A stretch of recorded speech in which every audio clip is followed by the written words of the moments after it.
is my duty to inform the House that a vacancy has occurred in the representation. Ms. Bennett, member of the Electoral District of Toronto-St. Paul's by resignation, effective Tuesday, January 16, 2024. Conformément à l'alinéa 25. Pursuant to paragraph 25, 1B of the Parliament of Canada Act, I have addressed a warrant to the Chief Electoral Officer for the issue of a writ for the election of a member to fill this vacancy. Comme il est 11h03, la Chambre abordera maintenant l'étude des affaires émanant des députés selon l'ordre indiqué au feuilleton aujourd'hui.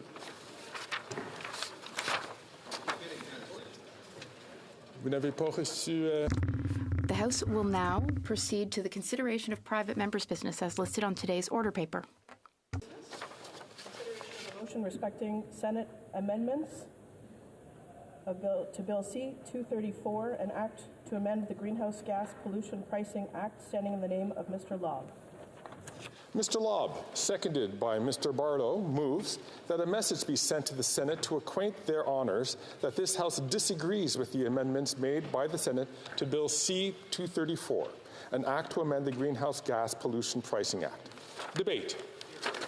L'honorable député de Huron. The Honourable Member for Huron-Bruce. Thanks very much, Mr. Speaker. It's an honour to rise again and talk about Bill C-234. Groundhog Day is just a few days away, and it feels like Groundhog Day again on this bill, Bill C-234. It was basically 2 years ago, almost to the day, that I presented this important bill to the agricultural community in the backstop provinces to help provide some relief, in the form of carbon tax exemption for the on-farm use when you're heating your livestock barns and when you're drying your crops. And it's really added up in the last 2 years, and it's going to continue. It's going to continue to cost. But before I get into it, I just want to highlight a couple of facts. A couple of facts really about the state of the country and where we're at today. And I think there's 4 key priorities that this party is going to focus on, our leader is going to focus on, and the members of Parliament in this caucus are going to focus on. And we're going to focus on axing the tax. We want to axe the tax for our agriculture community, but we want to axe the tax for all Canadians. They're really suffering under high inflation, high bills, high costs, whether it's seniors at home, whether if you're a family, whether you're on your own. The inflation is out of control, and by axing the tax, that's going to give Canadians a chance. The other thing is we've got a massive housing deficit in this country, and we need to build more homes. We need to encourage cities and municipalities to get out of the way and allow this to take place. The other thing is we got to get control of our federal budget and our federal finances. Debt and deficit is way out of control. The debt has been doubled in 8 years under the reckless spending of this Liberal government. We need to get this under control, not just for the sake of the overall finances of the country and the well-being of our country, but the trickle-down effects it has on Canadians in every corner of this country, because high spending from government leads to inflation. And the last thing is we need to get our city and country roads and streets safe. 8 years, I can't believe how much has changed in the way things are going in regards to crime and the safety of our streets, and we've got to act now. Canadians are counting on us. Doesn't matter if you live downtown in a city, in a suburb in a city, or down the country road where I live. Everywhere it's being impacted. Catch and release, you're out the door. But on to my bill 234. I'd just like to highlight one thing, a little bit of a brag maybe if you want to say. I was at a Grain Farmers of Ontario meeting for the Huron County chapter during the recess of Parliament, and I got some nice numbers to report to you, Mr. Speaker. The average corn yield in Huron County, let's just call it Huron-Bruce though, 200 bushels to an acre for corn. Soybeans is over 55 bushels to the acre. These are all above the provincial averages. Soft red wheat, winter wheat 101, soft white winter wheat 99, and hard red winter wheat 97. So those are great. Those are great. And it's a testament to the dedication of farmers up and down every country road that we know of. I attended a co-op annual general meeting, of which I'm a member of, and what really struck me during his comments, and he doesn't owe me anything, I'm just there as a member, not as an elected member of Parliament. He was talking about the best way that we can help farmers, as he's looking at it himself. He said the best way that we can help farmers is if we actually cut that carbon tax. He said we see it every month. We see it every month on farmers' bills, and he said it is just incredible how much it's adding up to for farmers. He said the best way to provide them with relief is to cut it, 10 cents a litre. And just on another side note, they also sell fuel, they sell gasoline and diesel as well. And just as a side note, 17 cents a litre on average was what it was carbon tax on gasoline for people to drive to work and back, or to take their kids to hockey or baseball, or to take their parents to a doctor's appointment, maybe in the city. Bill C-234 is for farmers. And at the end of the day, if it accomplishes one thing, it is to cut the carbon tax on farm. It is an inflationary tax that is relentless, and it is indexed, and it will continue to rise.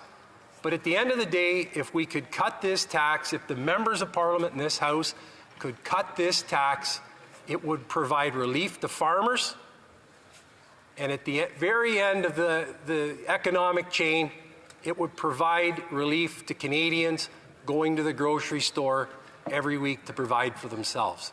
That is a fact. And so if we could do one thing in this House to start off the session, it would be to do that. It would be to do that. And farmers work hard. They use technology. I heard a couple of senators, a couple Liberal appointed senators, and it was disappointing to hear them say, and you can go, I'm not putting words in their mouth, you can go back and look at their comments they made in committee, you can go back and look at the comments they made in their speeches, that farmers are laggards when it comes to technology. That's the furthest thing from the truth. Farmers across this country are some of the most progressive business people you'll find, whether it's in their barns, whether it's in their greenhouses, whether it's in their tractors, whether it's in even their financial accounting software. They are very progressive. They take technology whenever they can, and they make it more efficient to make more crops, to feed more people, to feed the world, really, is what they're doing. And so I would just like to set the record straight there that farmers are very advanced in their implementation of technology. And if you just look in the last 15 years, the last 10 years, even go back 20 years, it's night and day. It's night and day. And wherever there's an opportunity, they're doing it, and they're doing it for yield, and they're also doing it for the betterment of their land.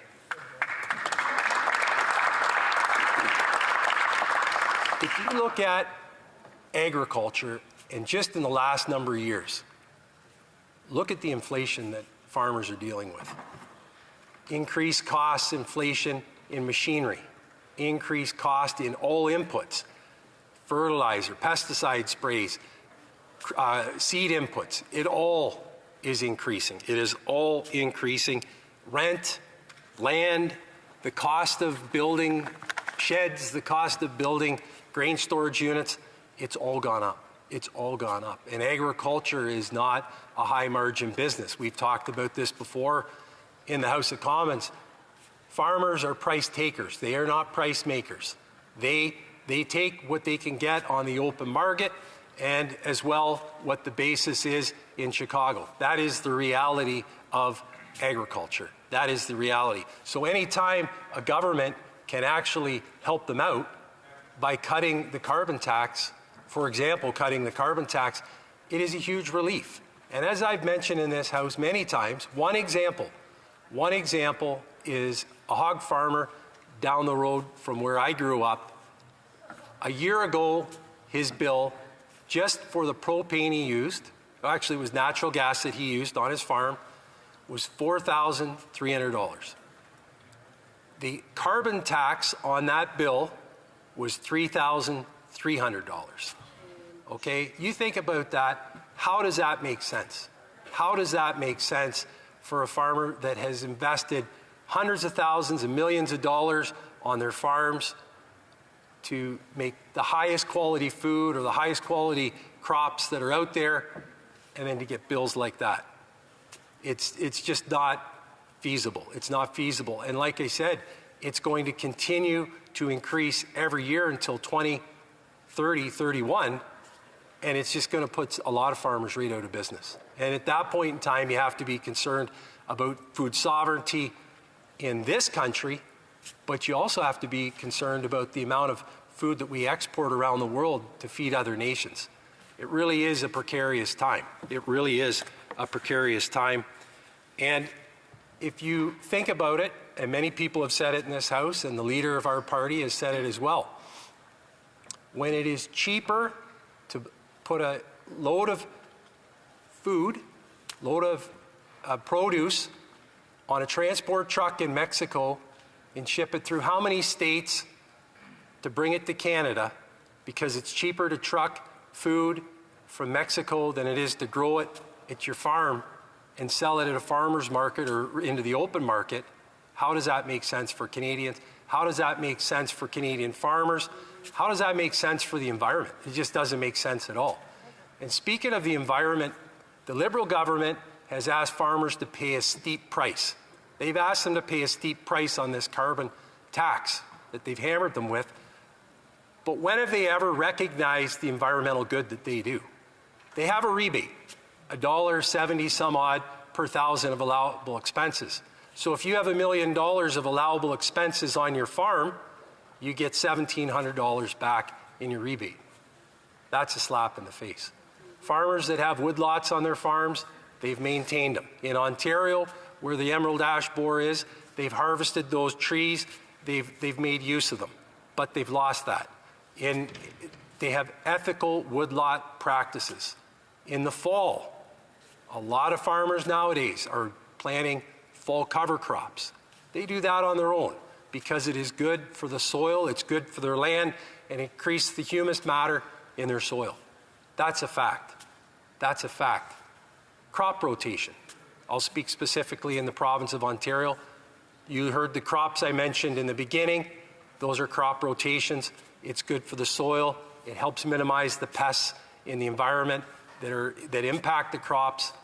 That's good. Environmental farm plan, nutrient management plan. These are all things that farmers do to be good neighbors and to be good stewards of the land. And of course, with technology, no-till drilling, I mean, that goes back a long ways. I can remember as a kid going out to Don Lobb's farm, and the University of Guelph and Ridgetown were out there doing plot experiments.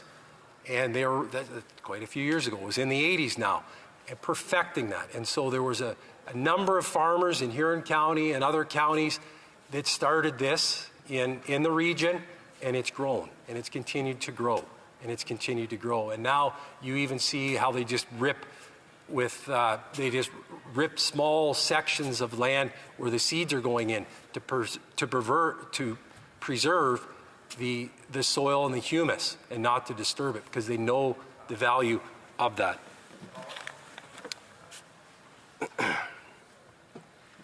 And I'll go on just one more highlight. The Parliamentary Budget Officer, he has done at least 2 studies on this bill, C-234. In his last report, it is nearly $1 billion to 2030-31 that the Liberal government is going to take out of farmers' pockets by the carbon tax. Think about that. Farming is a high capital, low margin business that provides food for Canadians to eat. It's very low margin, and the Liberal government is taking $1 billion out of their back pocket. It's really unconscionable to me. And the last thing I'll highlight is the actual piece of the bill being sent back from the Senate. I understand the independence of the Senate. It's back here. It's now in the House of Commons' hands. The members of Parliament here are going to decide how this is going to go. And what I would ask the other members of Parliament and the other political parties is, let's not drag this out. Let's not delay this longer than it's already been delayed. It's already 2 years old, okay? We can have some debate. We can hear what the other parties are thinking, if they've changed their minds, if they like it better, what have you, because in the last 2 years, a lot has changed in the economy. Think about interest rates, think about inflation, think about these things that are impacting farmers everywhere they go. So what I would ask, specifically the Liberal Party, allow some of their members to have a say, but let's be reasonable.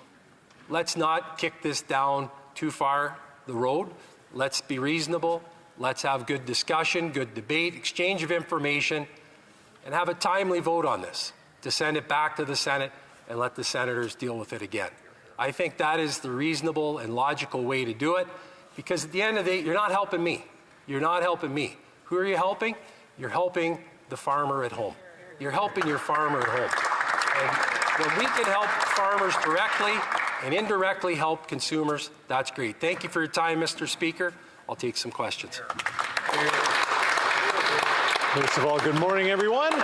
Questions and comments? The honourable member for Kings Hants. Thank you, Mr. Speaker. Happy New Year to you and to all my colleagues. And I'd like to thank the honourable member from Huron-Bruce for his remarks today. I'll start by saying that he will have my support in the motion to keep the bill as is. That is a commitment that I've made very clearly in this House, including to my agriculture community in Kings Hants. A couple things. I want to make a comment and then a question. The comment is around the idea that Liberal senators somehow block this. I would reference you, Mr. Speaker, to the Honourable Colin Deacon. He was appointed under this Prime Minister. He supported the bill. I would point you to the Honourable P.J. Prosper, appointed under this government. He supported this bill. I'd also point you to the Honourable Rob Black, a real strong agriculture champion, appointed under this government, who supported this bill. What's my point, Mr. Speaker, is that I think the Conservatives had a little bit left for wanting in terms of their advancement in this bill in the Senate, including that upwards of 5 of 15 of the Senate colleagues did not vote on the crucial vote that actually sent it back here.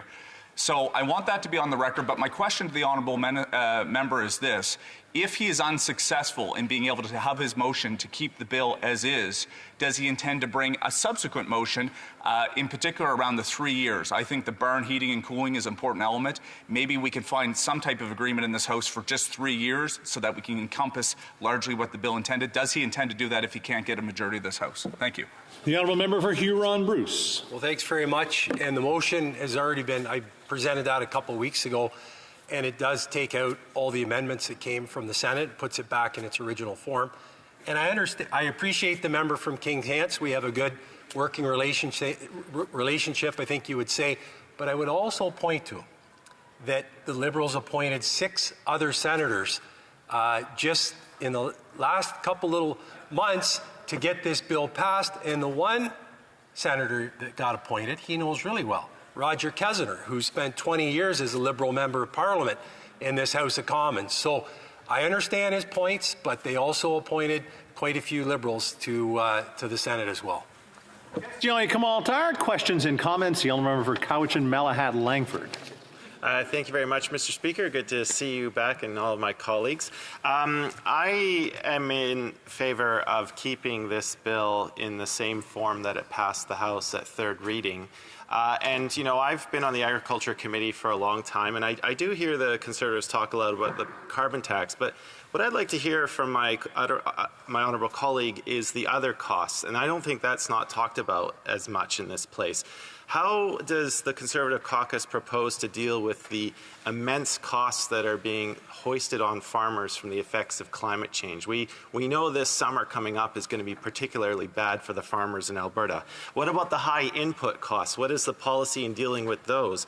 And also, when are the Conservatives going to speak up and address the outrageous profits in oil and gas? Because those by themselves completely obliterate any effect the carbon tax would have. When you have oil and gas profits increasing by over 1,000% since 2019. When are the Conservatives going to address that incredible cost on the backs of farmers and Canadians from coast to coast to coast? Thank you. The honourable member for Huron-Bruce.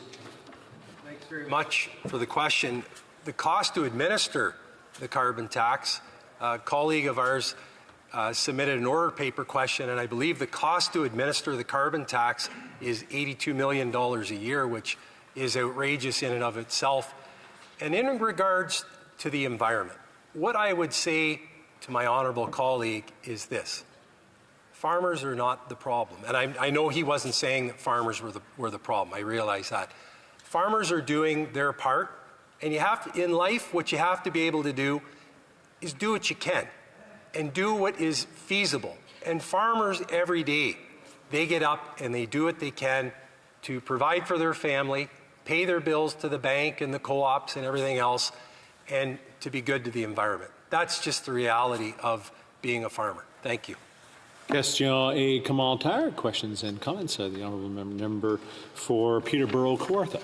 Thank you, Mr. Speaker, and welcome back. And thank you to my colleague. It was an excellent speech, really honouring the work that our farmers do to feed us. In my riding over the Christmas time, I met with a local woman who had to shut down her business because of the cost of butter. 8 years ago when she started, it was $2.49 a pound. It is now upwards of $7.49 a pound. That's 300% increase. My question to the member is, how would this bill help with that butter effect that we've seen of inflation and a household item like butter come back down?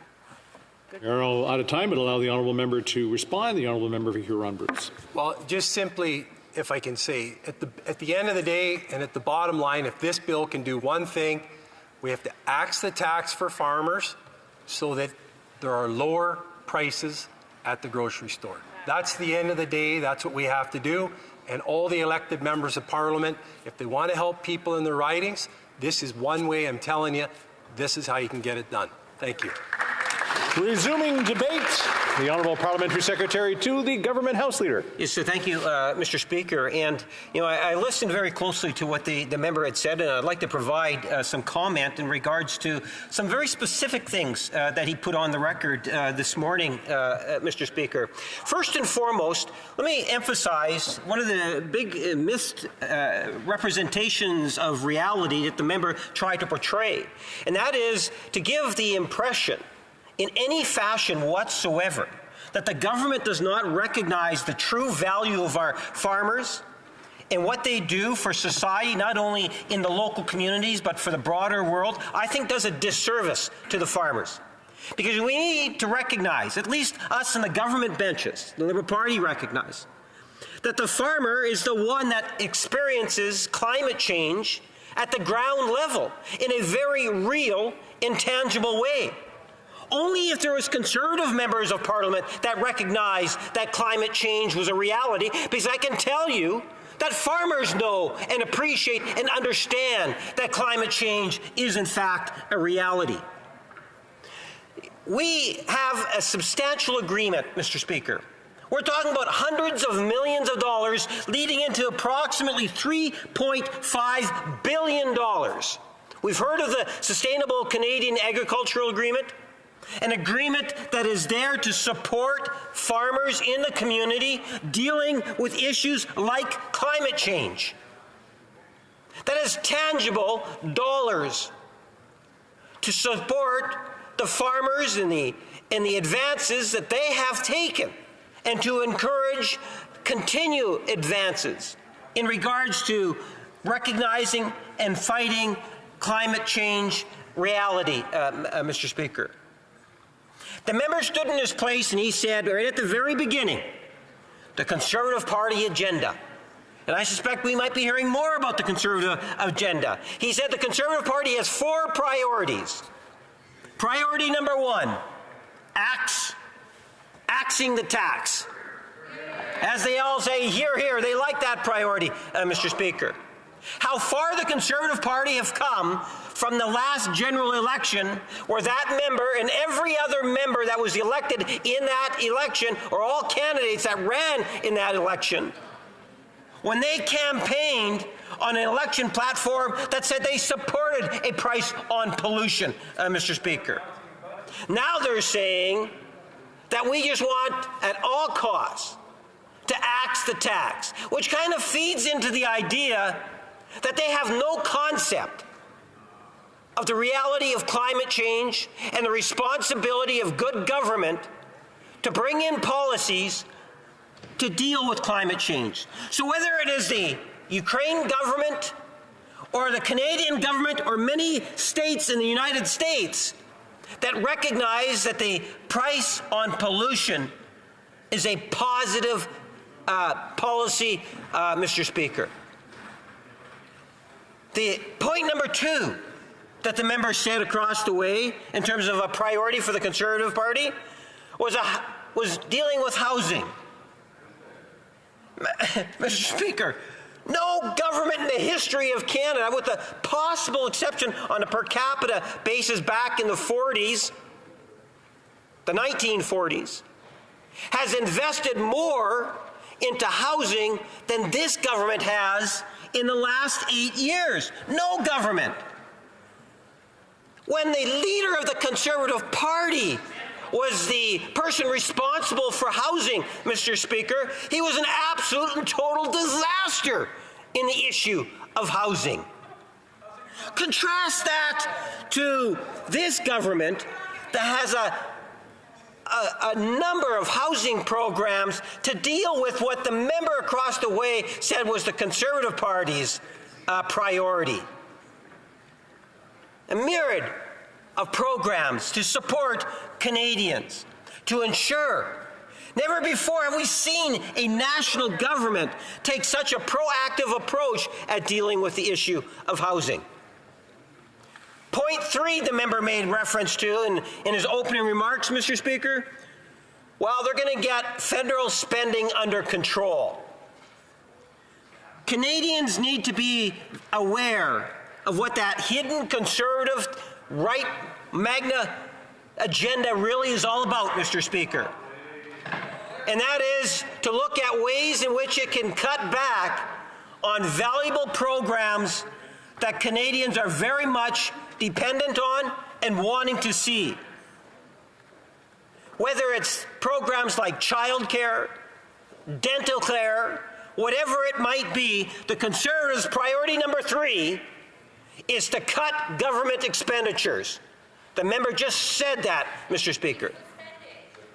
The fourth item that the Conservatives, remember they said these are the top 4 items. The fourth one was the issue of crime. And Mr. Speaker, there is a different approach between the Liberals and the Conservatives when it comes to the issue of crime, whether it's urban or rural, Mr. Speaker.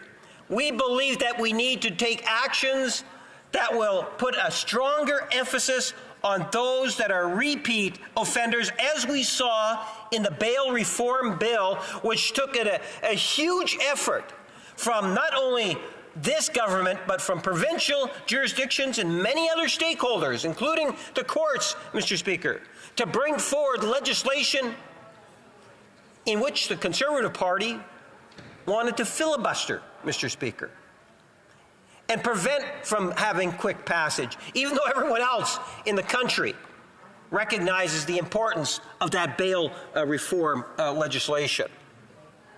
So on those 4 priority issues that the Conservative Party of today talks about, I would suggest to you, Mr. Speaker, that they will be found wanting. And I look forward to the ongoing debates on those issues and other issues, Mr. Speaker.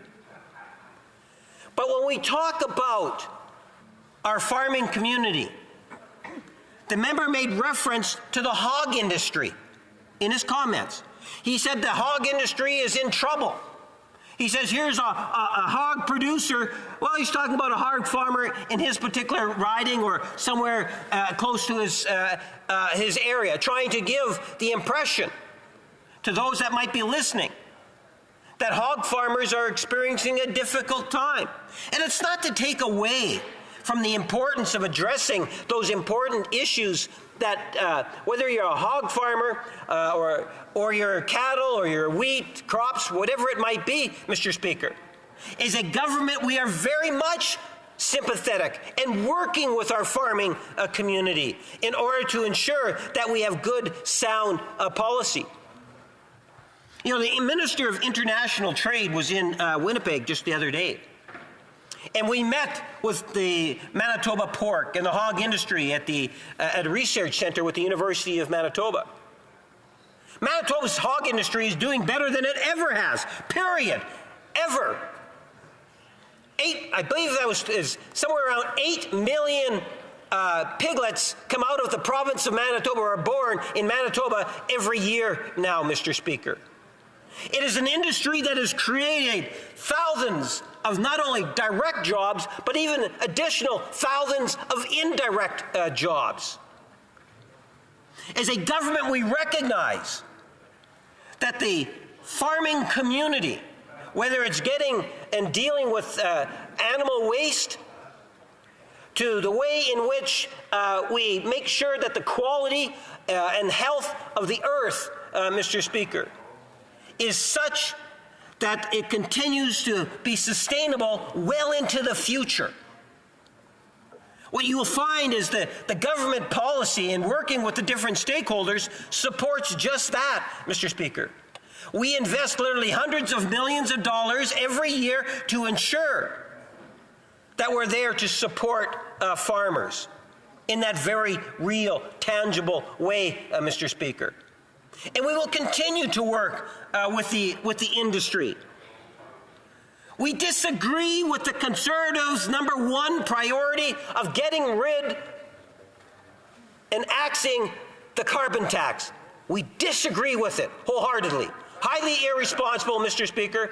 And I look forward to one day being able to knock on a door and tell my constituents and reinforce to my constituents that the Conservative Party do not have any idea, any concept. The mega Conservative Party today is a great disservice to the constituents in which I represent. And at the end of the day, that the climate change is real, and the Conservative Party needs to start being more honest and transparent with Manitobans and Canadians on the issue of the environment. Thank you, Mr.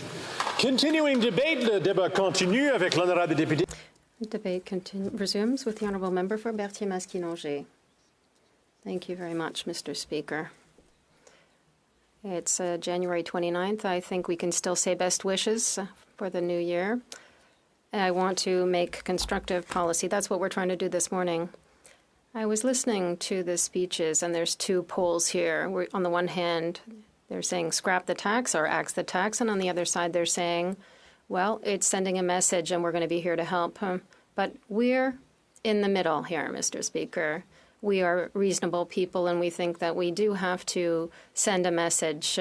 We have to encourage people to ensure the transition, the green transition. But we want it to be a fair one for everyone. And that's what I want to talk to you about this morning. I want to talk to you about the agriculture exemption. I know that it's increasingly common to use this for people to understand that when we're talking about farming and agriculture, and we thank these people, we're thanking the farmers who are working very hard. They feed us.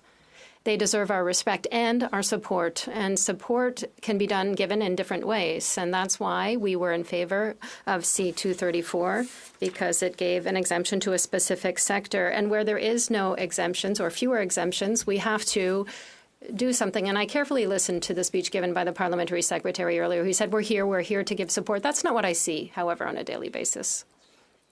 And if ever the Senate amendments were accepted, I think that I would like the government to make a formal commitment to support the climate change transition seriously, because where there is no alternative in those sectors, and I would say that this is particularly true when it comes to grain drying. We're asking farmers to use fewer pesticides and herbicides to protect the shores, wetlands, to maintain prairies, to plant certain crops, and we want to support them in this. We have to help them. We have to do this in a smart way, and that's essentially what I want to say this morning, Mr. Speaker. If there is no exemption, there should be, without compensation, there has to be support. There has to be investment, research and development, intensive R&D to help these sectors. That is the key, Mr. Speaker. We've been talking about this bill for 4 years. C-234, it was 205 in the previous Parliament. It started with grains, and over the course of the study, some buildings were added, and here, then it was an election year.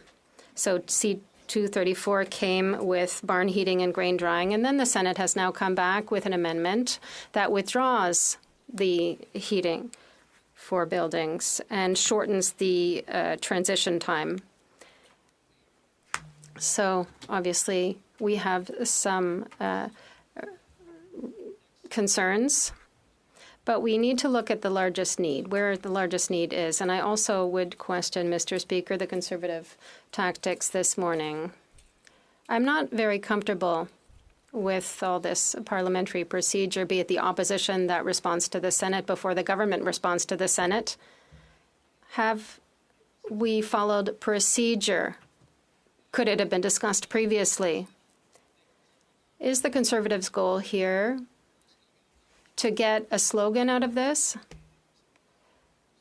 And, Mr. Speaker, I'm not talking about the colleague from Huron-Bruce here. I know that he takes the farmers seriously, and by setting a slogan, is it going to be aggressive partisan politics, as we've seen happen before? I would remind you, Mr. Speaker, that we're talking about a motion where there was a lot of bullying that occurred. I would invite people, and this is why I started by wishing everybody a Happy New Year, because I would invite people to think smartly and to come forward with intelligent arguments and to speak to the other political parties to get consensus and to move things forward, not just to win points for the next election. We need to analyze what the Senate has done. We need to make sure that we make this the best possible legislation. And what is the best possible legislation? There are two options. First of all, to refuse the amendments and return the bill to the Senate. That might lead to some kind of ping-pong situation where it goes back and forth. It will delay the passage of the bill. We know that this bill spent a long time in the Senate already. When will it come back? How long will it take? We can't control when the election happens. We have no control over the situation. When would it come back? Now, the second option might be better.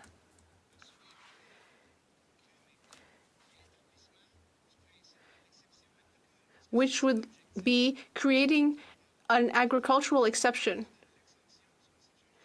which beyond the grain drying exemption would generally create an agricultural exemption. The fact that some sectors are particularly sensitive and need to be supported or exempted. If the bill is adopted as amended, it sends a signal that it's a gain for grain producers for the drying. As my colleague for Huron-Bruce explained very clearly earlier, they have no alternative. They can't control the price at the point of sale. So when costs go up, that reduces their income. We can't do that to the people who feed us. Yet at the same time, what the Senate is proposing, we also need to continue sending an environmental signal, because we can't forget that side of things either. It's also very important. We need to make sure that there's a cost to polluting. But for sectors like agriculture, we can't have them being the one paying the price. We know that for many of these farmers, there aren't concrete exemptions. There aren't concrete alternatives, but there aren't as far away as alternatives for drying. So we keep that in mind. And I will say to my colleagues, such as the Minister of Agriculture, the Minister of the Environment, that we need to help these people access alternatives. That will be key.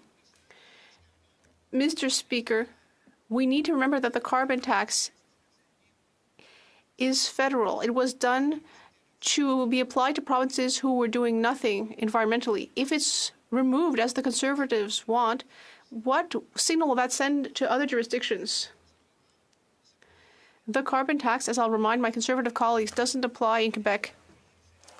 The fact that the Bloc Québécois has supported Bill C-234 from the beginning is a real gesture to help the agricultural sector, because it would ultimately disadvantage Quebec farmers who don't have that exemption. Still, it sends a gesture to all jurisdictions that the agricultural exemption should exist. That's why we've supported it. That's why Quebec producers have told us go ahead, because we're acting in solidarity with farmers from the West. That is why we are acting this way. That is why we're supporting this. And yet, people need to realize that it will harm our farmers in Quebec.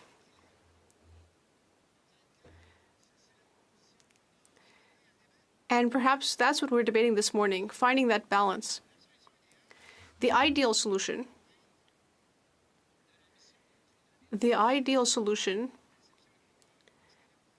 to meet that goal of the agricultural exemption, would it not be met by the Senate's amendment, creating an exemption without overly harming Quebec producers? I just raised that question. We know that if the Senate amendments are adopted, many farmers will be disappointed. But there are other ways to do this. We can avoid having things get derailed with threats, bullying, and things that have no place in a democracy. We can settle this matter. We can accept this and move forward in a different way on buildings. I will not be abandoning our farmers. We need to compensate them adequately. We need to invest in R&D. This bill, C-234, needs to pass, and it would never have been able to pass without the continued support of the Bloc Québécois, which has also stated that it will publicly recognize the principle of the agricultural exemption. I'd like to thank my colleagues for that. So,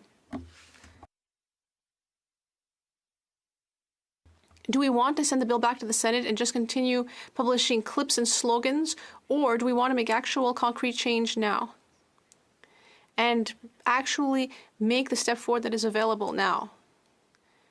I think that just by posing the question, I'm giving an answer, the answer that I believe in. That is how we should be doing politics. Continue the continuing debate with the honourable member for Cowichan, Malahat, Langford. Thank you very much, Mr. Speaker. And here we go again with Bill C-234. It just doesn't seem to want to go to the Governor General just yet. This, of course, as previous colleagues have said, this is a bill that I am intimately familiar with. We did see a previous version of this bill in the 43rd Parliament. And of course, now that we are here at the beginning of 2024, this bill has had an approximately 2-year journey to go through both houses of this Parliament, only to end up back to the House because the Senate has decided to amend it. I want to remind honourable colleagues and all Canadians who are watching this debate, because I know a lot of the agricultural sector is probably tuning in right now. The members of the Agriculture Carbon Alliance, they have a very real interest in this bill, and they want to see us pass it in the same form that it was passed by this House at third reading. But I want to remind everyone that that third reading vote is quite remarkable. The bill passed by a vote of 176 to 146.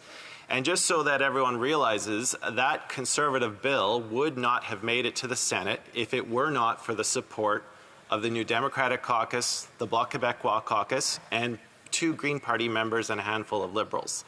So because we tend to try and bring this narrative in the House that it's just one party doing all the work, and I think this is the beauty of a minority parliament, because sometimes the opposition can come together on an idea that has its merits, and we can use our combined majority vote to pass legislation that the government may not agree with.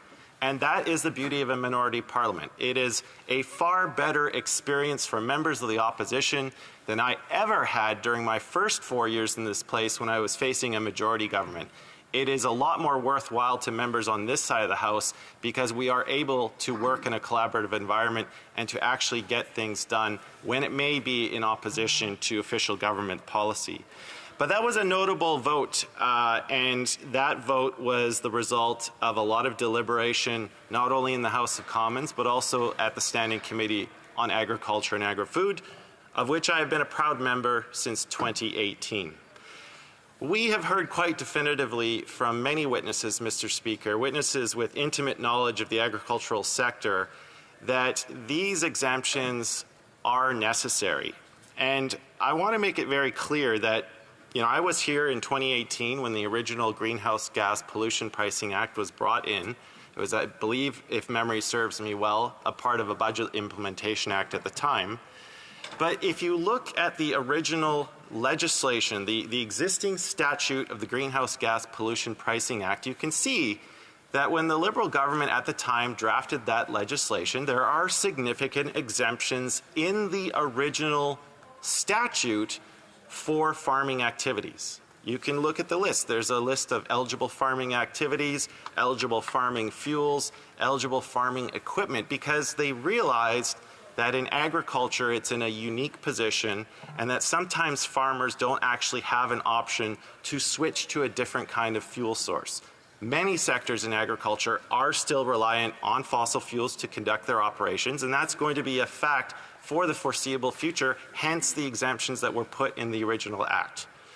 When I look at Bill C-234, I think the language in the bill that was passed by this House at third reading is in line with the spirit and intent of the original statute, which is why I gave it my support. And it's why I will continue to give my support, Mr. Speaker, for the version of the bill that was passed by this House at third reading. The basic premise behind carbon pricing is to incentivize a change of behavior to a less polluting fuel source. But we heard very clearly from many people who are involved in the agriculture sector that for the farming activities that are listed or referenced in this bill, there are not commercially viable alternatives. And so if you cannot use this tool to incentivize a change of behavior, it is not going to be very worthwhile. And I think that's why when you look at the text of the bill, that how the Agriculture Committee at the House amended the bill, we recognize that some technologies, they may be coming online, they may be showing signs of early promise, but they are not in any shape or form ready for commercial viability. But we also wanted to signal to the sector that we are putting a short time frame on this, and that's why you see referenced in the language of the bill the fact that there is an 8-year sunset clause, so that the provisions that are originally existing in the statute will come back into force after 8 years. So giving the industry a break for a short amount of time, giving them the signal that we expect change in the coming decade. Now, Mr. Speaker, I think the thing when we're talking about the carbon tax debate in this place is I am filled with a lot of remorse at the state of debate. I don't think it actually does great service to the complexities and the dangers that climate change is presenting to Canada and to many countries around the world. I regret very much so that the state of the debate around the carbon tax has been reduced to a rhyme on a bumper sticker. That is a great disservice to the very clear and present danger that climate change presents to our agricultural sector. If you want to look at one of the key reasons why food price inflation is so high, you need only look down to the state of California. The state of California has been going through unprecedented drought-like conditions because of a changing climate. And since California acts as a breadbasket for much of Canada, when farmers are unable to produce as much as they did in years previous, that of course means there's going to be a supply shortage and increased prices.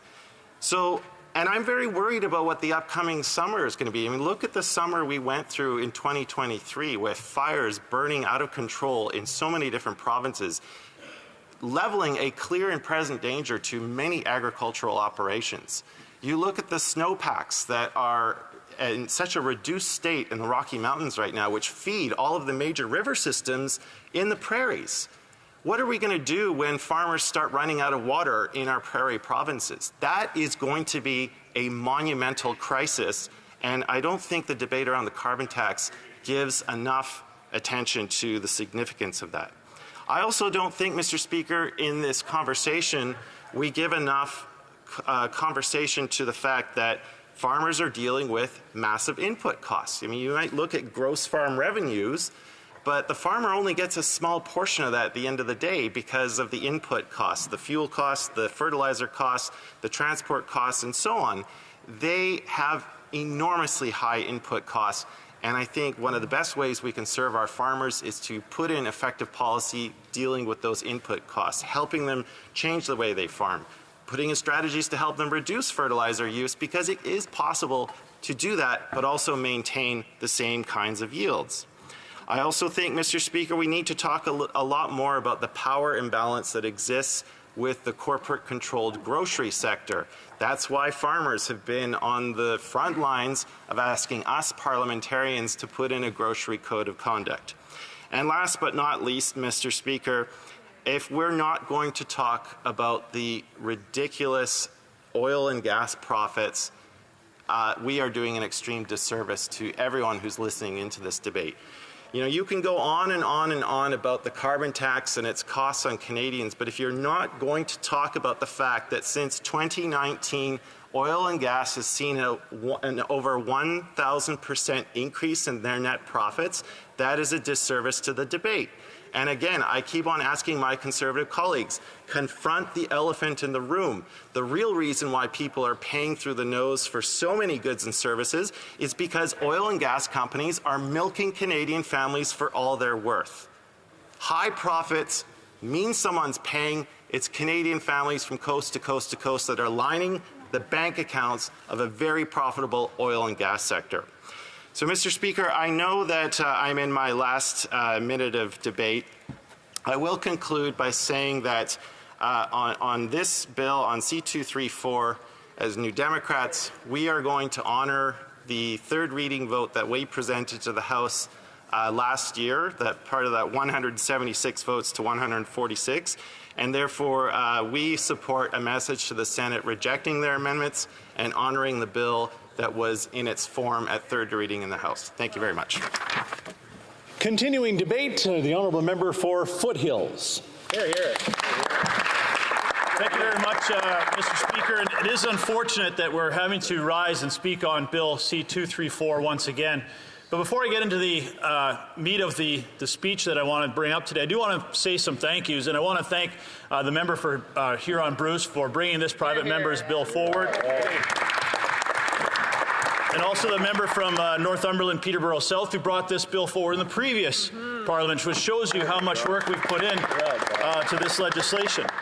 I'd also like to thank those senators in the Red Chamber who, made the right decision. They made a decision that was based on fact, not fiction. And I know there was a lot of intimidation and bullying that was going on in the Senate as the Prime Minister and the Environment Minister were personally phoning senators to support these amendments to this very important bill. But about 40 senators stuck strong that represented their regions and represented the facts of this discussion and this debate. And I think that's really what this all comes down to today, Mr. Speaker, is we try to get these amendments removed and get the bill back into its original form and back to the Senate. This is a discussion about fact and fiction. Clearly what the Liberals are trying to say, and my comments today are going to be to my colleagues in the Bloc, my colleagues in the NDP and the Green Party, who have strongly and staunchly supported this legislation all the way through. And they've done so because they understand the importance of agriculture. They understand the importance of economic viability of Canadian farm families and the critical role they play in not only feeding the world but feeding Canadians and ensuring that we have affordable, nutritious food grown right here in Canada to support Canadian families and Canadian consumers. But unfortunately, we have a Liberal government that is making decisions based on ideology and fiction. That's right. The Environment Minister was very clear that if there was another carve-out in the carbon tax, that he would resign as Environment Minister. Here, here. So the whole fallacy of the carbon tax being an untouchable part of their climate change policy, we now know to be not true. They've already done a carbon tax carve-out for home heating oil that's focused basically in Atlantic Canada. But when it comes to a piece of legislation that's supported by every opposition party in this House, and even a handful of Liberals, they're not willing to listen. It's picking and choosing, winners and losers, when it comes to who gets a break from the carbon tax and who has to pay it. Now, here's a fact. By passing 234 and offering an exemption on the carbon tax to propane and natural gas, this will save farmers close to $1 billion by 2030. That's $1 billion that farmers are now having to pay the Liberal government when they're already paying record-breaking input costs on feed, fuel, fertilizer, and many other inputs. But what we found out earlier last week is that not only is that $1 billion being taken out of the pockets of farmers by the Liberal government, the GST is being charged on top of the carbon tax. Now, we've all known that. We've been putting private members' bills forward. Alex, sorry, Mr. Speaker, I can't say that. My Conservative colleague has put a private member's bill to remove the GST from the carbon tax, but we now know the numbers, and the numbers are staggering. The GST just on the carbon tax cost Canadians almost $500 million last year. Wow. By 2030, it will be $1 billion. Cumulatively, over these past several years, and by 2030, Canadians will have paid $6 billion in the GST, just on the carbon tax, not on every other goods and service that they're using. It's no wonder that Canadians can't afford to put food on the table, put fuel in their car, pay their mortgage, and certainly it's no wonder that farmers are struggling every single day, and they are looking to these types of pieces of legislation that are going to offer them some financial relief. Exactly. Now, the Liberals are also saying, here's the next fiction, that there are commercially available alternatives to propane and natural gas on farm, especially for when it comes to heating and cooling barns. We know that's not true. Electric heat pumps are not going to heat a 100,000 square foot chicken barn that is built at the state-of-the-art technology. They should be applauding Canadian farmers for what they are already doing. Here's another fact. The average global emissions that come from agriculture are about 26%. In Canada, the emissions that come from agriculture are 8%. That is a stat that we should be applauding every single day, that it shows what our farmers are doing to ensure that they are the strongest environmental stewards of their land, soil, and water.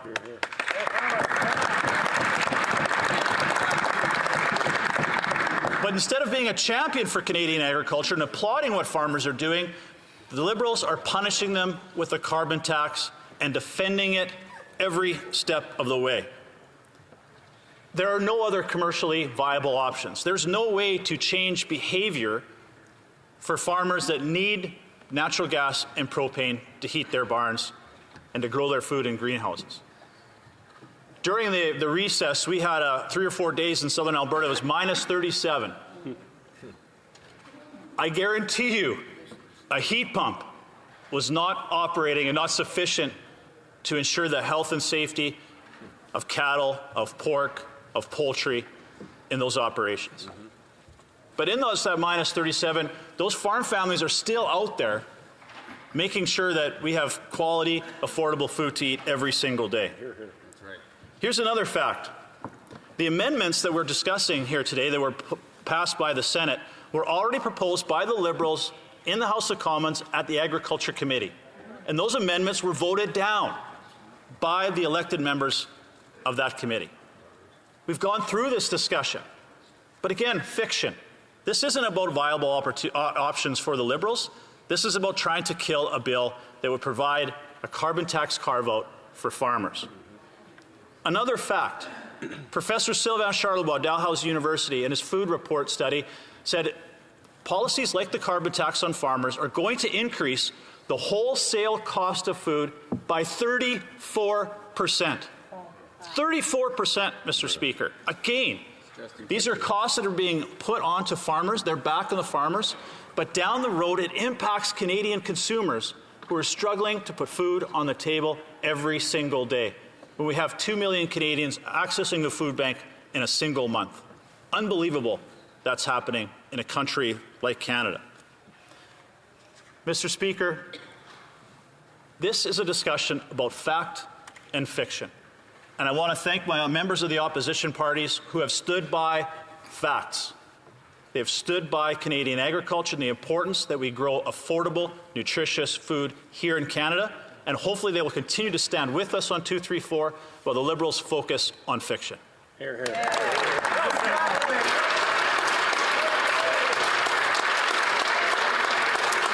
The time provided for the consideration of private members' business has now expired, and the order is dropped to the bottom of the order of precedence on the order paper. Ordre du jour.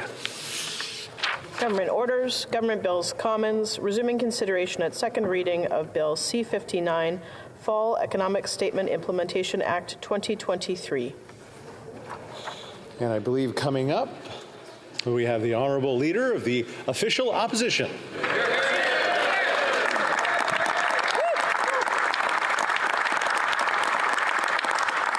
Bonne année, Monsieur le Président. C'est la première fois.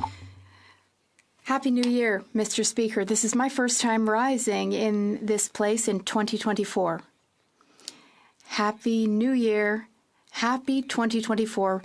But here we are in 2024, and this Prime Minister is not worth the cost. That's the truth. That was the truth in 2023. That's the truth in 2024 as well. And it was also the case in 2022. But costs are rising year after year, and that's why the Conservative Party has a plan. We have a common sense plan. And our common sense plan is very targeted. We have 4 main priorities for this parliamentary session. We want to cut taxes, we want to build houses, we want to fix the budget, and we want to stop crime. We want to put an end to crime.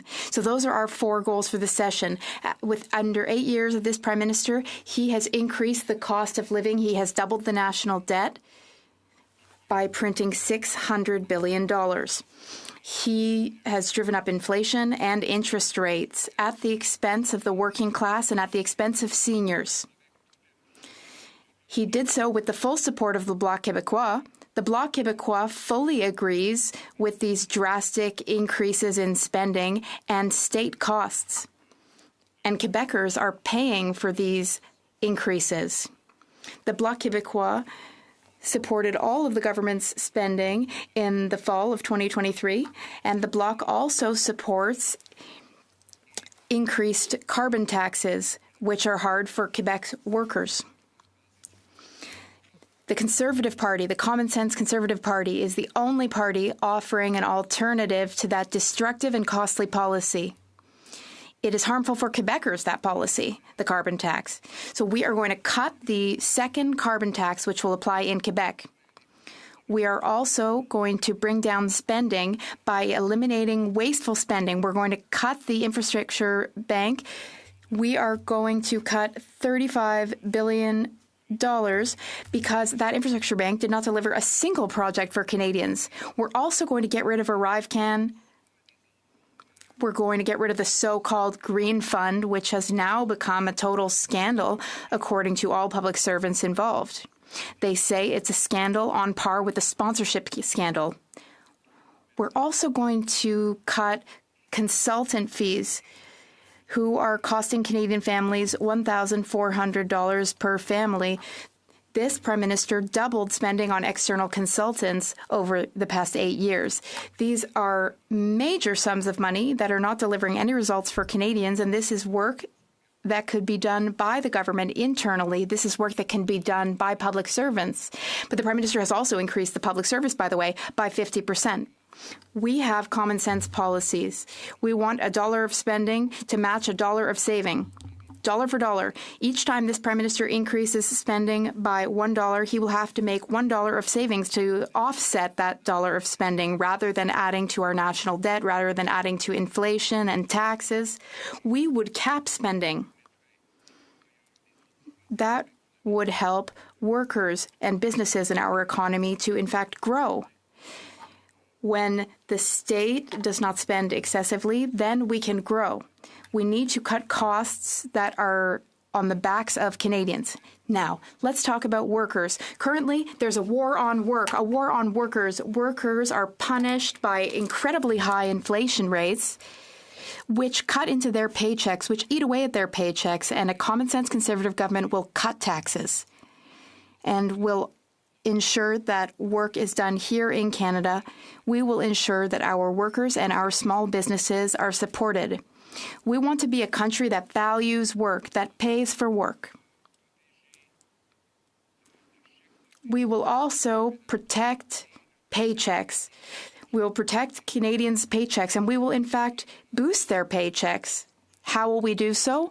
We will scrap unconstitutional legislation that blocks natural resources projects. We will allow Quebecers to build dams, mines, and other projects that lead to wealth for our country. Rather than sending our money to China or to other countries, to dictatorships, we're going to bring that money back to Canada for us to have more powerful paychecks. And we will build houses. After 8 years of this Prime Minister, the cost of housing has doubled. Rent has doubled.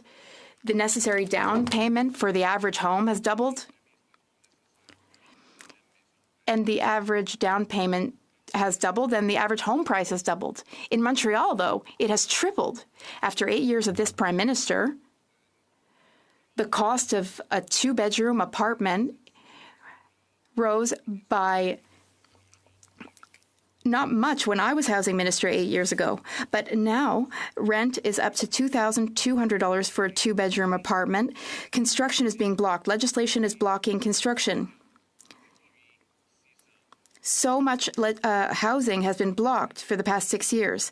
But now in Canada, there are thousands of projects that are being blocked by bureaucracy. It's even worse in Vancouver.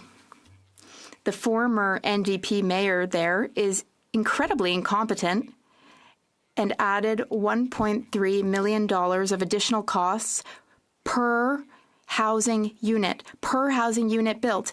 And these increases are the result of bureaucracy and taxes imposed by government. In Quebec, I met with Mr. Trudel. I met with my Quebec lieutenant, who told me that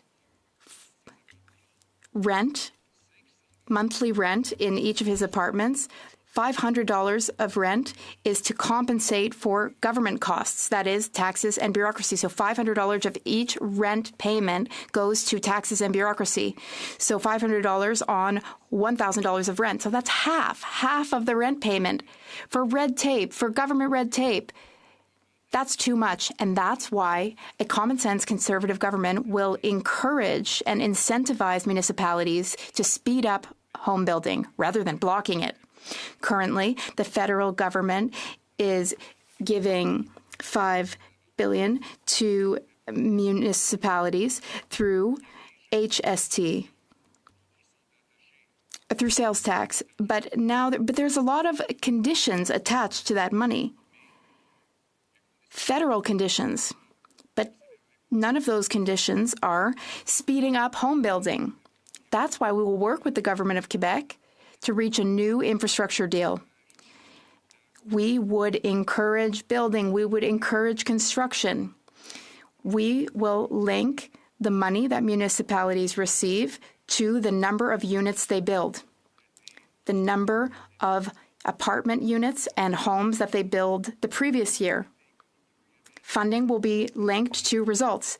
Municipalities like Victoriaville, Saguenay, and Trois-Rivières would receive huge bonuses under a Conservative government because last year they had massive growth. Those municipalities increased home building by 30%. We want to reward that. We are real estate agencies, they're paid for the number of houses they sell. Construction companies are paid for the number of homes that they build. We want to pay local bureaucracies for the number of homes that they allow. That will lead to increased building. We also want to, in fact, insist that there be housing built near public transit stations. There should be a minimum number of apartments around each public transit station. There should be huge apartment blocks surrounding public transit. Everywhere in Canada, like in Vancouver, in Montreal, there are beautiful public transit stations with basically no housing around them. That's ridiculous. The federal government offers funding. We should insist that there be apartments near public transit stations that we give funding for so that seniors and young people can live near these public transit stations. And these are the ways that we will increase home building. We will insist that the CMHC give funding for apartments in 2 months, not 2 years. And execs should be fired if they don't deliver results quickly. Lastly, these homes should be built in safe communities. Crime has risen almost 40% after 8 years of this Prime Minister. 8 years. In 8 years, this Prime Minister has driven up crime. He has been allowing the same repeat offenders to reoffend and reoffend to commit the same crimes, sometimes even the same day that they're arrested. They are released on bail.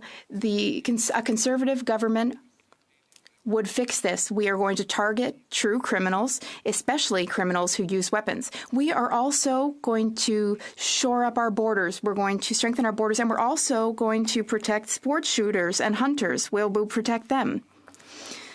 Also, for those dealing with drug addiction, we will offer them support rather than decriminalizing crack and cocaine and other drugs, as the Prime Minister has already done with the NDP in British Columbia. What I'm describing here, Madam Speaker, is common sense. Common sense for the average Canadian. The Liberals and the Conservatives worked together on common sense and with common sense for decades. That's how Canada succeeded. This is a consensus that the Conservative government will rebuild to give Canada back the Canada that we love and the Canada that we deserve. That's our goal. Our goal is to cut taxes, to build homes, fix the budget, and lastly, bring down crime. That's what we're going to do. That's common sense.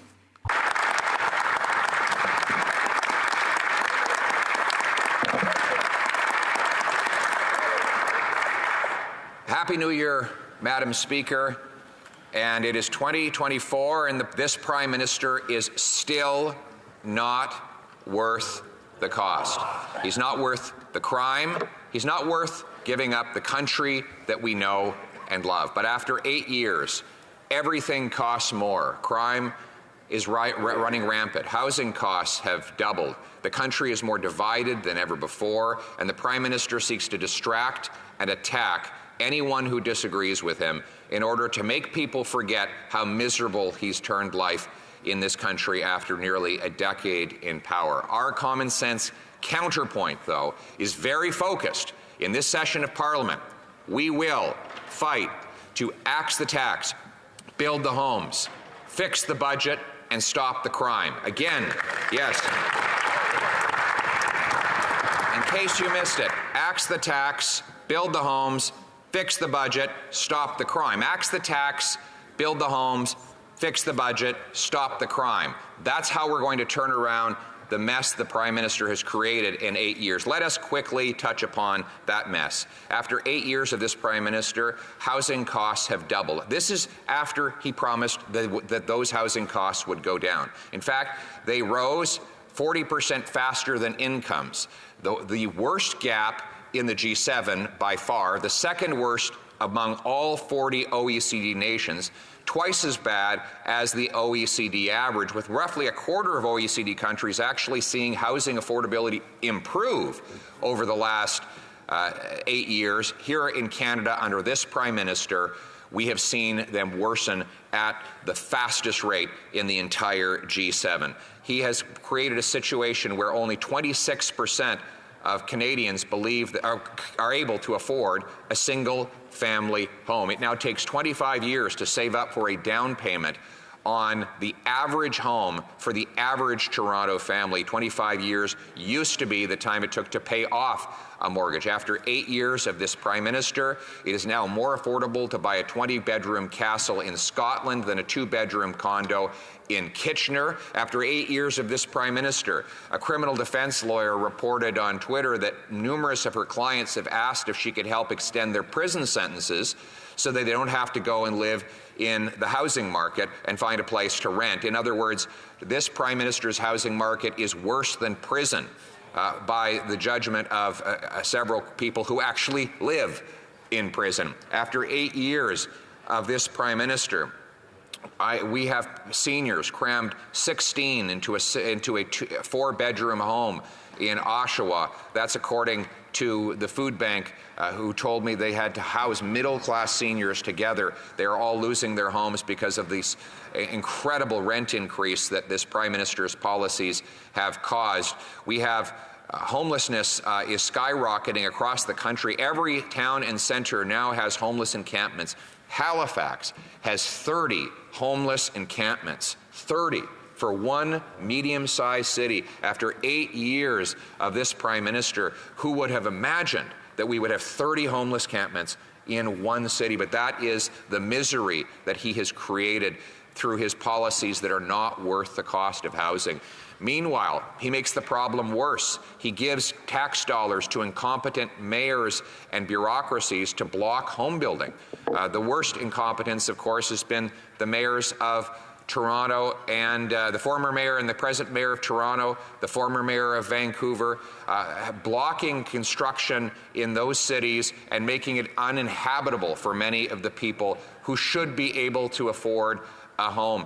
We now have the second slowest building permits of any country in the OECD. That's why we have the fewest homes in the G7, even with the most land by far to build on. And we were told that the media darling Minister of Housing, who was brought in fall, was going to fix all this. He was going to hold photo ops right across the country, and all of a sudden there would be more building. What happened? Housing construction actually went down. 7% reduction in housing last year under the leadership of the current housing minister. But is it any surprise that when you put the guy who destroyed our immigration system in charge of housing, you get a destructive result? And it's not me accusing him of ruining the immigration system. It's his own Liberal successor. The current Liberal Minister of Immigration says the system is out of control. In his own words, he claims that his predecessor was giving study visas for students to come and study at what he calls puppy mills. Those are his terms. I would never have used that term. It's insulting. They're actually human beings. They're not dogs, Madam Speaker. But that's the language we get from the current immigration minister to describe the chaos that his own predecessor caused in the international student program, the temporary foreign worker program, not to mention countless other programs that have been now overwhelmed by fraudsters and shady consultants and bureaucratic incompetence. Now they take the guy who ruined all of that and they say, this is the guy we're going to bring in to resolve the housing crisis. No wonder it gets worse and worse by the day. With their only defense is that they're spending lots of money. Wow. Failing is bad, Madam Speaker. Failing expensively is even worse. And that is what this Prime Minister has done after 8 years. It is not only in housing. It is in generalized inflation. After 8 years, inflation hit 40-year highs. After 8 years, this Prime Minister has increased the cost of food so quickly that there are now 2 million Canadians, a record-smashing number, who are required to go to food banks in a single month. We have students forced to live in homeless shelters in order to afford food. We have seniors who say they have to live in tents in order to be able to shop and feed themselves because food prices have risen so high. In fact, in Toronto, 1 in 10 Torontonians are now going to a food bank. Enough to fill the Rogers Centre 7 times. If the monthly users of the food bank in Toronto alone were to go to the Rogers Centre, you'd have to fill the place 7 separate times just to accommodate them all. Who would have thought that you'd have this many hungry people in Canada's biggest city, a city that has elected no one but Liberals since 2015, and this is the result they've gotten from it. In that same city, crime and chaos rage out of control. In the adjoining suburbs, now we have stories of extortions where small businesses receive letters that if they don't fork over big dollars to international crime syndicates, they will be shot at, their houses will be burned, their families will be targeted, and the government does nothing to protect them. Who would have thought that Canada would be so vulnerable to this kind of criminality and chaos, that these foreign criminal syndicates would think Canada so weak and so easy to target that they could go after innocent small business leaders and their families in order to shake them down for money, and yet that is what has happened. And these same business owners go to bed at night with one eye open because they know their car could be stolen as they sleep. I told some stories yesterday to the caucus, incredible stories of people in Brampton whose cars just vanish in the middle of the night. Then they go over to Montreal, where they're put on a ship and sent off to the Middle East or Africa or Europe, where they're resold at a profit, and they're not even inspected as they go onto the ships with these containers. Meanwhile, the Prime Minister spends billions of dollars trying to buy back the legitimate property of licensed, law-abiding firearms owners. He believes that the problem is the hunter from Nunavut or the professional sports shooter from Nanaimo, when in fact the real problem is the criminals. Common sense Conservatives are going to put an end to this madness. We're going to bring home the country we know and love. Now let's go through the common sense plan. 1, we're going to bring home lower prices by axing the carbon tax. And it starts with passing Bill C-2, 3, 4 to axe the tax on farmers and food so farmers can make the food and Canadians can afford to eat it. Pass the bill unamended today and let Canadians eat affordable food.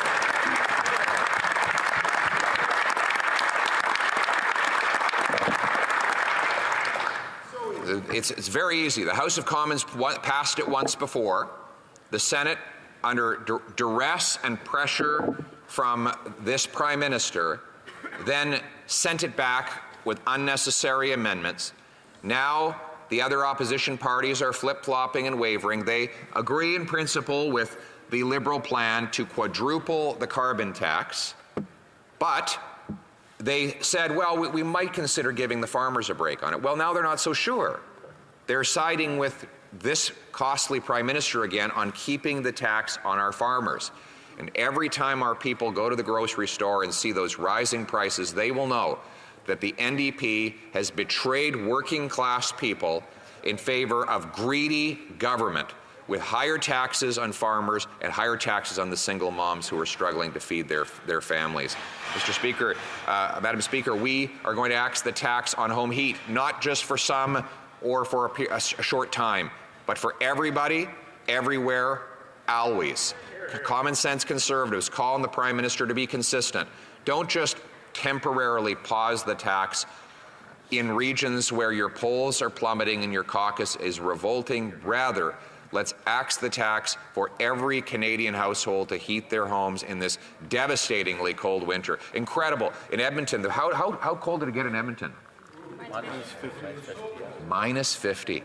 And the Liberal member for Edmonton Centre voted to tax the heat of Edmontonians.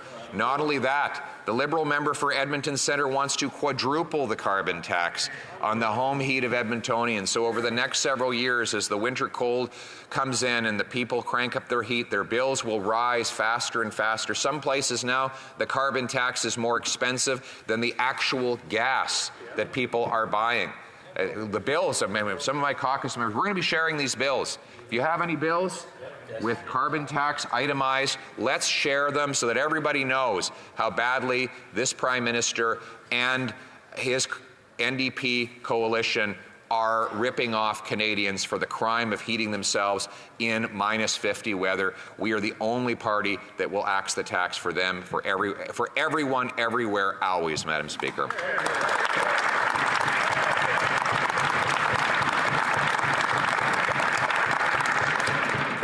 And our common sense plan to bring home lower prices includes capping spending. Capping the spending that has driven the inflation, a $600 billion increase in spending and debt, which means printing money. Printing money bids up the goods we buy and the interest we pay. In fact, government spending is up 75% since this Prime Minister took office. He's nearly doubled the cost of the government in a time when the economy has barely grown at all. In fact, the economy is shrinking while the government is expanding, which means that the government is gobbling up an increasing share of a shrinking pie. And that means there's less left for everyone else. Right now, the government is rich and the people are poor. The government is rich and the people are poor because this Prime Minister cannot stop spending, and his greedy NDP coalition counterparts push him to spend even more of other people's money. Our common sense plan would cap spending and cut waste. We'll get rid of the $35 billion infrastructure bank, the $54 million Arrive Canada, the $1 billion so-called green fund that's really a slush fund. We will cut back on the money wasted on consultant insiders who now consume $21 billion tax dollars a year, an amount that is equal to $1,400 for every family in Canada. We will be cutting back on this waste so that we can balance the budget and bring down inflation and interest rates so that Canadians can eat, heat, and house themselves. We are going to unleash the growth of our economy. Instead of creating more cash, we're going to create more of what cash buys. We have the most powerful resources, perhaps the greatest supply of natural resources per capita of any country on earth, and we are very good at harvesting those resources to the benefit of our people and our environment at the same time. This Prime Minister, with the help of the NDP, has been driving the production to other countries where they pollute more, where they burn more coal, where they add more greenhouse gases to the atmosphere. This Prime Minister would drive the production away from Canadians who use the cleanest electricity, among the cleanest electricity grids on planet Earth, instead of bringing it home here to this country. Our common sense plan will repeal C-69 and replace it with a new law that protects the environment, consults First Nations, but gets projects built that we can bring home the paychecks for our people and take the money away from the dirty dictators of the world.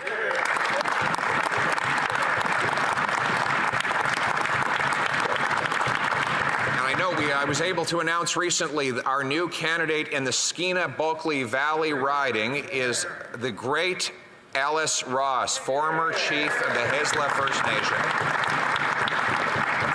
who is responsible for bringing Canada the biggest ever investment in its history. That is the LNG Canada project, a project that was approved by the former Harper government. And the only reason it was able to go ahead under this government is because they gave the project an exemption from the carbon tax. Had the tax applied, the project never would have occurred.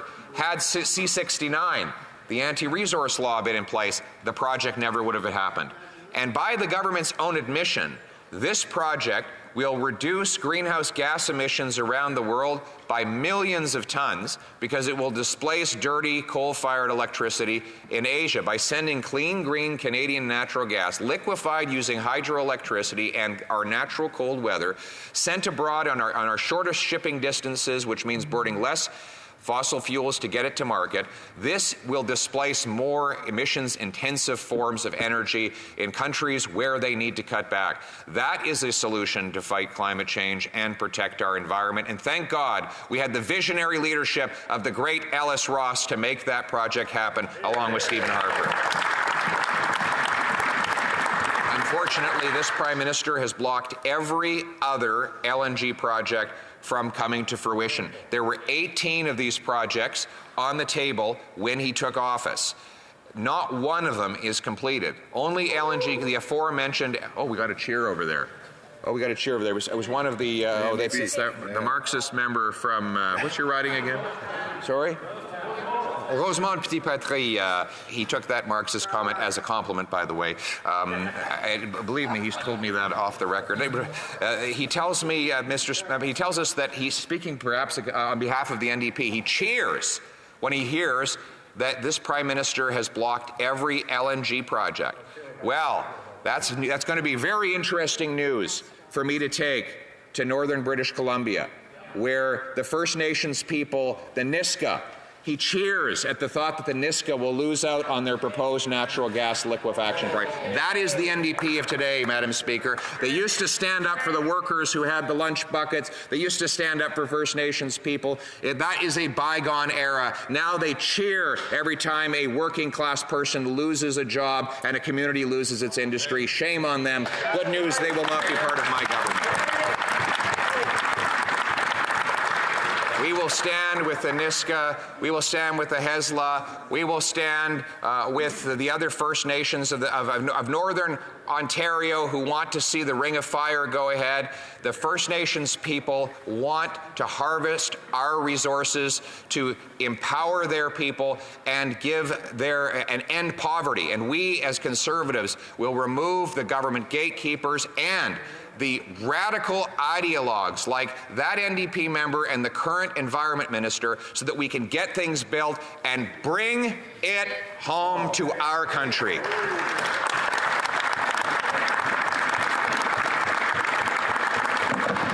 Madam Speaker, those powerful paychecks will fund schools, roads, and hospitals. They will improve our finances, and that's what I mean when I say fix the budget. Yes, we have to cap spending and cut waste. That's the spending side of the income statement. But we also have to bring in more revenue at lower tax rates. How do we do that? We allow more production. We have bigger and more powerful industrial projects and resource achievements, more paychecks for the people in the communities that work on those job sites. We'll generate the tax revenue at a lower cost to the overall population so that we can fund our cherished social safety net with real money and sustainably into the future, Madam Speaker. That is how you fix the budget. You make more and cost less to deliver better results for the Canadian people. Better results. The most basic result, though, is to have a roof over your head. And after 8 years of this Prime Minister, that is not possible. We're going to remove the bureaucracy that stands in the way of home building. The reason we have the fewest homes per capita in the G7 is because we have the worst bureaucracy and the slowest permitting.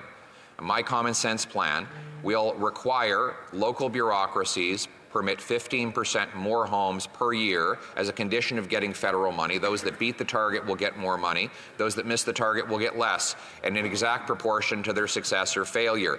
We pay realtors based on the homes they sell. We pay builders based on the homes they build. We should pay local bureaucracies based on the homes they permit.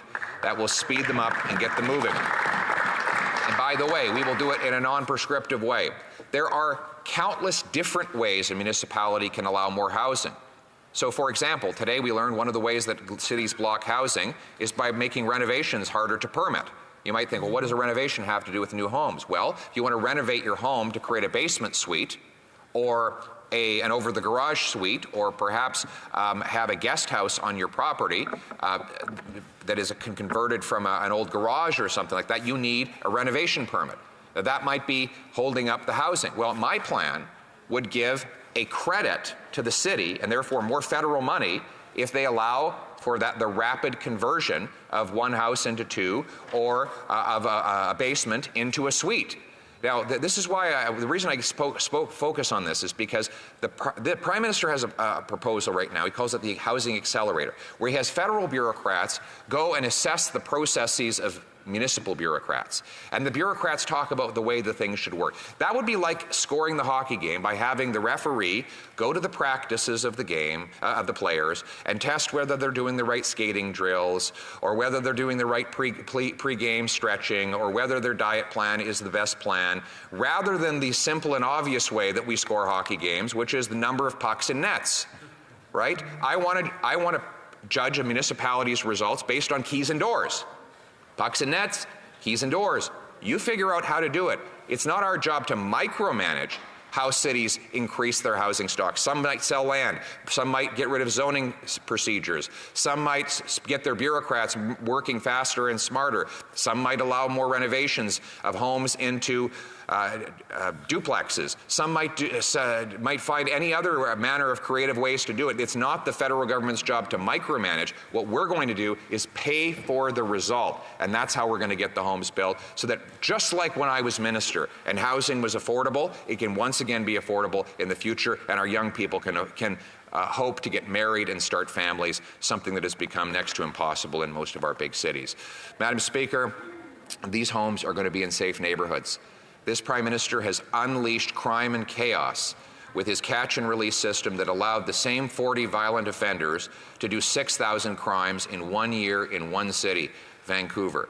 A common sense Conservative government will make repeat violent offenders ineligible for bail so that they stay behind bars rather than reoffending. We will bring jail and not bail. We will bring in treatment, not more drugs, for our addicts, so we can bring our loved ones home drug-free, and we will reverse the Prime Minister's ban on our sport shooters and our lawful hunters and instead go after the real violent criminals and seal our borders. We're going to put those billions of dollars he's wasting going after lawful hunters and put that into scanning the boxes that come in and out of our country that bring the drugs and the guns, and to scan those shipping containers that are taking away our stolen cars, so that we can stop them from leaving the country and keep our cars here, getting our insurance rates down so that people can afford to drive again and they don't have to sleep with one eye open in this looting of our vehicles that the Prime Minister has allowed to happen. We're going to this Prime Minister wants to protect turkeys from hunters. I want to protect Canadians from criminals. Common sense. Madam Speaker, so that is the common sense agenda of the Conservative opposition in this forthcoming Parliament. Axe the tax, build the homes, fix the budget, stop the crime. Axe the tax, build the homes, fix the budget, stop the crime. This is something on which we should all agree. So I call on the other parties to dispense with their radical ideologies and plans and unite around this common sense effort to set 4 clear priorities. Who is ready to axe the tax, build the homes, fix the budget, and stop the crime? Is everybody ready to do that? Let's bring it home.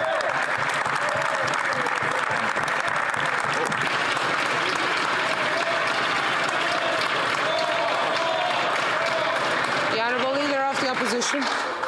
I'd like to introduce the following amendment: that the motion be amended by deleting all the words after the word "that" and substituting the following: the House declines to give second reading to Bill C-59, an act to implement certain provisions of the Fall Economic Statement tabled in Parliament on November 21st, 2023, and certain provisions of the budget tabled in Parliament on March 28th, 2023, since the bill fails to repeal the carbon tax on farmers, First Nations, and families. Thank you.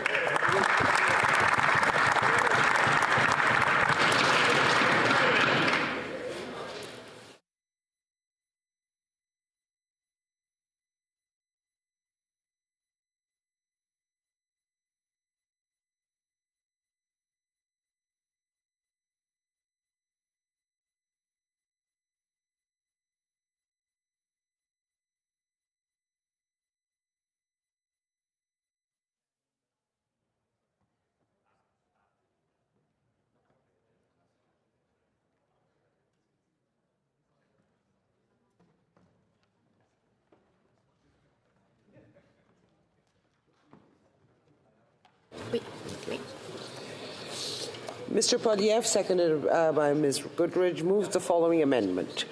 that the motion be amended by deleting all the words after the word that and substituting the following. The House declines to give second reading to Bill C-59, an act to implement certain provisions of the Fall Economic Statement tabled in Parliament on November 21st, 2023, and certain provisions of the budget tabled in Parliament on March 28, 2023, since the bill fails to repeal the carbon tax on farmers, First Nations and families. The amendment is in order. Questions and comments? The Honourable Parliamentary Secretary, the Government House Leader. Yes, thank you, Madam Speaker. You know, the Leader of the Conservative Party's fixation on the bumper sticker that's going to say axe the tax, Madam Speaker, has caused the Conservative Party and that mega right to ultimately say things like, we don't support the trade agreement with Ukraine. Madam Speaker, there are so many bizarre things coming from the far right under the leadership of the Conservative Party, Madam Speaker. My question is how does the member justify providing misinformation or selected information to the constituents in which I represent? When he says he wants to axe the tax, what he's really telling the residents, a majority of the residents in Winnipeg North, is that he's going to also get rid of the rebate.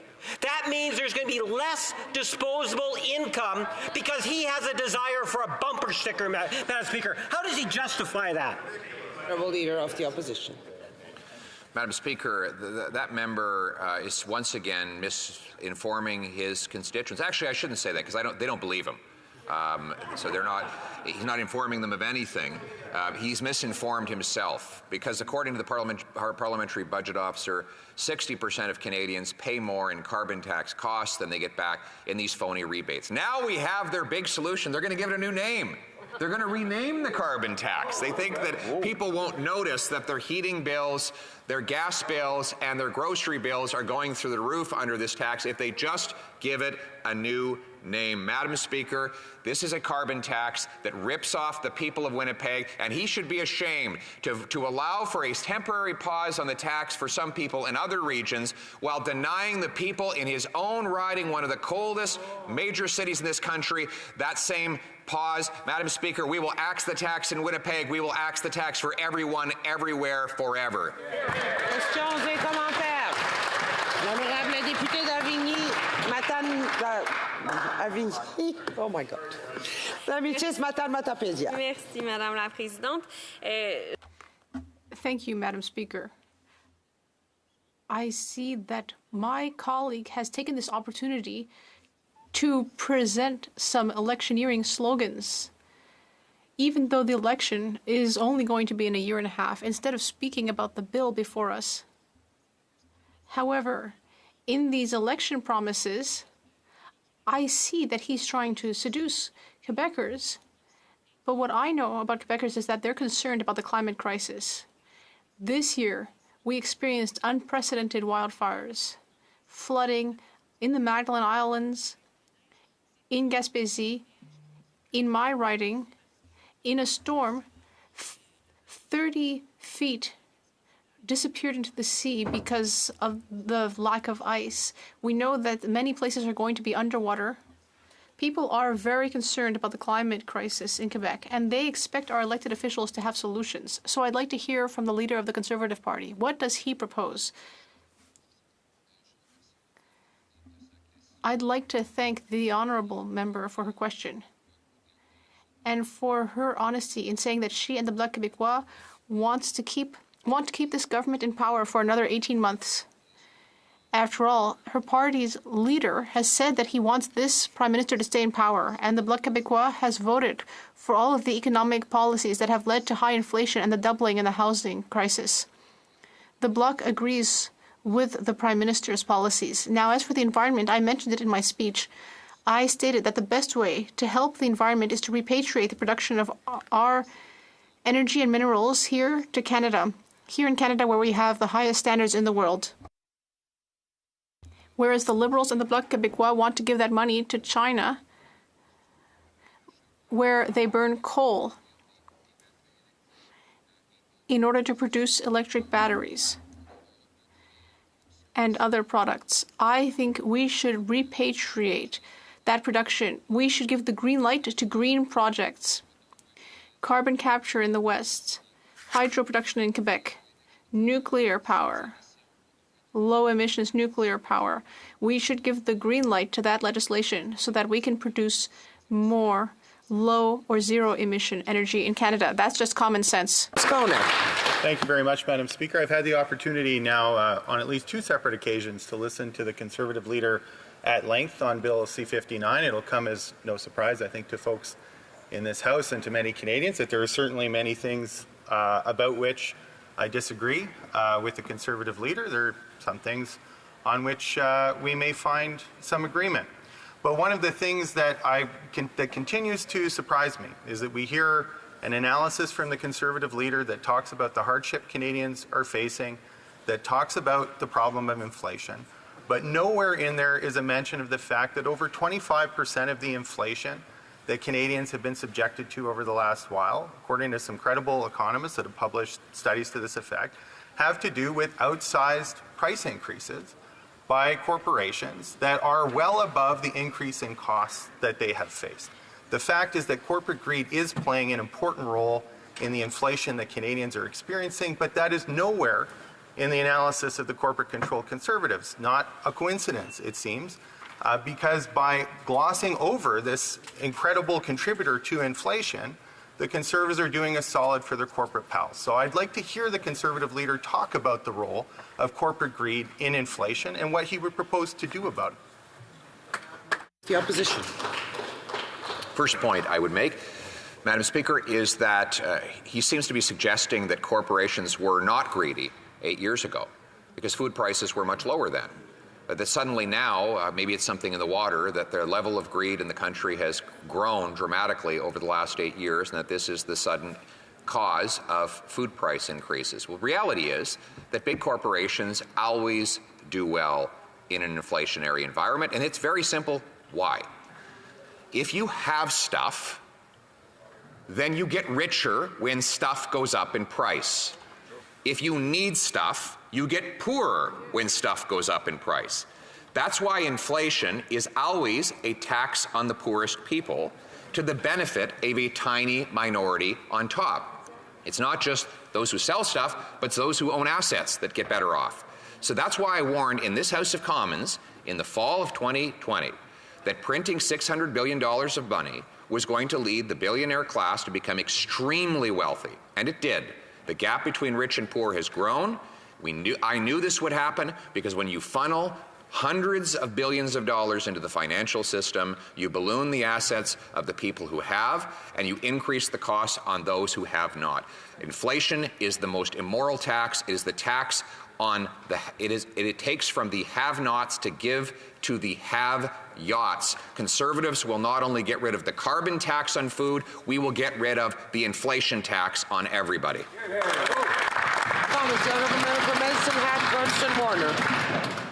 Thank you, Madam Speaker. I'd like to ask the Leader of the Opposition. I've visited with 3 farmers in my riding over the Christmas break, and to a person, to combine with the 3 farmers, they pay a combined total of about $630,000 in carbon tax in 2023, and they got 0 back. So I wonder what the leader has to say about the Liberals' comments that people are getting more back than they pay in, when these farmers, and this is just 3 average farmers in our riding, that paid $600,000+ in 2023 alone in carbon tax, and that's what the 20% exemption rate, not the full carbon tax. They're only paying 20%. Of the opposition. Madam Speaker, that is the story I hear from the farmers in my constituency. I stood and mentioned the Madero's farm in South Carleton. I read their bills into the record and asked the Prime Minister how he expects them to pay those bills when he quadruples the tax. This is the worst part of the Liberal NDP carbon tax. They plan to quadruple it.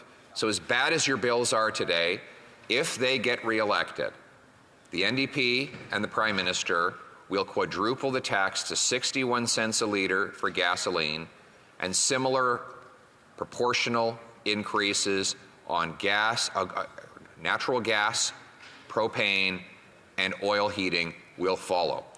That is their plan. Be very clear. The choice in the next election will be between a costly coalition that tax your food, punish your work, take your money, double your housing costs, and unleash crime and chaos in your community, or common sense Conservatives that will axe the tax, build the homes, fix the budget, stop the crime? Question. Resuming debate, l'honorable député, the honourable leader of government, parliamentary secretary to the government house. Yes, just very quickly, Madam Speaker, on a point of order. There have been discussions amongst the parties, and if you seek it, I believe you'll find unanimous consent to adopt the following motion, that notwithstanding any standing order or usual practice of the House, at the conclusion of oral questions later this day, the House observe a moment of silence for the Honourable Ed Broadbent, and that afterwards the member for Burnaby South, followed by a member of each of the other recognized parties and the member of the Green Party be each permitted to make a statement to pay tribute, and that the time taken for these proceedings shall be added to the time provided for government orders. Does the honourable parliamentary secretary have the agreement to propose such a motion? Agreed. Reprise du débat, l'honorable député d'Avignon-la-Métis, Matane-Matapédia. Merci, Madame la Présidente. Thank you, Madam Speaker. Before starting, I'd like to request unanimous consent to share my time. Bien comprise, Madame la Présidente. Madam Speaker, I don't know if you heard me. Désolé, j'étais distraite. I'm sorry, I was distracted. Does the honourable member have unanimous consent to share her time? Yes, the honourable member. Présidente, alors je partagerai mon temps de parole avec la députée. Thank you. I will be sharing my time with the member for Talbot. I'd like to wish you Happy New Year, Madam Speaker, as well as all my colleagues and all my constituents in Avignon, La Métis, Matane, Matapédia. I'd like to wish everyone a Happy New Year. And I'd also like to mention that, like many colleagues, I'm wearing this little green square today because January 29th is the day to honor action against Islamophobia and to remember the mosque attack in Quebec City. I think this is a good time to remember and honor the victims of the Quebec City mosque shooting. We are here to debate the Budget Implementation Act, C-59. It's an omnibus bill. There's a great many parts and elements in it. Today, I'm going to speak about a number of them. For example, psychotherapy, tax havens, pregnancies, vaping, housing. There are and many others. Many of these topics will be touched on. I chose the topics that I find the most thought-provoking because when I met with people during the holidays, many said, we don't really know what you're doing in Ottawa. We don't know what measures you're working on.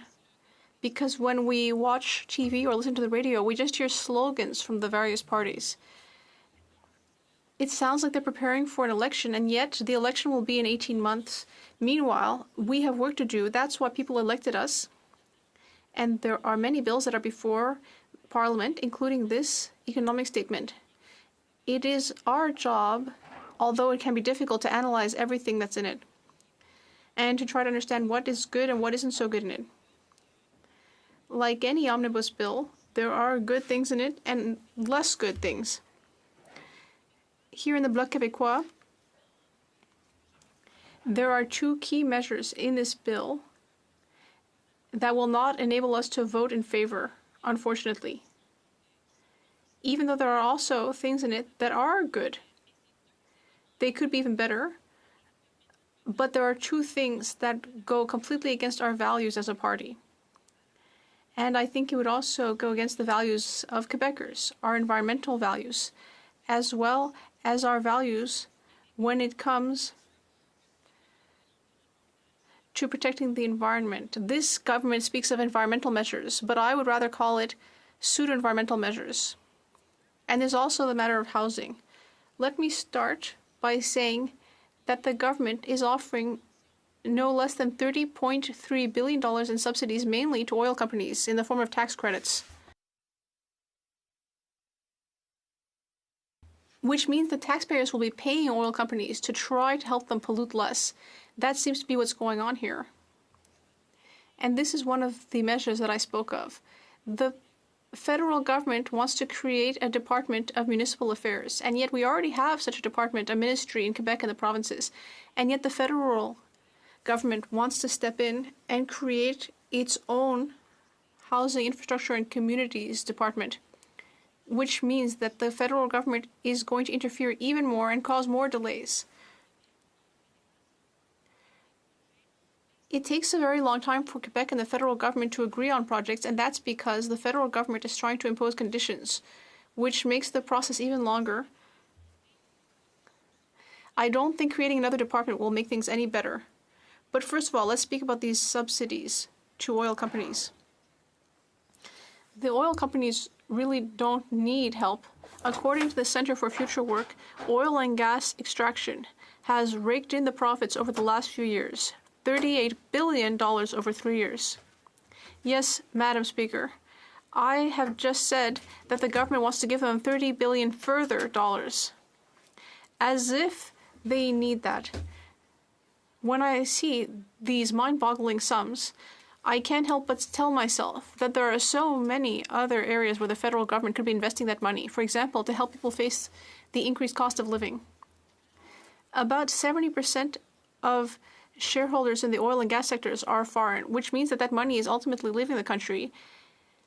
In the last 2 budgets, the government stated that it intended to create no fewer than 6 new tax credits, mostly for oil companies, which, according to the government's own numbers, will total $83 billion by 2035. We know that we need to do more to fight the climate crisis. And the government really thinks that what it should do is give more money to oil companies to help them pollute more? The mind boggles. This bill will modify the Income Tax Act to create those 2 tax credits. First of all, one of them is supposed to be a tax credit to invest in clean technologies. This is a $17.8 billion tax credit. It's called the Clean Technology Tax Credit, which sounds amazing, but when you actually look at the details, you realize that it's tailor-made to extract more tar sands and export more gas. As you know, Madam Speaker, the tar sands take a great deal of energy to extract. Hot water or steam needs to be injected, and this pollutes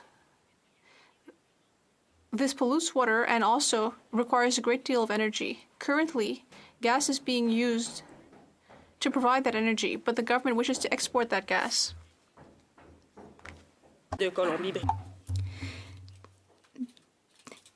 We are trying to export to Asia, and the Transport Canada pipeline, they're working on Coastal GasLink, and then the LNG plant by Shell will be operational within a year. So there will be more gas for exportation, and that's where the Clean Technology Investment Tax Credit comes in.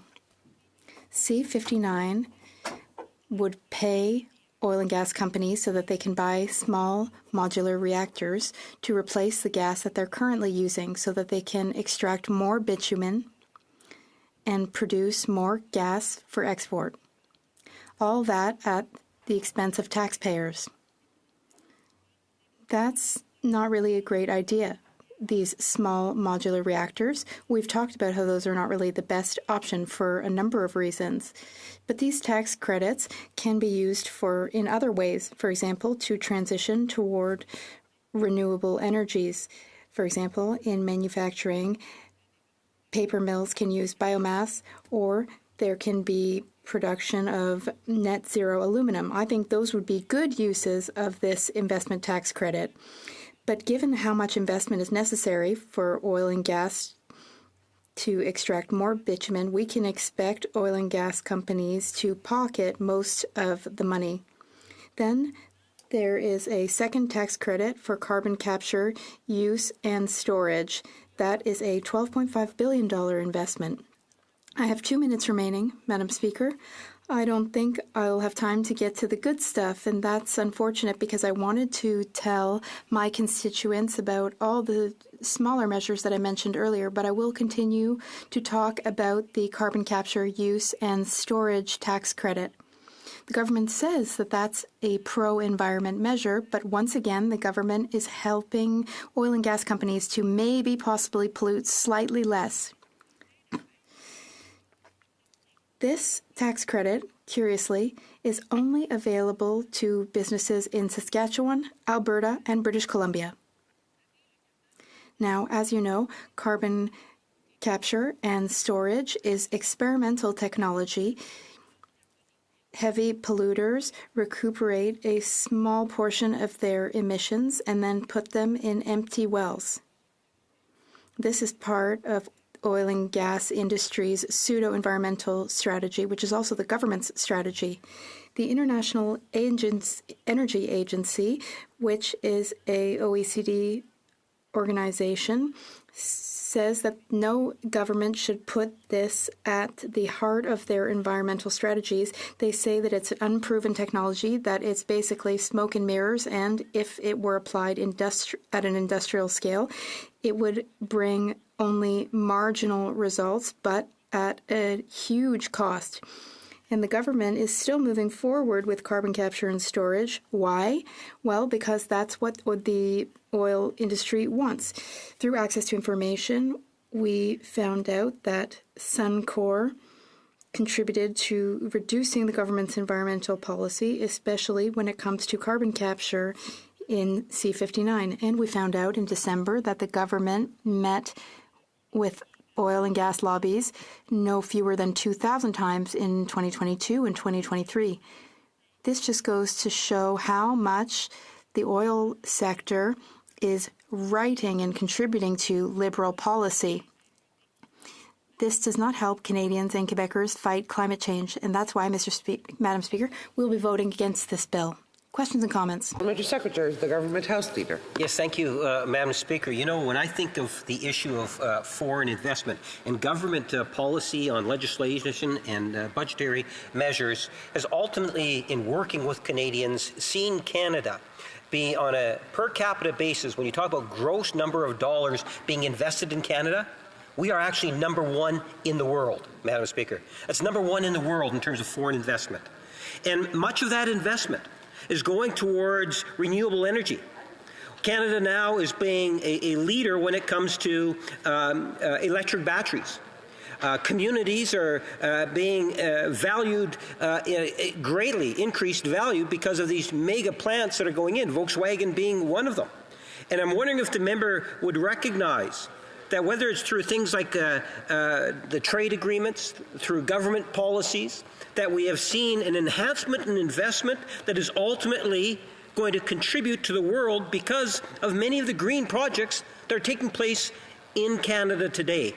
L'honorable député d'Avignon. The Honourable Member for Avignon, La Métis Matane Matapédia.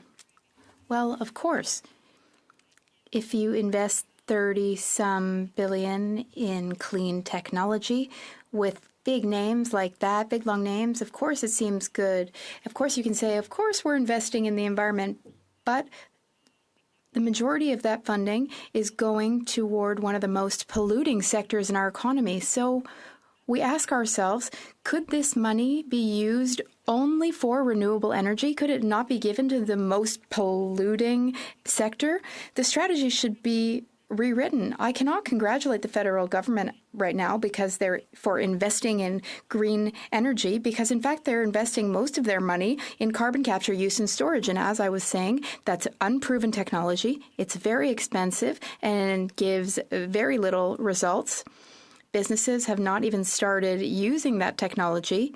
Meanwhile, our GHG reduction targets are around the corner. How are we going to meet them while we're investing in the wrong things? I don't know. Charlotte St. James, Assiniboia, Headingley. Thank you, Madam Speaker. This is my first time rising in the House this year. I just wanted to ask the member, given that we are discussing the fall economic statement, if she's concerned with the increase in the size of the national debt. In 2015, the national debt was $600 billion. After 8 years, this government actually managed to double it. In fact, spending more money than all other prime ministers combined. Is she not concerned that we are on the wrong trajectory and we need to get our budgets under control? The Honourable Member for Avignon-La-Métis, Matane-Matapédia. Thank you, Madam Speaker. I agree that we need to spend better. We don't need further investments. We need to invest smarter. The money that's already being invested, we need to invest it elsewhere. This is $30 billion. That's mostly going to big oil. Shouldn't this, for instance, go to health transfers and housing transfers to provinces? Quebec could receive more so that Quebec can run projects itself. Projects given to Quebec by municipalities. There are projects in the waiting. They're just waiting for federal funding. Sometimes municipalities say, Quebec has approved my project, but we're waiting for the CMHC, or the CMHC says there's no more funding left. So why don't we invest our money smarter, and then eventually it will pay off? The Honourable Member for Rosemont-la-Petite-Patrie. Thank you, Madam Speaker. I thank my colleague for her speech. She set out the government's inconsistencies and incoherence. Now, the Conservative leader just gave a speech. She didn't even mention the environment. What does the colleague think of the Conservative Party's pseudo-strategy to use carbon capture, use and storage to reduce GHG emissions? The Honourable Member, well, carbon capture, use and storage is not a solution. The United Nations has said so. It's also been confirmed by the OECD and the International Energy Agency. The IEA has said, don't put all your eggs in the carbon capture basket because it's not going to work. It's not going to bring down GHG emissions as much as we hope to. Now, the government is ambitious. The government has ambitious GHG reduction targets, but is not actually taking action to meet those targets. The Environment Commissioner said in 2023 that the government has included some positive measures in the economic statement, but that they haven't been implemented and there are no plans to implement these good measures. Then we have the Conservative Party, which wants us to prioritize carbon capture, use and storage, but they're clearly not listening to scientists who have said that that's not a good option. Resuming debate, the Honourable Member for Terrebonne. Thank you, Madam Speaker. Madam Speaker, this is my first time rising in the House in 2024, so I'd like to take this opportunity to wish you a Happy New Year, and I wish a Happy New Year to the constituents in Terrebonne. Now, in 2024, the sunny ways are becoming more and more cloudy. When we went home to our ridings over the holidays, we all realized that Canadians and Quebecers finally have something in common, and that is that they're very worried. If we look at main economic indicators, we can see that people have reason to be anxious. Vacancy rates are incredibly low. Inflation is very high. Madam Speaker, it's clear that that we need action. It's urgent. It's time. But there's still time to take action. Madam Speaker, the government, though, they reassure us by saying that they're here for Canadians, and they will continue to be here for Canadians. So my Bloc Québécois colleagues and I, we didn't feel very hopeful when we read through the details of this economic statement. We wanted to see how the Liberal government intended to improve things, given that there are so many challenges. So let's have a look at this. Last month, StatsCan published its numbers on the situation of our SMEs.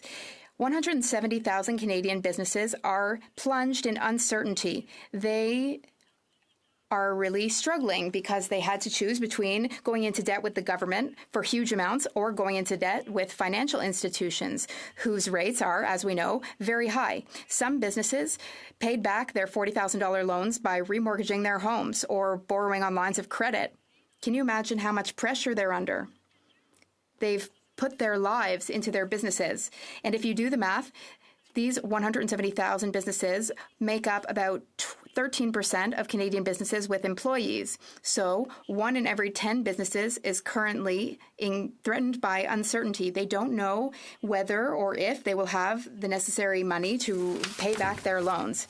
Businesses, and especially SMEs, are the foundation of our economy. They're also an important part of the social fabric in our communities. But in the economic statement, the government does nothing to help SMEs, and the government is ignoring the requests made by the National Assembly of Quebec. That was a unanimous request, as well as premiers of all provinces and the Bloc Québécois and organizations and businesses like the CFIB and the ARQ. We all called for a direct line of communication between businesses and the government, businesses which have questions or which are struggling. We have called for some flexibility because the government created this program and then punted it over to financial institutions. Can the government not understand how urgent it is to do something? Because the business community and the political committee are unanimous. We need to avoid a wave of bankruptcies. It's also incredibly urgent to act to address the unprecedented housing crisis. Over the past 5 years, average rent in Quebec increased by 25%, and the CMHC predicts that this trend will remain the same until 2025 and may even go up to 30% from 25%. So, households are paying a higher and higher share of their income on housing. Meanwhile, prices of other essential goods have increased too. Food prices increased by 5.9% in 2023, and it will cost $700 more per year in 2024 for a family to eat. Household incomes are not rising as fast as prices, and each year Quebecers and Canadians are giving away massive proportions of their income on essential spending like housing. They are working to live, and just barely. Now, we also need to set up an emergency fund for homelessness because there is an unprecedented homelessness crisis in Quebec and in Canada right now. In Quebec, homelessness rose by 44% in 5 years. That means another 10,000 people currently visibly homeless. And there's also invisible homelessness, which affects about 8% of Canadians at one time or another in their lives, and especially women. So we really need to help. The Bloc Québécois understands how urgent it is to take action to combat homelessness. We suggested an emergency fund for cities and municipalities to support those experiencing homelessness. So what was announced in the fall economic statement? Any money for housing, that's great, but nothing to celebrate because it won't come until 2026. Oh, and of course, there's the GST, which was cut for housing constructions, but François Desrosiers, a University of Laval real estate professor, explained that this measure will not fix rental housing shortages because prices are constantly rising. And you know what's worse, to add insult to injury, the government announced in the fall economic statement that it is creating a new housing department, a department of housing, infrastructure, and communities, to give the impression that it's tackling the housing crisis. But you know what? That's just a Department of Municipal Affairs that they want to create. It's an interference department that they want to create. We already have a federal housing minister, and in Quebec, we have an infrastructure minister who is responsible for infrastructure in Quebec. That is an important announcement, but it's also totally empty. The Bloc Québécois called on the government to implement a low-interest rent program to build more social and affordable housing and more rental housing. And how has the government reacted? Well, they're promising us money in 2 years, and they're creating an interference department. The Bloc Québécois clearly set out its priorities as well as solutions to deal with problems in all major files. We did the government's work for them. But in the fall economic statement, there really aren't many new measures. It just repeats measures from the previous budget. The statement kind of seems to ignore the most important elements for the future and future economic prosperity of Quebec and of Canada. And, you know, this government is harming Quebec and Quebecers. When it comes to the CEBA, the emergency loans, they gave an extra 14 days to pay back the $40,000 loans.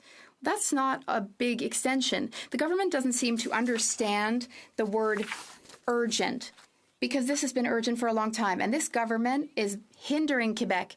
And when the federal government has to take action, they failed systematically when it comes to the housing crisis, the fight on climate change, or even clean drinking water on reserves. They consult and they talk, but they don't take action. In 2 months, Madam Speaker, the Deputy Prime Minister will table a new budget. I hope that it will be better than this fall economic statement. I hope that it will be better for Quebec. That said, the budget will be yet another reminder that the best budget for Quebec would be a sovereign Quebec budget, by and for Quebec. Questions and comments. The Honourable Parliamentary Secretary, the Government House Leader, and before the Honourable Member speaks, could you make sure that there's no phone near the mic? Thank you. The Honourable Parliamentary Secretary. Yes, thank you, Madam Speaker. And much of what the member says, I disagree with. I'm sure she's not surprised by that particular comment. She made reference to purpose-built housing or homes, apartments, where we are going to be getting rid of the GST in order to encourage more growth. It's projected that there will be literally thousands of new units that are going to be built as a direct result. In fact, we now have provincial jurisdictions that are doing likewise for the PST. I'm wondering if she would not agree if you now have provinces trying to duplicate what it is that the federal government is doing in an attempt to increase the supply of purpose-built homes. Is that not a good thing? Would she not support that? Honorable député de Terrebonne. The Honourable Member for Terrebonne. Madam Speaker, my answer is very simple. That is not enough. That won't work. That won't help build new affordable rental units because interest rates are too high. That measure might make sense on a small scale, but currently, interest rates are so high that nobody wants to borrow to build affordable rental housing. So that is just not enough. Thank you, Madam Speaker. Comments, questions et commentaires? The Honourable, l'Honorable député de Thérèse de Blainville. The Honourable Member for Thérèse de Blainville. Thank you, Madam Speaker. I would like to thank my colleagues for their remarks today. My colleague demonstrated that we are not investing the right way. And we're talking about federal public money that comes from our taxes, and it's not being invested the right way. For years now, we have been working on federal programs. But the federal government is always interfering, always meddling. For example, when it comes to old age security, reform is essential, and we also need EI reform for workers. These are important socioeconomic actions that we need to take.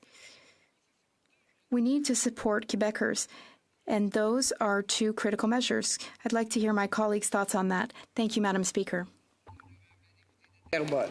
Merci, Madame Présidente. Thank you, Madam Speaker. I want to thank my honourable colleague and friend for her excellent question.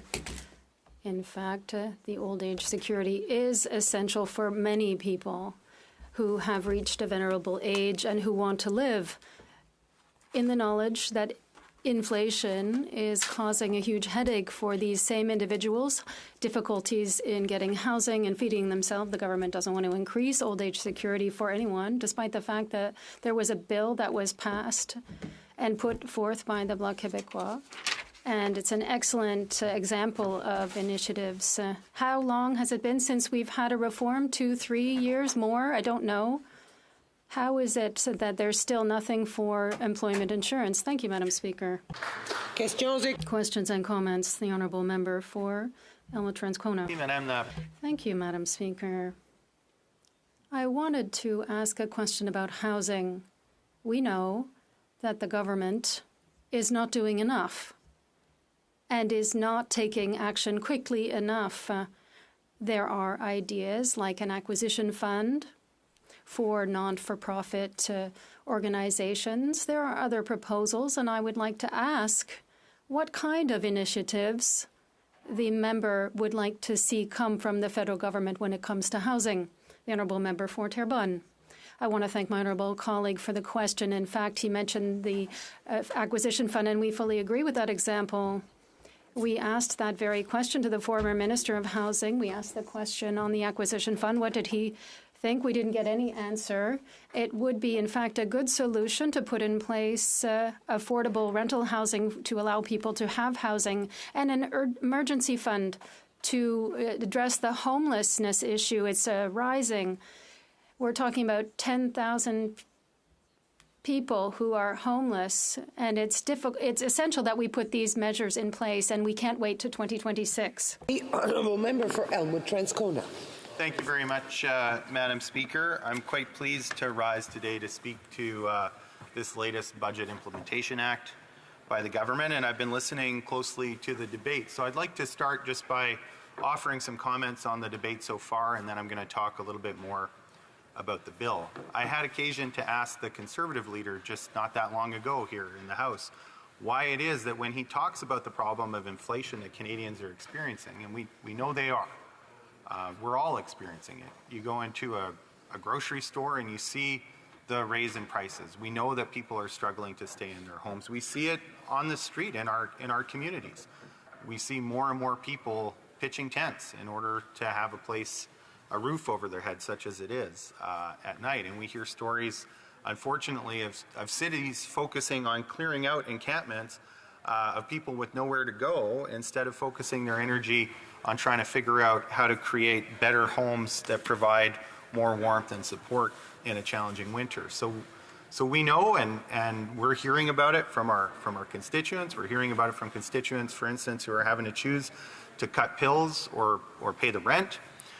There's all sorts of ways in which this really difficult economic time is affecting Canadians. So the question for us here in Parliament is what to do about it. And certainly the Conservative leader has a lot of opinions about what to do about it. My question earlier was why, when he talks about inflation and he talks about the hardship that Canadians are experiencing, he doesn't make mention of whether it's in Canada, and there have been some credible studies here in Canada that say that price increases over and above the increase in cost for large corporations are responsible for 25% or more of the inflation that Canadians have experienced. So I want to be really clear. That's not price increases. There have been price increases where companies, and particularly we know a lot of small and medium-sized businesses in our communities, are experiencing higher costs, and they have to pass that on to their consumer. We know even with some big corporations, they're experiencing higher input costs, and some of that gets passed on to consumers. We're talking about price increases that go above and beyond that increase in cost that they're passing on to consumers. So it is no excuse to say that they're simply passing on those costs. They're not. That 25% or so of inflation that's attributable to price increases above the additional cost means that they're taking that home in profit. So when you look at the profits of oil and gas companies that increased by 1,000% from 2019 to 2021, as an example, those were not increases of passing on costs. Those were some of those increases that contributed to inflation by being additional price increases just for the purpose of paying higher dividends to corporate shareholders and bigger wages to corporate executives. So how do you pretend to be a leader that is serious about addressing the problem of inflation when you're completely silent about the corporate greed that is driving a quarter or more of that very inflation? I submit to you that it's not possible. It's not credible. And I'm proud to be part of an NDP caucus with an NDP leader that is willing to name that problem here in the House of Commons, to acknowledge that we will not have a solution to the inflation problem in Canada if big corporations continue to feel that they can increase prices with impunity, because that is a major driver of inflation and a major driver of hardship for Canadians. And I think it speaks to the electoral choices that Canadians have, because we have a Conservative opposition here who would frame themselves as an alternative to the Liberals. But actually, if you look at this blind spot, the corporate-controlled Conservatives aren't willing to acknowledge or don't see or whatever it is. So I won't speak to the question of intention here. I'll just say that it is a blind spot, whether it's willful or not. And what that means is that they, like the current government, will continue to be prone, if they were in government themselves, to saying that if we just trust the market to deal with these problems, those problems will go away, because they refuse to acknowledge the role that unbridled corporate greed is playing in creating the economic problem that Canadians are facing today. So one of the ways that that manifests with the current government is on housing, for example, where the real meat of their housing proposal in the fall was all about creating more room for the market to solve the housing crisis. And for Hansard, I want you to know, I use air quotes for that. Perhaps they can appear on the record. Because I don't really think that we are going to get market solutions to the housing crisis. I don't think that's a revelation. I don't think that's particularly controversial, because I know that the market, since the federal government in the mid-90s stepped away from producing non-market housing, the market has had 30 years to solve our housing problems. And instead of solving them, it's created a crisis that is accelerating and getting worse. So simply freeing up Crown land and handing it off to developers to do what they will is not going to solve the problem, because the same motive of corporate greed that has been driving this housing crisis for decades now, and that has become particularly acute in the last few years, nothing about that basic structure will have changed if we're still just expecting market players to solve this crisis. And we've heard, like we've heard at the Finance Committee, from home developers and financiers and real estate people, that the market isn't going to solve this problem. And that's not to say we don't need more market housing. It's not to say that there won't be more housing built by the market. Of course there will be. That's not where we need the attention of government, though. The attention of government has to be on the part that the market will not do and has not been doing. And that's on non-market housing. So to say that we want to see the government focus specifically on non-market housing isn't to discount the role of the market and market housing.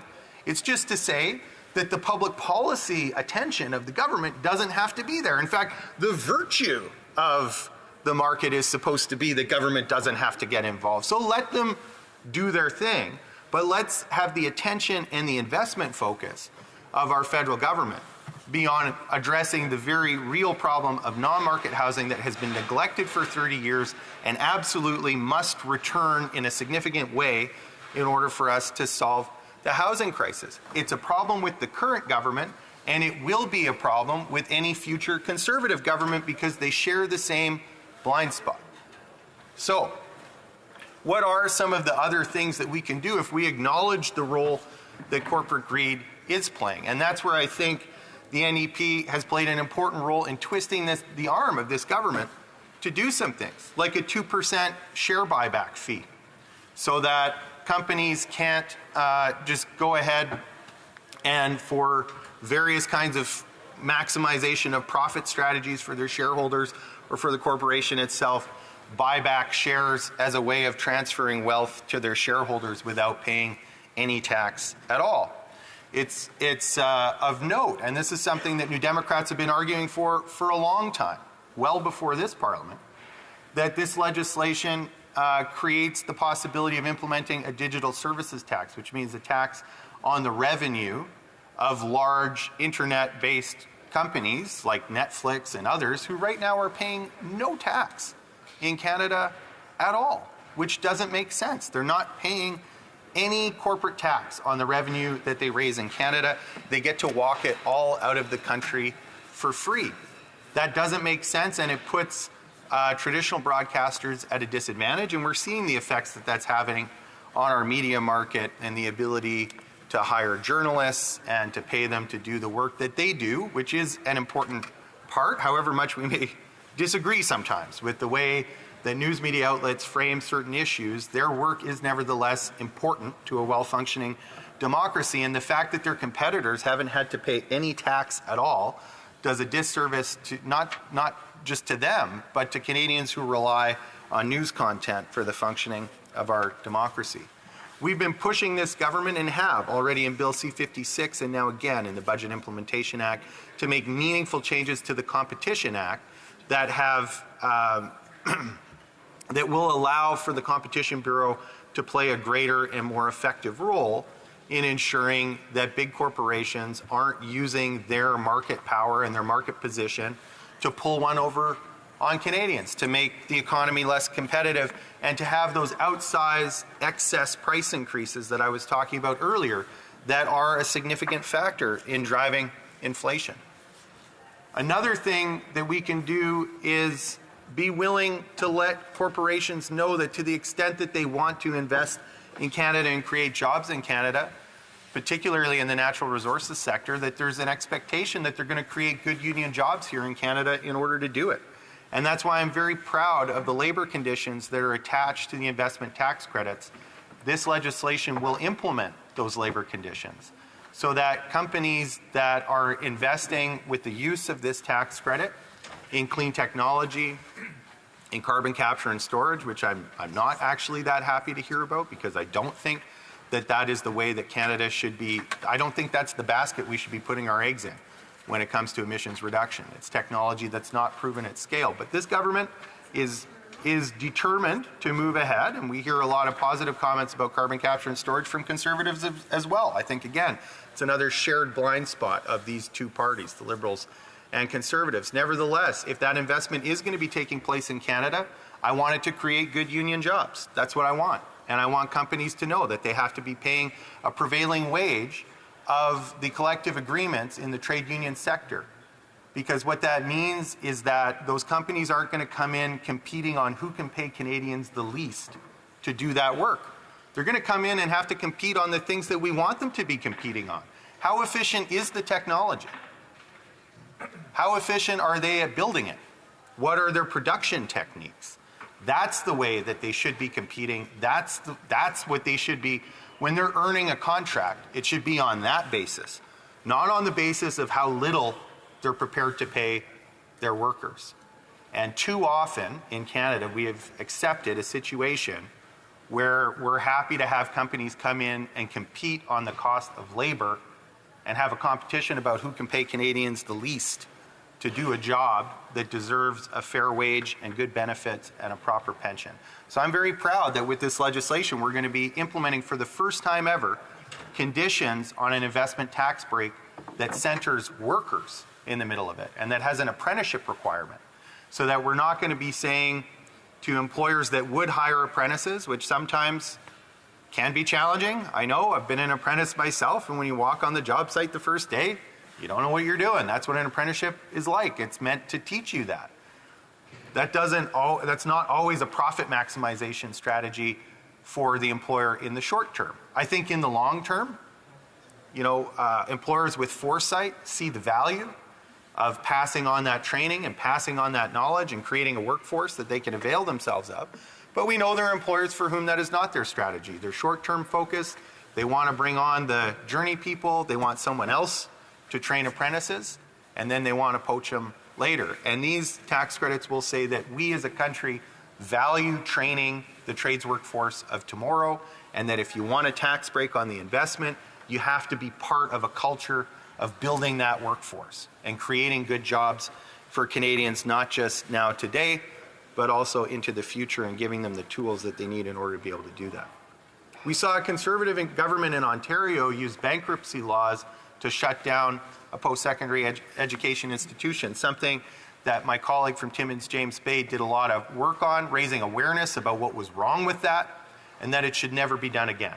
And New Democrats have spearheaded the effort to get that done. And in this budget bill, what we see is a provision that says that the bankruptcy and insolvency laws of Canada and the CCAA will not be able to be used again in the future to perpetrate that kind of nasty closure on a public institution.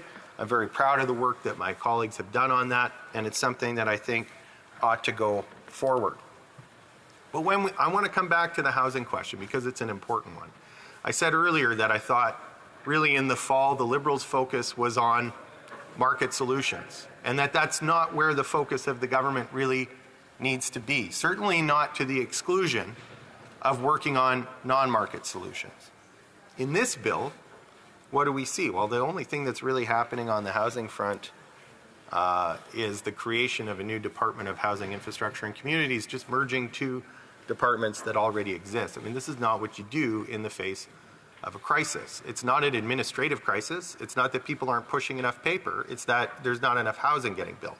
And changing the name of the department without prioritizing things like recapitalizing the co-investment fund, one of the few federal funds that's actually building non-market housing, it doesn't make sense to prioritize shuffling the words in the department name around over advancing that funding. And in the fall economic statement, I think shamefully that recapitalization that was much touted by the government as their action on the urgent housing crisis was backloaded in the budget tables and won't be coming for another 2 years. Particularly when you consider that the territory of Nunavut alone has been asking on an urgent basis for $250 million to address the housing crisis that they're seeing and to meet the needs that as a territorial government they're being asked to respond to. We didn't see a mention in the fall economic statement, and there's nothing in the bill around the Quebec Hydrolink, which is a project that will help deliver power into parts of Nunavut, and I would hope also be accompanied with some more broadband access as well, in order to set the stage for more economic development in parts of Nunavut, as well as to try and reduce the reliance in Nunavut on diesel in order to power communities, instead of being able to bring hydro up, or in the long term perhaps be able to produce enough electricity in a sustainable way that they can become a seller and bring in own source revenues to Inuit communities in Nunavut as well. So that's the kind of long-term infrastructure investment that would make a lot of sense, and we don't see. Another important investment would be to upgrade the Cambridge Bay Airport, which is an important hub for Nunavut. And those kinds of investments, when we talk about Canada's sovereignty in the Arctic, we know that the best way to enhance Canada's sovereignty in the Arctic is to invest in the people who live there, and to help them have the tools and resources that they need in order to be able to have a strong economy and to live in appropriate housing and to have access to the services that people rightly expect in the 21st century. Instead, the rumor that we've been faced with now for at least a month on Parliament Hill, a little longer if we go back into early December, is that the government is contemplating deep cuts at Indigenous Services Canada. We certainly want to know more about what the government is contemplating and the effects that it will have on First Nations, Inuit, and Métis communities across the country. It's an area of significant concern for us, and something that is not addressed here, but we do expect to see addressed in the budget in terms of what the government's plan is and how we're going to ensure that Indigenous communities once again aren't left holding the bag when a government decides it wants to save money to continue on a culture of corporate tax cuts. And I want to just end by coming back to this question of the role that large corporations are playing in driving inflation. What we know now, a report from the PBO as recently as December of 2021, said that just 1% of Canada's population owns and controls 25% of all of the wealth of the country. And the bottom 40% of income earners in Canada share just 1% of all of the wealth that's produced in Canada. And you think about that, and that 25% number is 5% higher than it was at the turn of the century. Now, what's happened since the year 2000 is that the proportion of wealth controlled by the top 1% increased by that whole 5 percentage points. I don't mean it increased by 5%. I mean it went from 20% of overall wealth to 25% of overall wealth.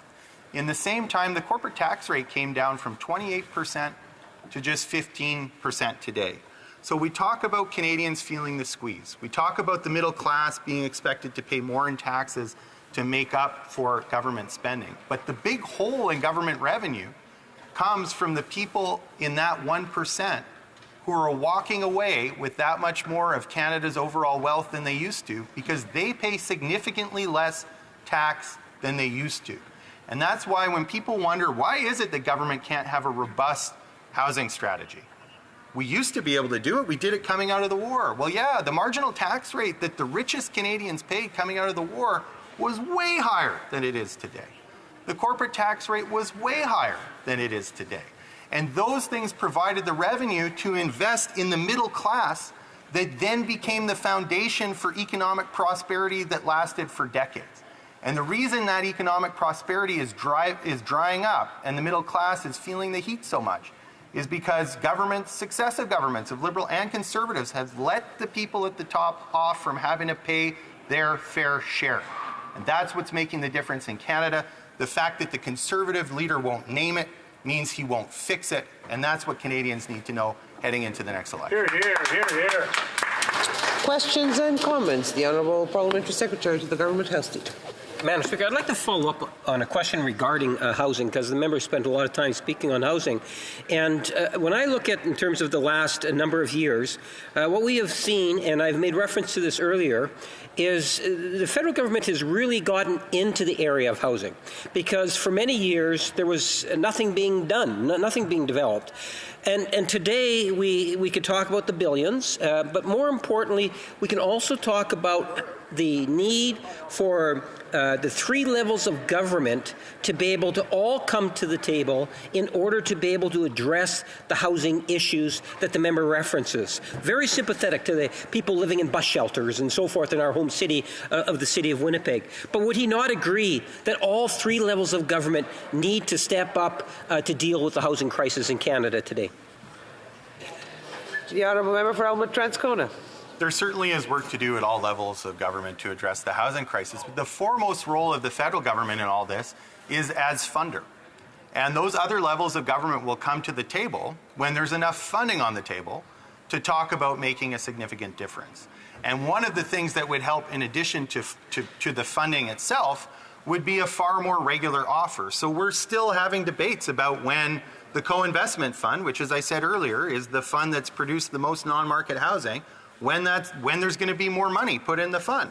Well, how come there isn't an annual offering? Why is this a question? The housing crisis took decades to develop. It's going to take a long time to solve. The idea that the federal government is just going to offer this money willy-nilly and not regularly on an annualized basis so that other levels of government can plan for the level of investment that's coming not just over the short term, but the medium and long term, is laughable. So the federal government has to make annual commitments. They have to make it with a lot of warning, and we shouldn't be having to have this debate every time the fund is depleted. There's no way they're going to offer enough money in one offering to not have it depleted. So other levels of government need to know when the replenishment is coming so that we can actually plan into the future for how we're going to solve this crisis. Honourable Member for Mission, Mascouy, Fraser Canyon. Well, thank you, Madam Speaker. Thank you to the member from Winnipeg for his speech. I was a little concerned about some of the comments he was making. We all know that one of the reasons why wealth has increased in Canada is in relationship to the increase in assets that many Canadians have through home ownership. One of the reasons why those assets increased in value so much over the last number of years is because we didn't build enough homes to keep up with the demand for housing.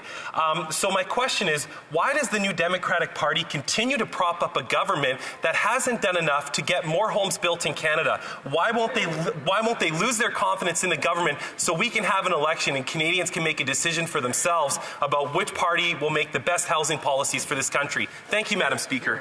Honourable Member for Elmwood-Transcona. Well, we respect the decision that Canadians made in an election just about 2 short years ago, and we've seen it as our task to work in the context that Canadians created in order to deliver on the promises that we made to Canadians, like a dental care plan, for instance, which we have been working, and people are receiving their letters to register for that program now. So we'll continue to do the work in the Parliament that Canadians elected. We've got a lot to say both now and at election time about what the Liberals have done on housing, what we would do differently, and the glaring deficiencies of the so-called Conservative plan when it comes to housing as well. So, the idea that somehow we're going to have an election and the housing crisis is going to go away because those guys are going to do something different than these guys when they're both obsessed with market solutions is a little rich. So no, I don't believe that, and I'm prepared to do the work in the Parliament that Canadians elected. L'honorable député de Longueuil-Charlemagne. Longueuil-Saint-Hubert. The Honourable Member for Longueuil-Saint-Hubert. Thank you very much, Madam Speaker. I'd like to wish you Happy New Year. and I'd like to wish all my colleagues Happy New Year. I'd like to wish all of you to engage in very kind debates during 2024, if such a thing be possible. I'd like to thank my colleague for the speech. And I think that affordable housing is a solution that we need.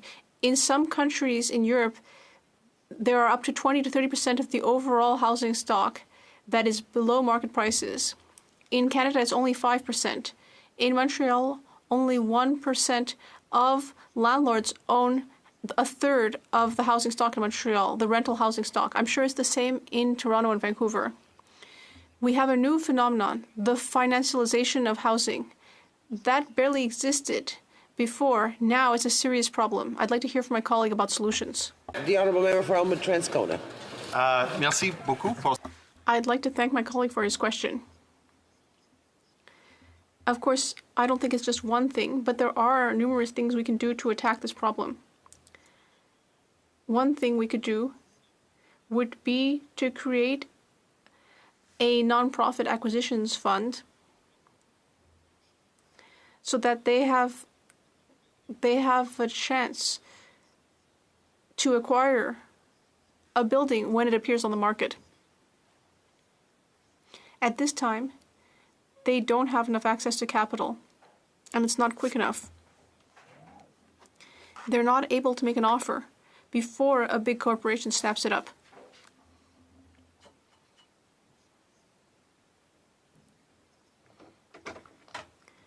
So that's one thing that could be done. We also need to ensure that large corporations in the housing market have reasonable taxes. And we also need to make sure that they're not taking advantage of loopholes. We also need to build more non-market housing. That will have an effect on market prices as well if people have the option to buy non-market housing. Questions and comments. The Honourable Member for Sandwich Gulf Islands. Speaker, and to my honourable friend for Elmwood-Transcona, I couldn't agree more with him and his analysis that when we talk about inflation, we can't leave out excess corporate profits. And I want to ask him if he agrees with me that he referred to the large, unprecedented profits from oil companies. I wonder if he would agree with me that that essentially amounts to profits from war profiteering, because their profits went through the roof when Putin invaded Ukraine. The Honourable Member for Elmwood-Transcona. Well, I'll say that we absolutely should have an excess profit tax on the oil and gas industry. We've seen them make, as I said, an 1,000% increase in an industry that was already very profitable, thank you very much, over the last number of years, indicates that that is not something where they're just, marking up prices to keep up with inflation. They saw an opportunity. The war was certainly part of that opportunity. I think it's shameful for companies to be using a global conflict to jack up its prices, and they shouldn't be allowed to do it. We have the power here in Canada. Some of our allies have exercised the power that they have in their own jurisdiction, including a Conservative government in the UK, implemented an excess profit tax on the oil and gas sector. Why it is in Canada that we can't find people on the government benches with the courage to do the same and to reinvest some of those excess profits in the Canadian economy and in Canadians themselves, I think is a real disappointment, and it's certainly something we will continue to talk to Canadians about, including at election time. Honourable for Hamilton Centre. Thank you very much, Madam Speaker. And it's always a pleasure to hear from the Honourable Member from Elmwood-Transcona, who does a masterful job of highlighting the hypocrisies and contradictions of both Liberals and Conservatives. And he raised a very important question today about workers, Madam Speaker. He spoke about our responsibility to workers. And I want to take a moment and just highlight a recent visit that we had to IBEW's training facility in Alberta, the 424 union, who's doing a fantastic job training the next generation of workers in Alberta. And what we heard from them, Madam Speaker, is that our federal government has a responsibility, that when it comes to procurement, that there are some construction and infrastructure contractors out there who do something called double-breasting. They make applications with union workers, and then they come through and they make applications with another side of their company with non-union workers, essentially driving down the prevailing wage on the backs of not just the workers, but taxpayer investments as well. So through you to the Honourable Member, who I know is a proud member of IBEW, if he could speak again to the importance of a good prevailing wage and a procurement power of a federal government to ensure that workers get paid that union rate with good benefits and great pensions.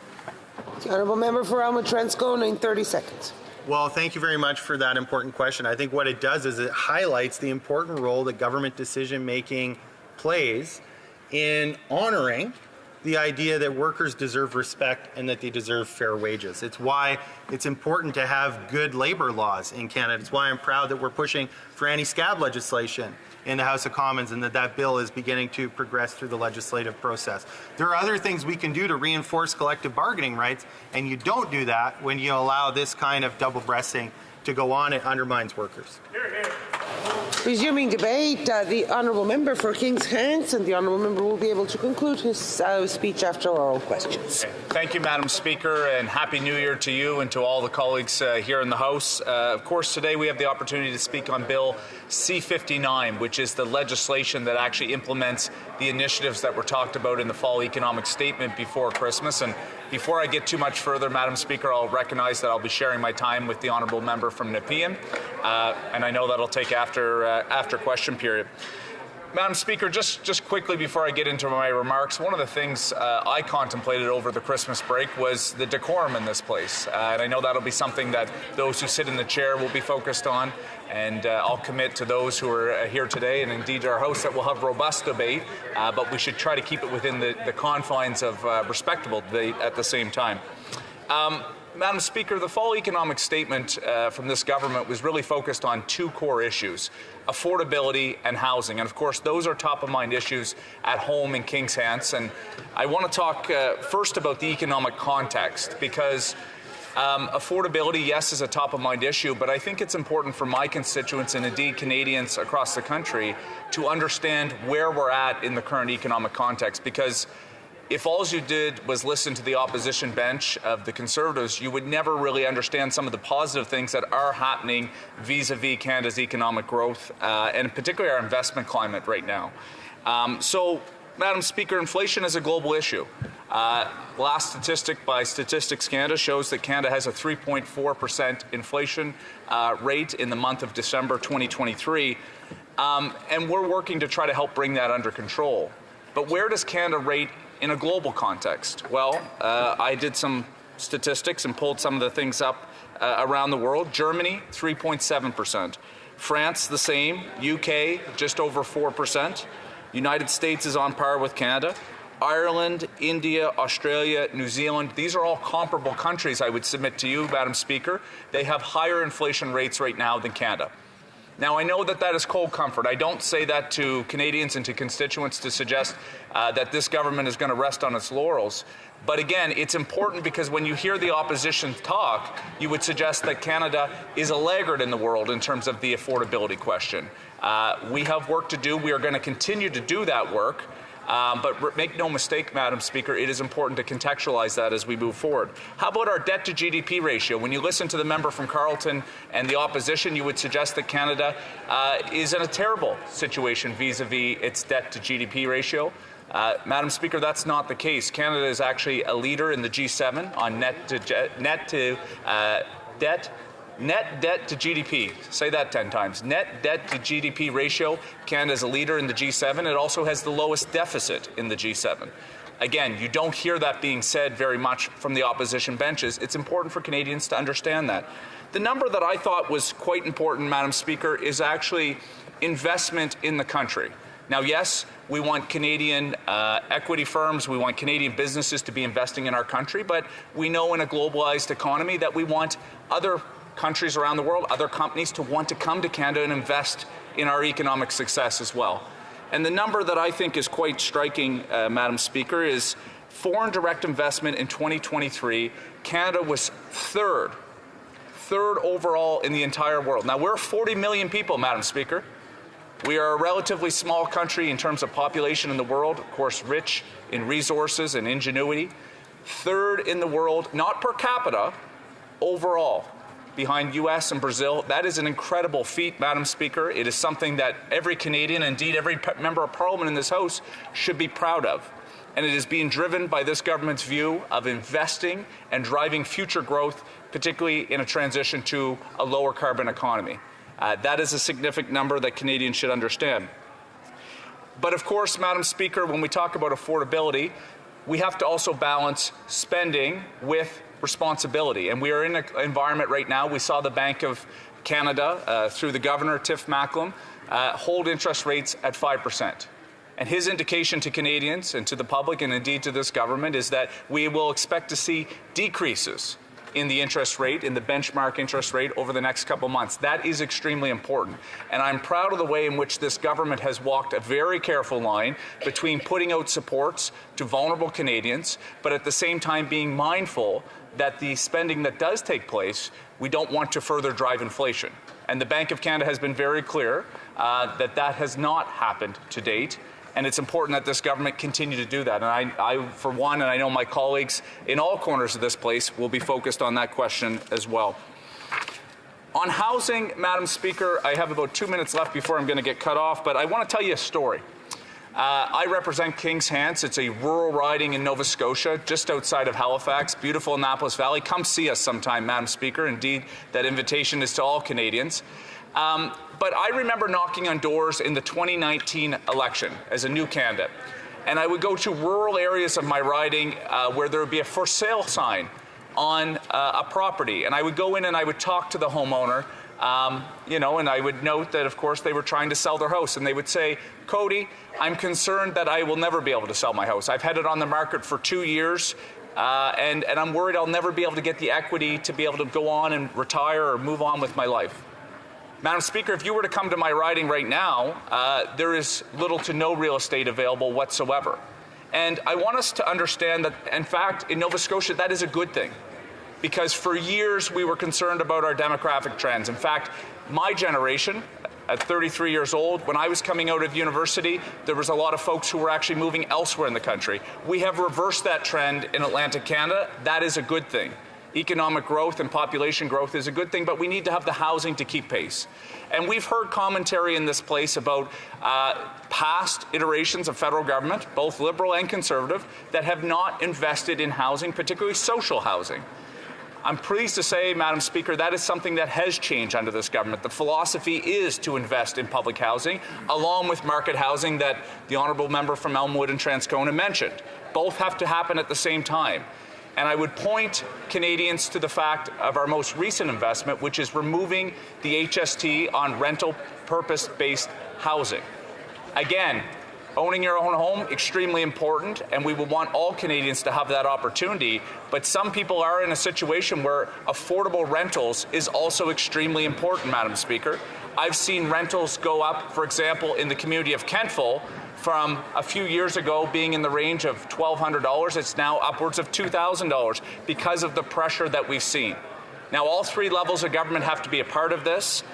I'll say a little bit more. Madam Speaker, I see my time is quickly coming to a close. I will carry on after question period, and I'll look forward to my colleagues giving me questions, but let me give way to SO 31s. Thank you.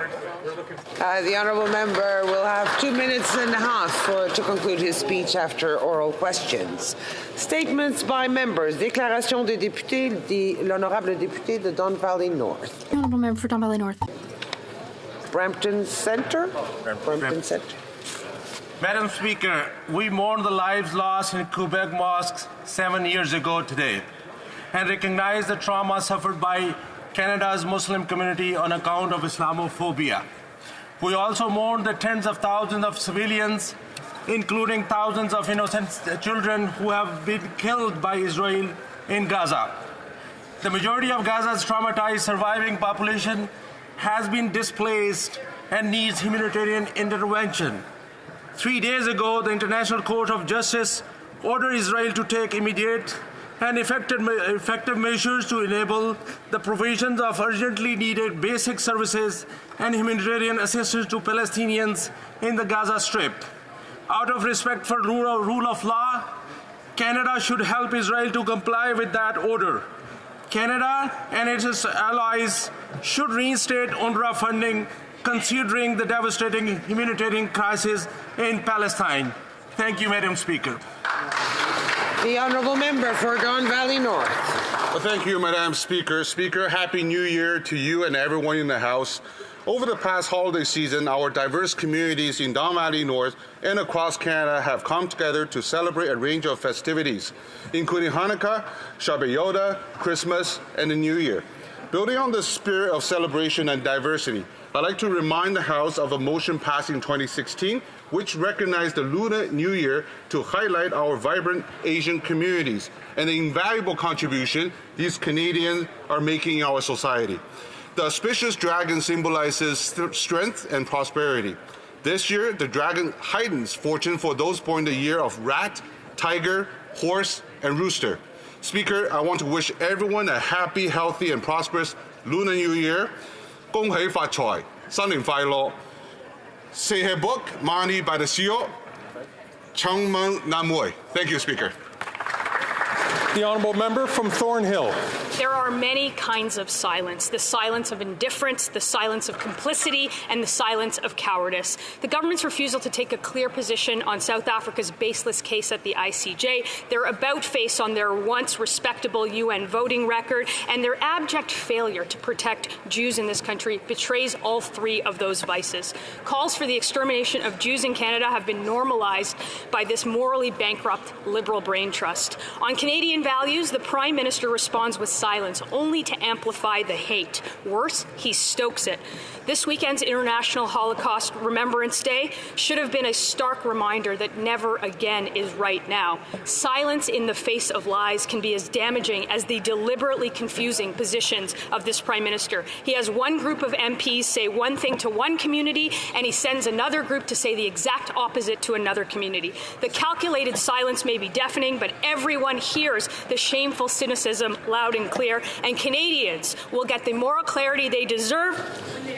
The Honourable Member from St. John's East.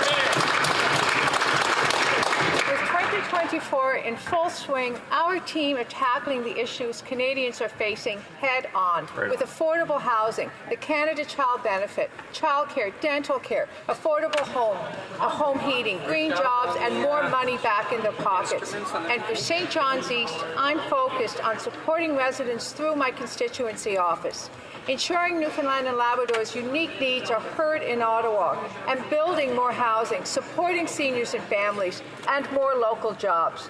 We are putting Canadian families first, and it doesn't involve cuts, far-right tactics, and exploiting people's fares. That may get social media likes, but it does not get the job done. We are pushing forward with legislation to help Canadians, all of which the opposition has voted against, signaling what they will do if they are in government. Thank you. The Honourable Member for Drummond. Roger Pomerleau passed away. A piece of Quebec's soul has died with him. He loved his language and his culture. Roger Pomerleau was a Bloc Québécois Member of Parliament from 93 to 97. And then in Drummond in 2008, after Pauline Picard. In the Bloc and in the Parti Québécois, Roger is remembered. He was a former member, and we remember him. He was a man of great conviction, flawless integrity, and most of all, he was a man of action.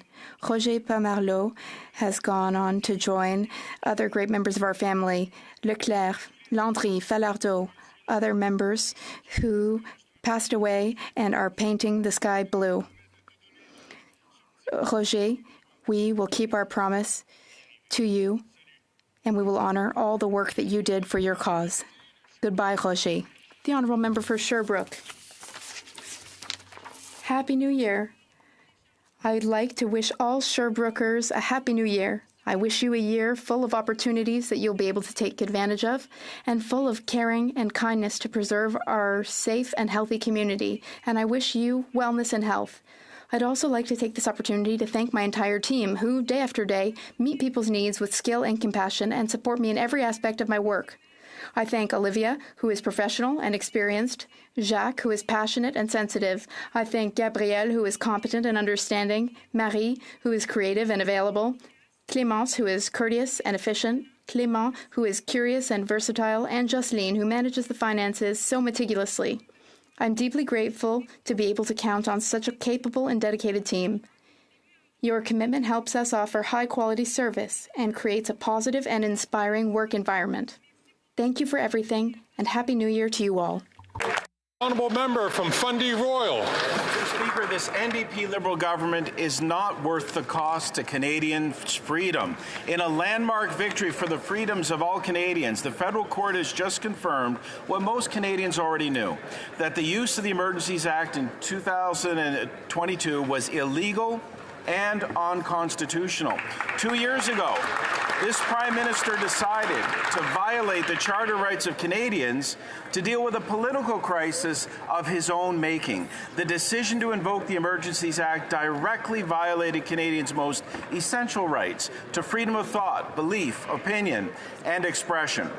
The federal court found that the illegal use of the Act, the reasons were not provided for the decision to declare a public order emergency, and they did not satisfy the requirements of the Emergencies Act. A Conservative government led by the Leader of the Opposition will ensure that the Emergencies Act can never again be used to silence political opposition. Conservatives will always defend the right. The honourable member from Kitchener South Hespeler.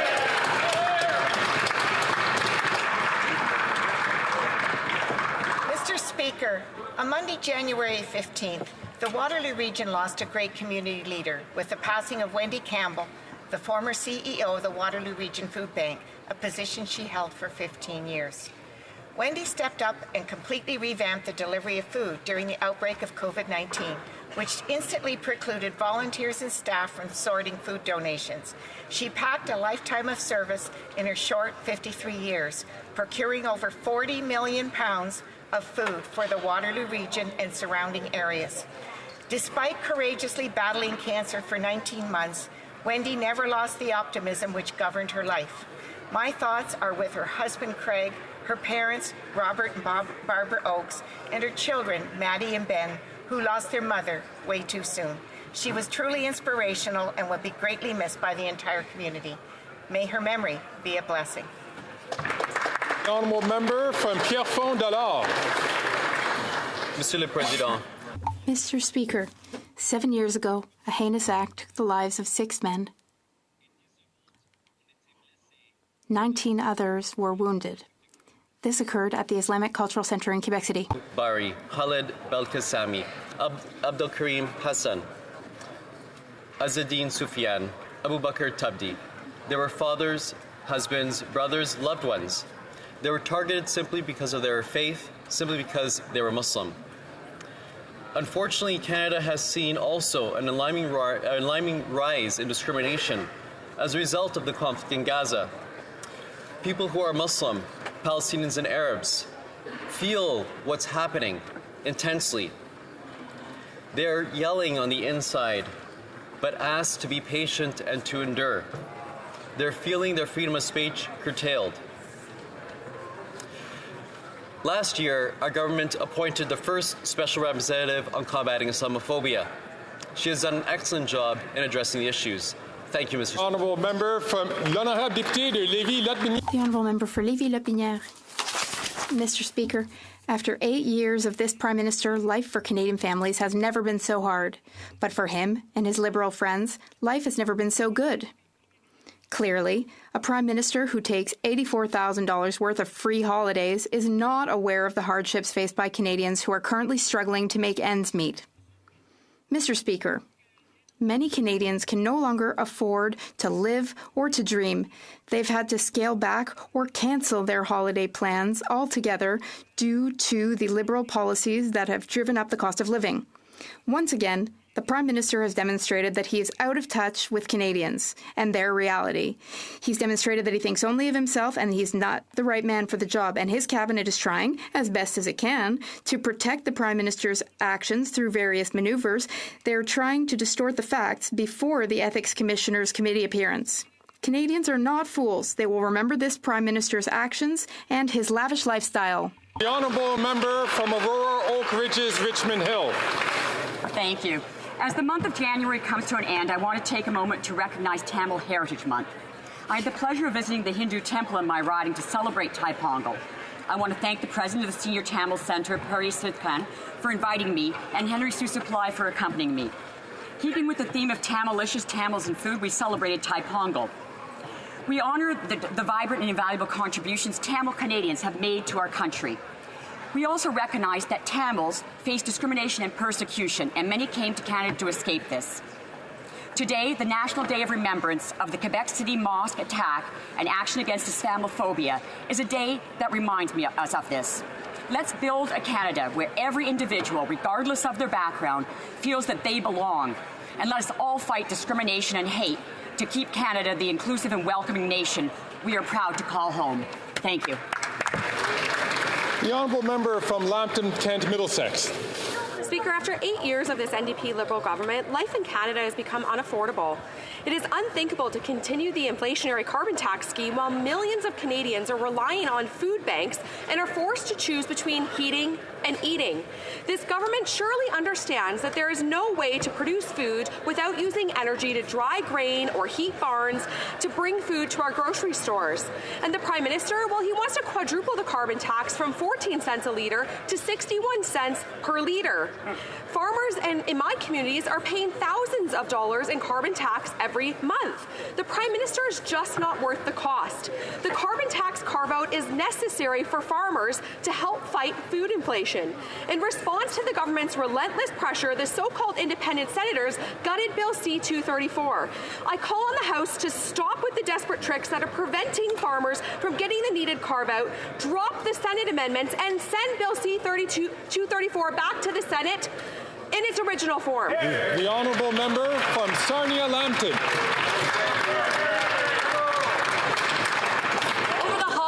I heard how after 8 years of this NDP Liberal government, Canadians are struggling to pay their bills and keep a roof over their heads. They know that this Prime Minister is not worth the cost.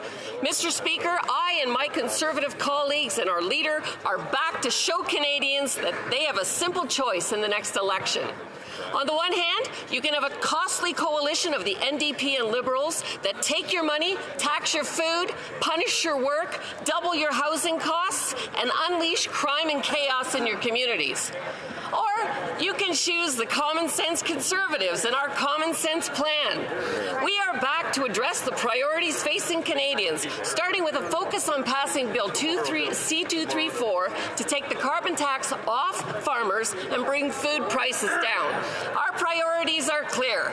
Axe the tax, build the homes, fix the budget, stop the crime. Let's bring it home. The honourable member from Mississauga, Erin Mills. Mr. Speaker, 7 years ago today, peaceful Muslim worshippers were gunned down in Quebec.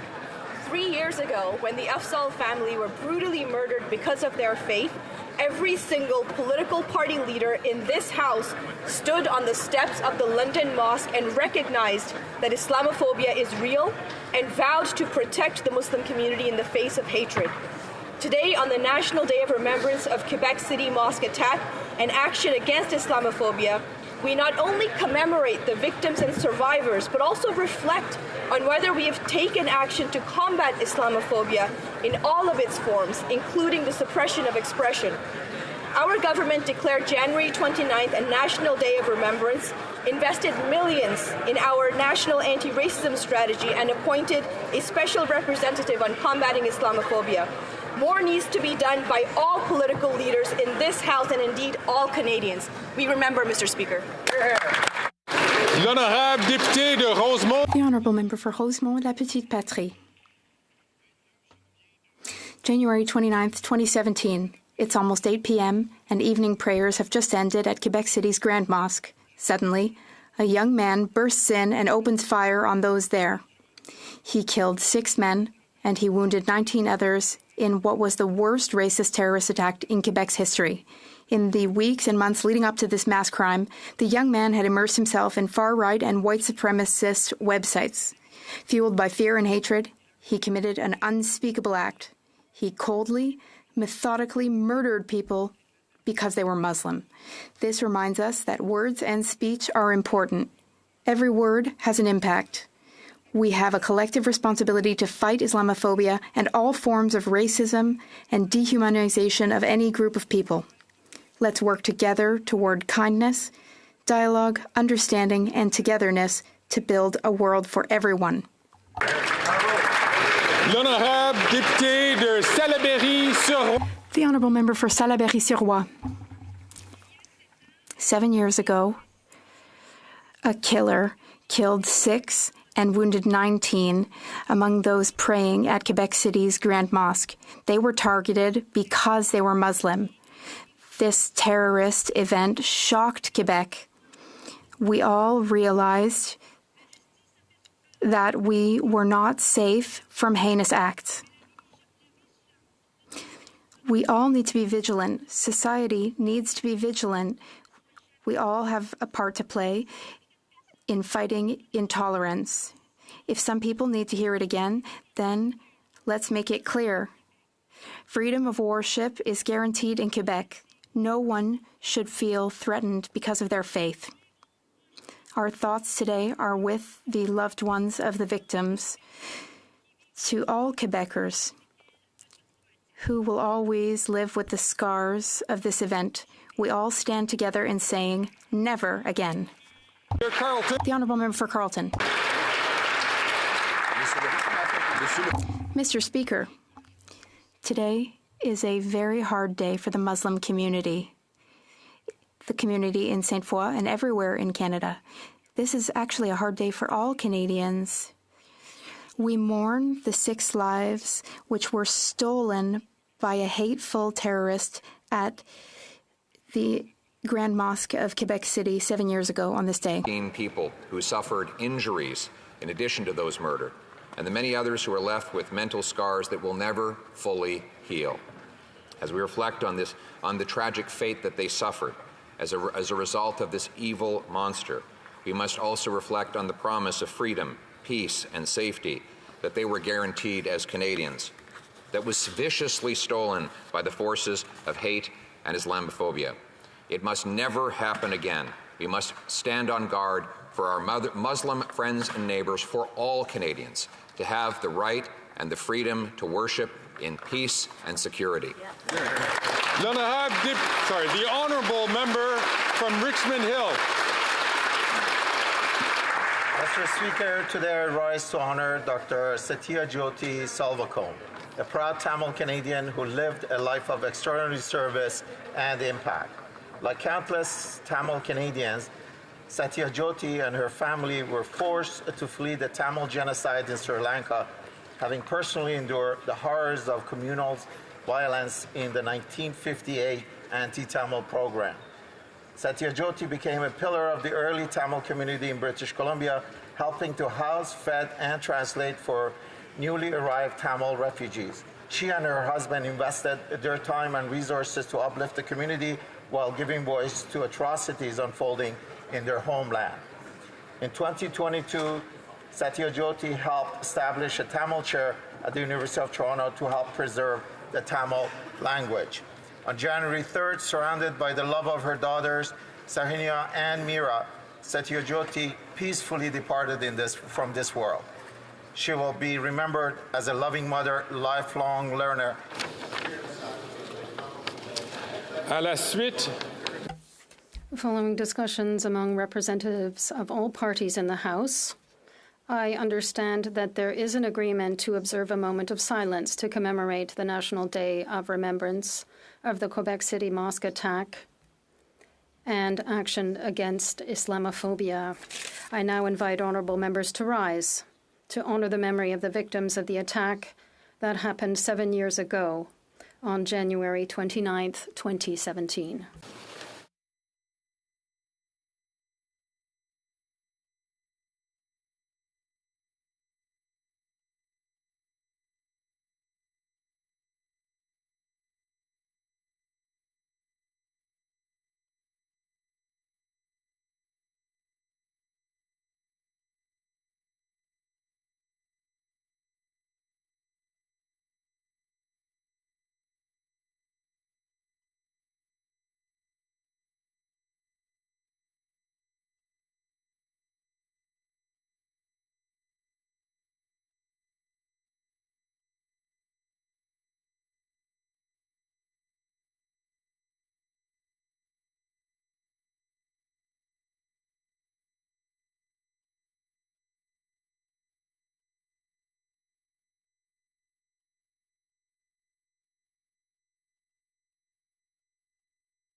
Silence.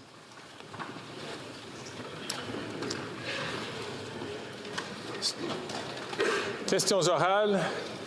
Oral questions. The Honourable Leader of the Opposition.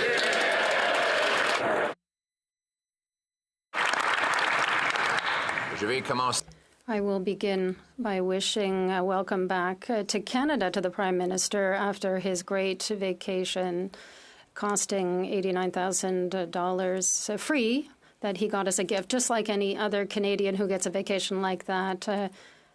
And he's not talking about the 2 million Canadians who have to go to a food bank or to the students in Montreal who have to use homeless shelters after his policies tripled rent in his home city. Will he overturn these inflationary policies that have made it difficult? The Right Honourable Prime Minister. Mr. Speaker, 7 years ago, 6 Muslim Canadians were killed and 19 others seriously wounded during a terrorist attack at the Quebec City Mosque in Sainte-Foy because of their religious beliefs. We mourn the loss of these people who were murdered in cold blood, and we stand with those who have suffered from Islamophobia and hate. Over the course of the last months, Muslim Canadians have seen a concerning rise in hate speech and discrimination, and more than ever before, we need to stand together. The Honourable Leader of the Opposition. Mr. Speaker, 2 million Canadians have to go to a food bank. Students have to live in homeless shelters. In Quebec City, the cost of housing has doubled. In Montreal, it has tripled. Across Canada, the cost of housing has doubled since this Prime Minister promised to reduce the cost of housing. Will he finally overturn the policies that create bureaucracy and inflation to allow developers to ensure affordable housing for people who need it? The Right Honourable Prime Minister. Mr. Speaker, the Conservative leader is launching personal attacks to deviate the debate on housing and to avoid that people recognize the fact that he has no plan. Canadians know that it's not with slogans that housing will be built. He has tried in vain to delay the elimination of the GST on rental housing. He voted against the Housing Acceleration Fund, which allowed the construction, or will allow the construction of more than 500,000 housing units. There's a lot of progress being done, and we will continue to do that. The Honourable Leader of the Opposition. Minister back from his $80,000 vacation, which he got for free. He said, like most Canadians, friends welcomed him for that vacation. He took 2, not 1, but 2 private jets paid for by the taxpayer, burning 100 tons of greenhouse gases into the atmosphere. He wants to tax the heat and the food of Canadians. Did he pay the full carbon tax on each of the 100 tons of emissions that he put into the atmosphere as part of his $80,000 vacation? The Right Honourable Prime Minister. The Conservative leader has simply no plan to address climate change in this country, no plan to increase the resilience of our communities in the fight against climate change. Warming climate causes droughts.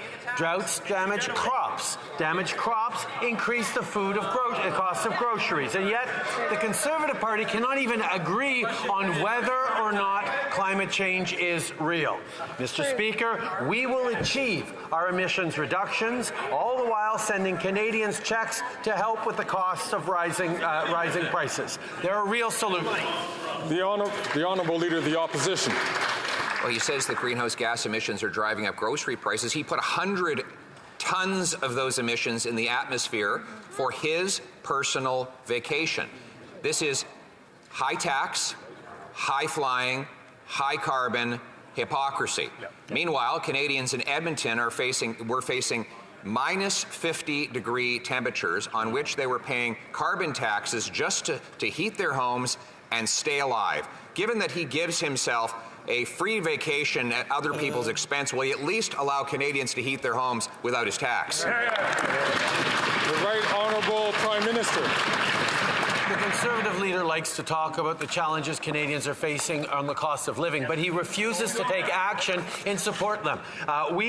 He chose to delay the passage of Bill C-59, which is also hurting his own caucus. That's right. Does the member for Battleford's Lloydminster now suddenly oppose maternity leave for adoptive parents? Surely the member for Cumberland Colchester won't back down on his advocacy to remove the GST on therapy and counselling services. While the Conservative leader is muzzling his own caucus and putting himself first, we'll keep putting Canadians. The Honourable Leader of the Opposition.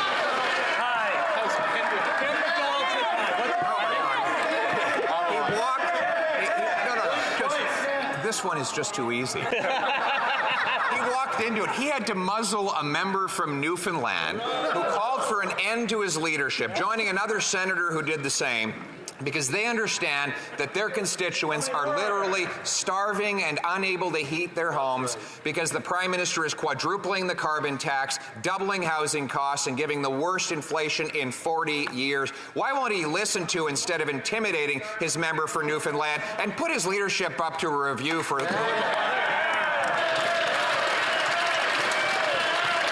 Right Honourable Prime Minister.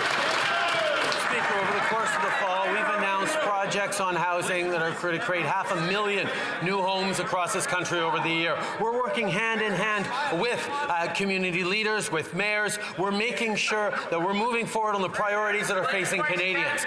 In terms of standing up for his caucus, the leader across the way will not even mention the fact that the person sitting 3 seats to his left dined with a far-right conservative German politician and wants to abolish the United Nations. Is abolishing the United Nations now the official position of the Conservative Party of Canada? The Honourable Member for Belleuil-Chambly. It's going to be long, Mr. Speaker. This House passed a unanimous motion urging the government to consult Quebec and the provinces on immigration targets. Yet the government seems to be implementing policies suggested by Mackenzie, a Century Initiative, and even more, because if we continue at that rate, we'll go beyond 100 million by the end of the century. Is the government ignoring the unanimous vote of the House, or will it review its policies with Quebec and the provinces? The Right Honourable Prime Minister.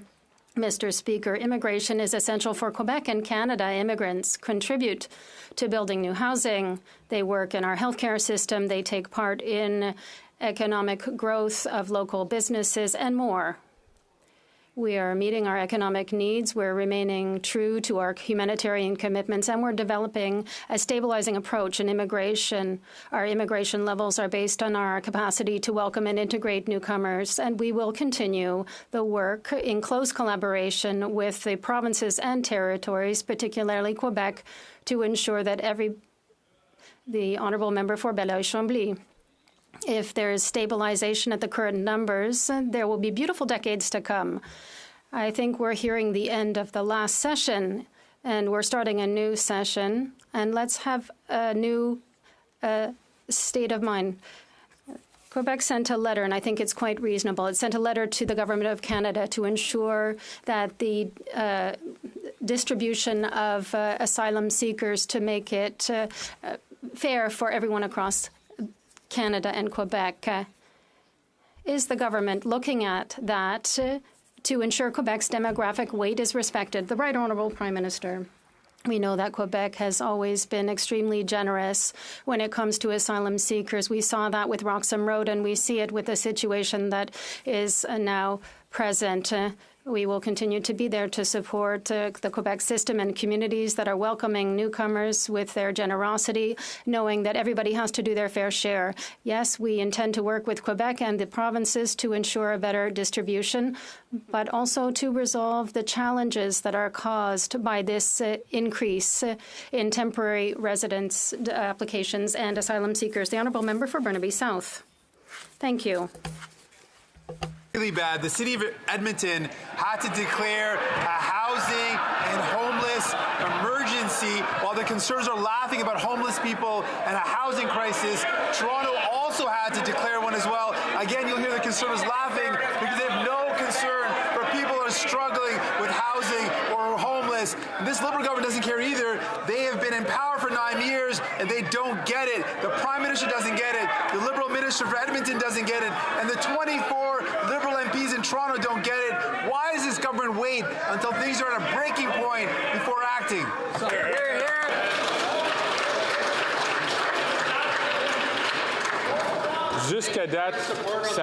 To date, things were going quite well, but I would ask the member for Edmonton West, the member for St. Margaret South Shore, please.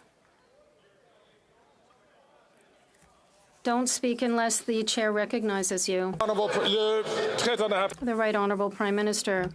Use every tool at our disposal to address housing affordability. We meant it. The Minister of Housing recently announced that the post-secondary institutions can now access the apartment construction loan program for low-interest financing to build student housing. This builds on our work to find innovative and bold ideas to accelerate construction, including unlocking over 500,000 new homes through the Housing Accelerator Agreements. More examples of the federal government in action. Very good. The Honourable Member for Burnaby South. Doesn't get it. Quelle surprise. What a surprise. The Prime Minister broke yet another promise. The renoviction rate in Canada is at a record high, and yet he is refusing to tackle major investors like he promised.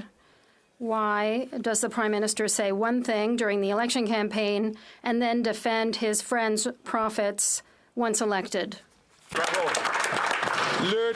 The Right Honourable Prime Minister. Mr. Speaker, we are taking action on a number of fronts. So we're promoting the construction of housing and co-ops by eliminating the GST on construction. We're ensuring that more houses are built faster, working closely and directly with the municipalities. We're helping Canadians save to build a home with the tax-free savings account for the purchase of a first home. There's more work to be done. I invite all governments across the country to be bold with us to improve the cost of housing and the construction of affordable housing. From Regina Capel. The Prime Minister must still have sand in his ears from his Jamaican vacation. That must be why he can't hear the outcry from Canadians suffering from his carbon tax. While he was lining up at the all-inclusive, Canadians were lining up at food banks, and grocery prices jumped again, 38% higher than baseline inflation. Now, Common Sense Conservative Bill 234 will help bring prices down by taking the tax off of farm production. The only problem, Liberal senators gutted the bill. Yep. Will the government reject the Senate amendments so that the tax can come off and food prices can come down? Yes. The Honourable Deputy Prime Minister. Mr. Speaker, our government absolutely understands that the housing and the cost of living are challenges for Canadians.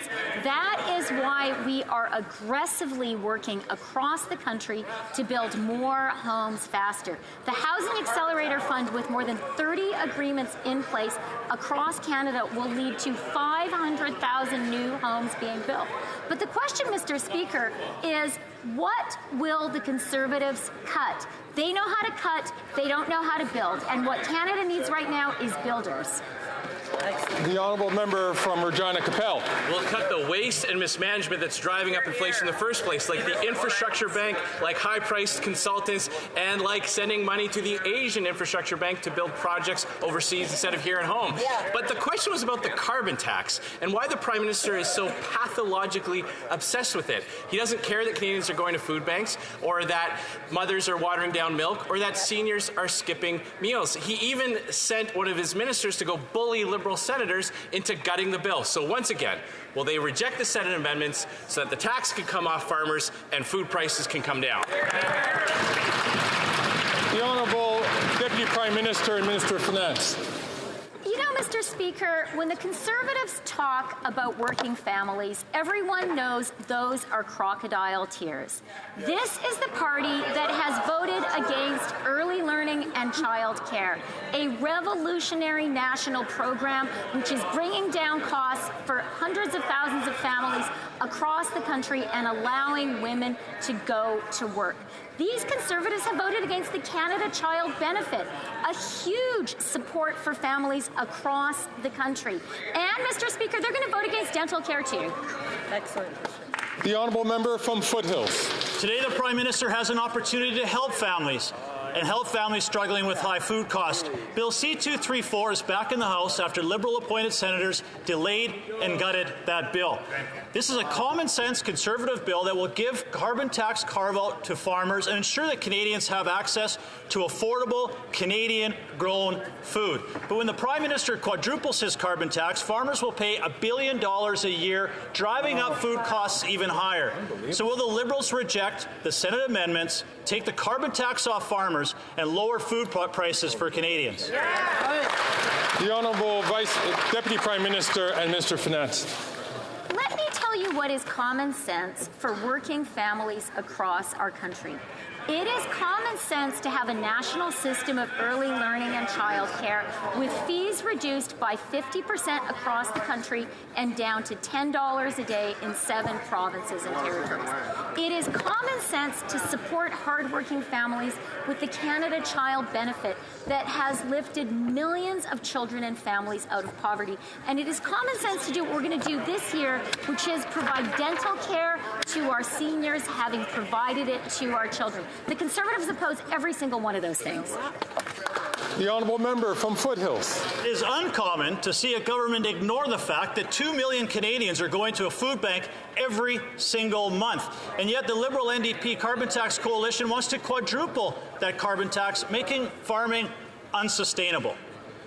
When you tax the farmer who grows the food, you tax the trucker who hauls the food, you are increasing taxes on Canadians who buy the food. Again, millions of Canadians are going to a food bank every month, but 234 in its original form will provide relief now.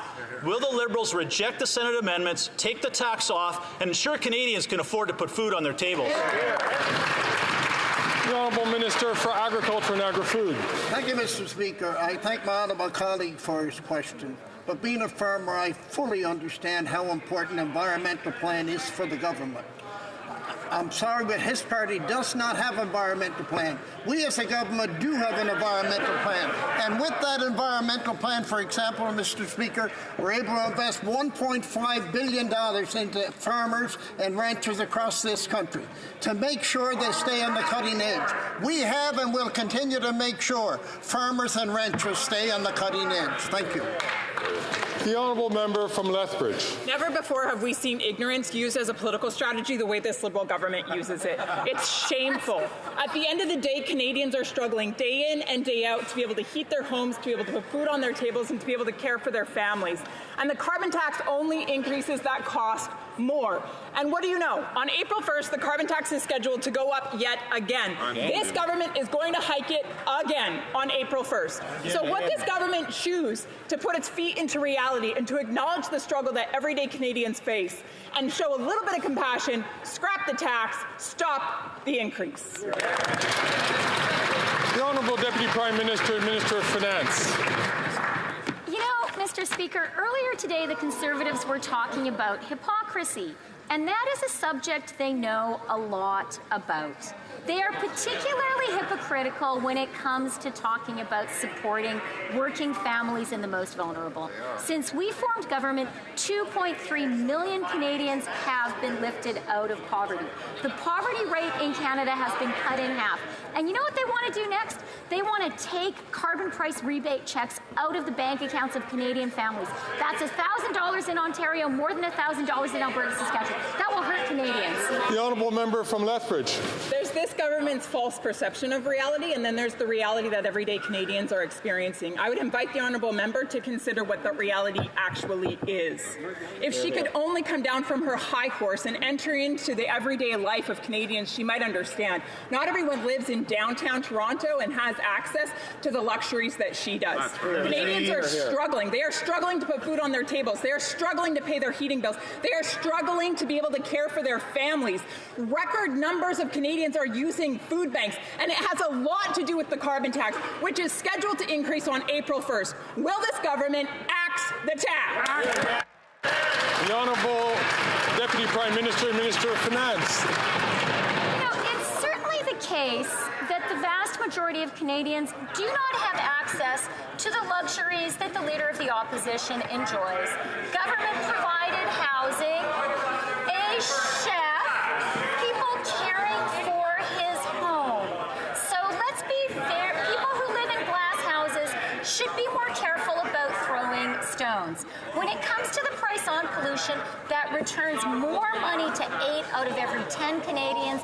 Families in Alberta will be getting more than $1,000 back. That helps them. Hear, hear.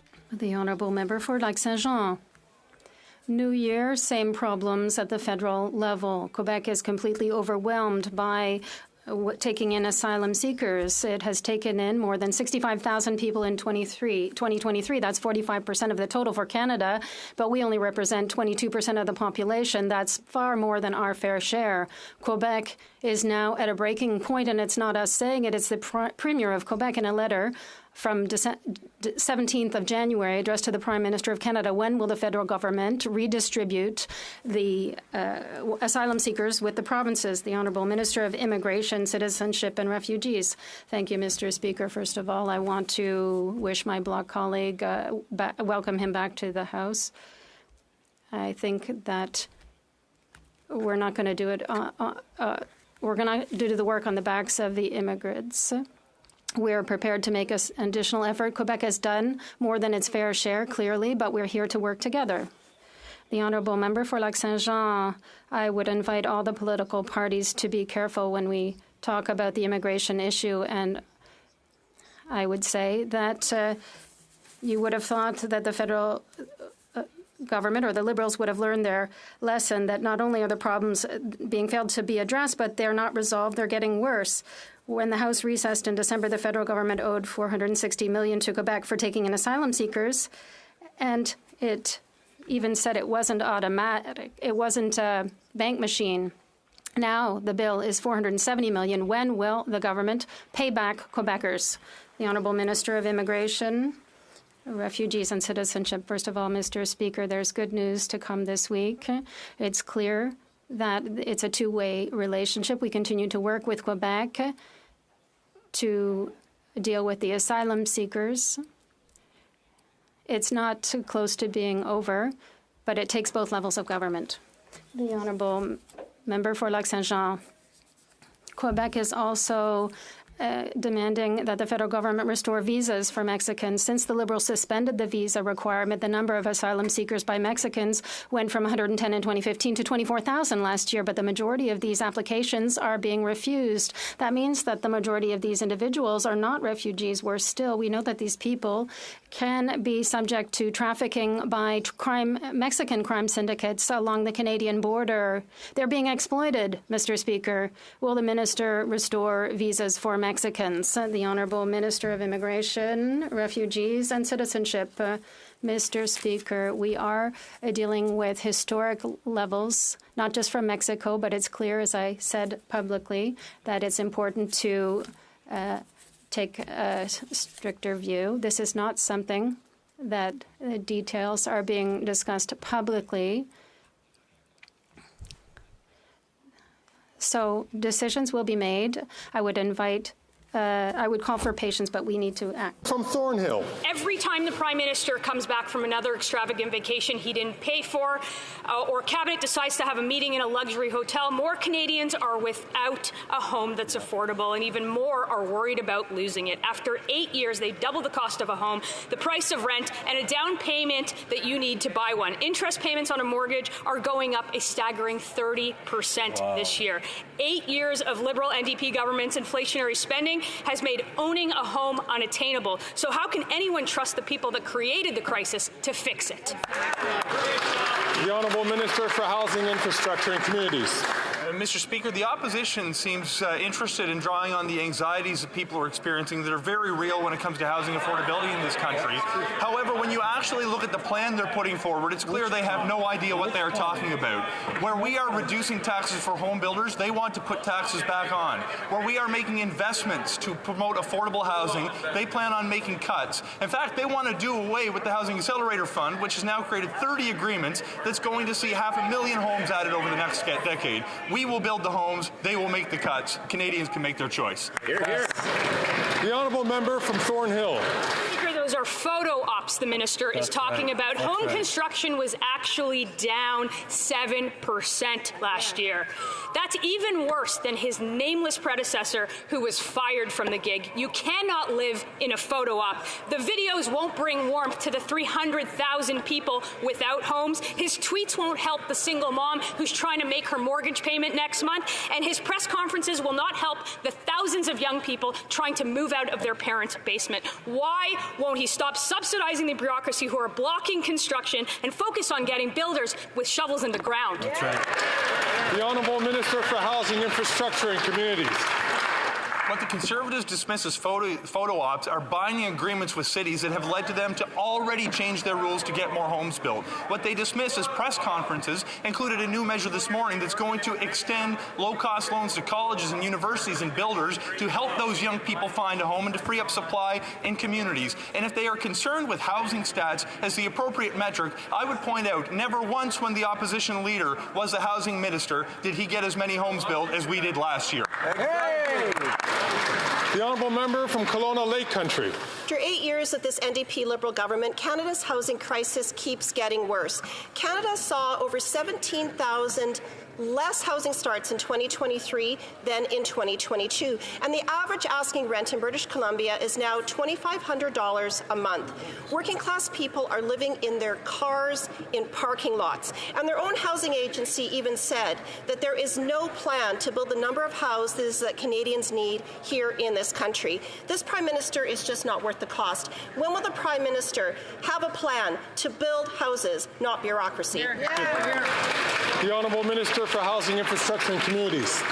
Mr. Speaker, we have a plan to build houses. In fact, we have a plan to build houses in real communities. Let's take the honourable member's constituency as an example. She represents the good people of Kelowna. Not only have we put programs in place that supported affordable housing in her community, we have invested $31.5 million to change the way that homes get built permanently in Kelowna. This is going to add up to 20,000 new homes to stock in the cities that she represents. And on both the plan to change the way the city builds homes and the specific project, she voted against the programs that fund them. I think we can rest our case, Mr. Speaker. The honourable member from New Westminster, Burnaby.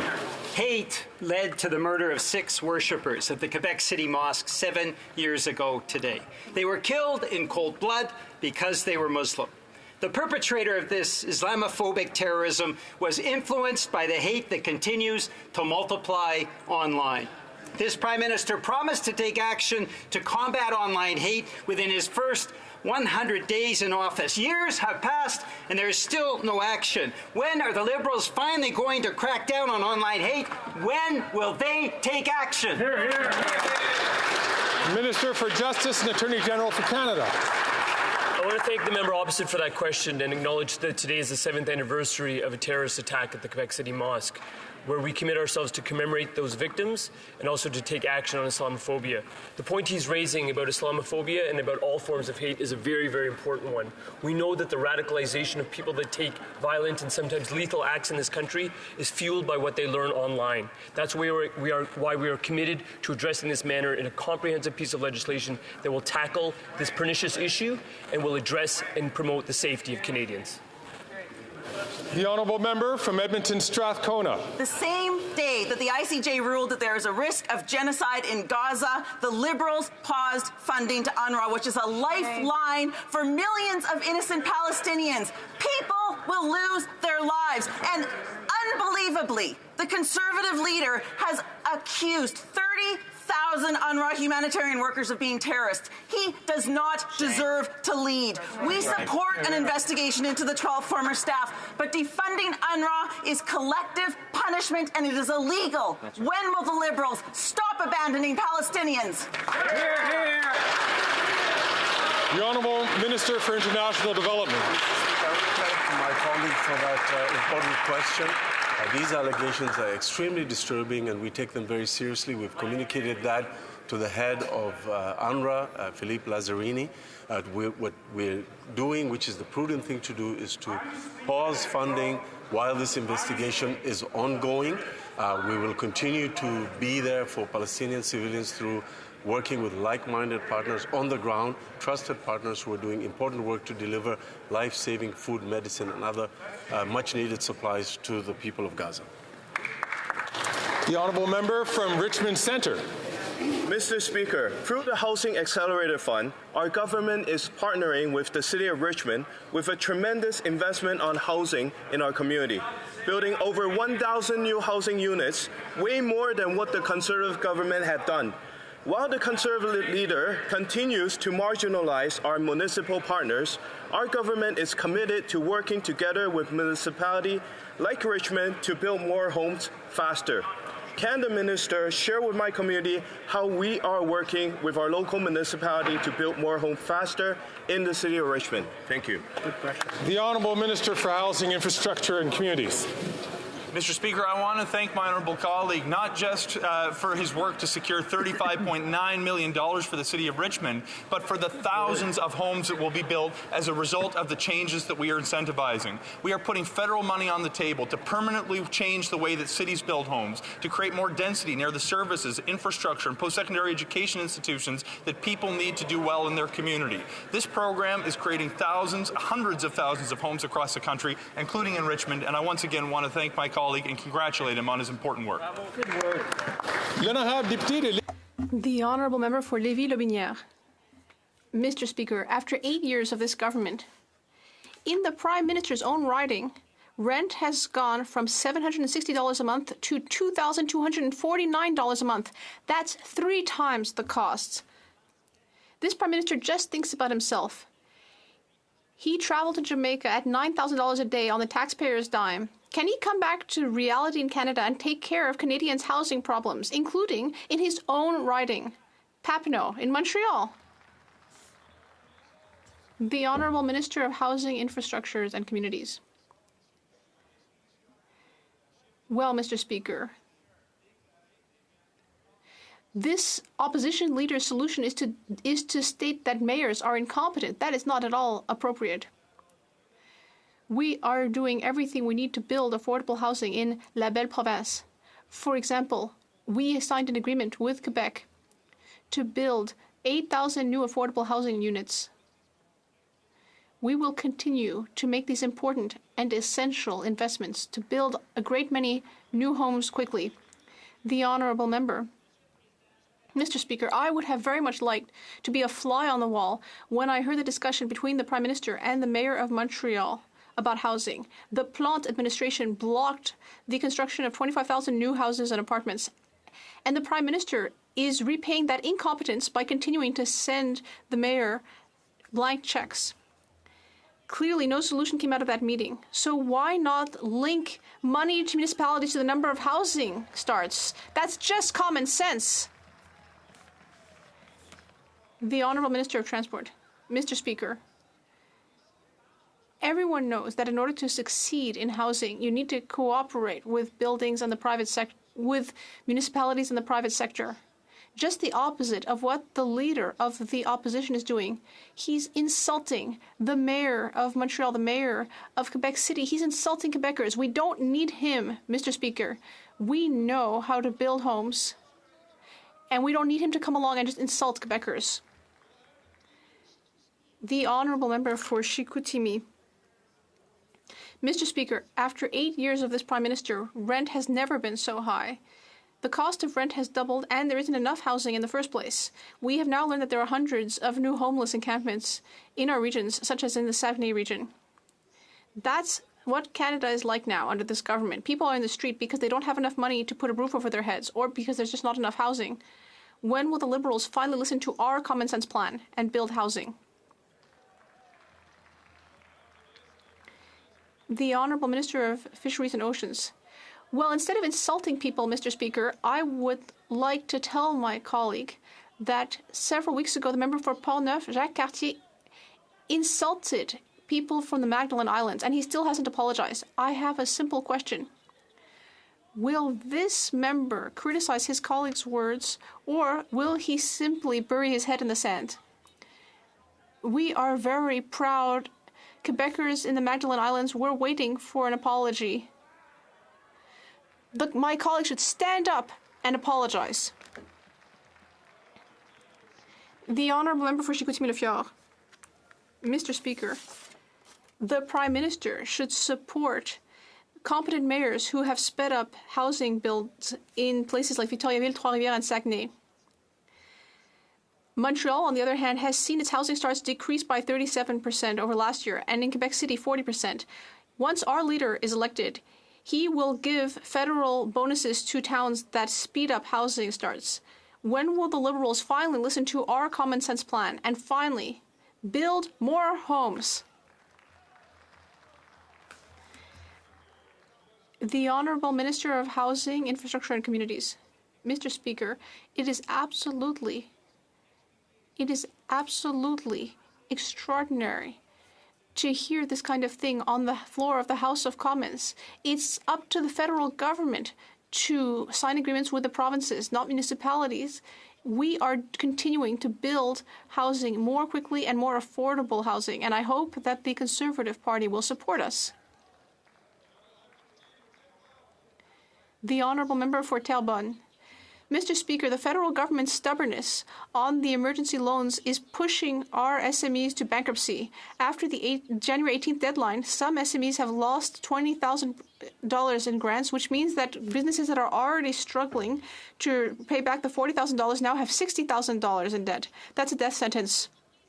The federal government could either let them keep the $20,000 or it could secure the loans. Why not give these businesses an opportunity to pay back the loans? Monsieur le Président, Mr. Speaker, we know that this is still a very difficult time for small businesses. They still have nearly 3 years to pay the money back. We extended the deadline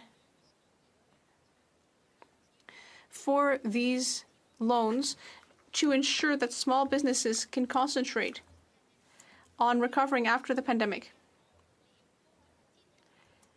We are also helping startups with their taxes, and we are reducing credit card fees by up to a quarter. Thank you. The Honourable Member for Terrebonne.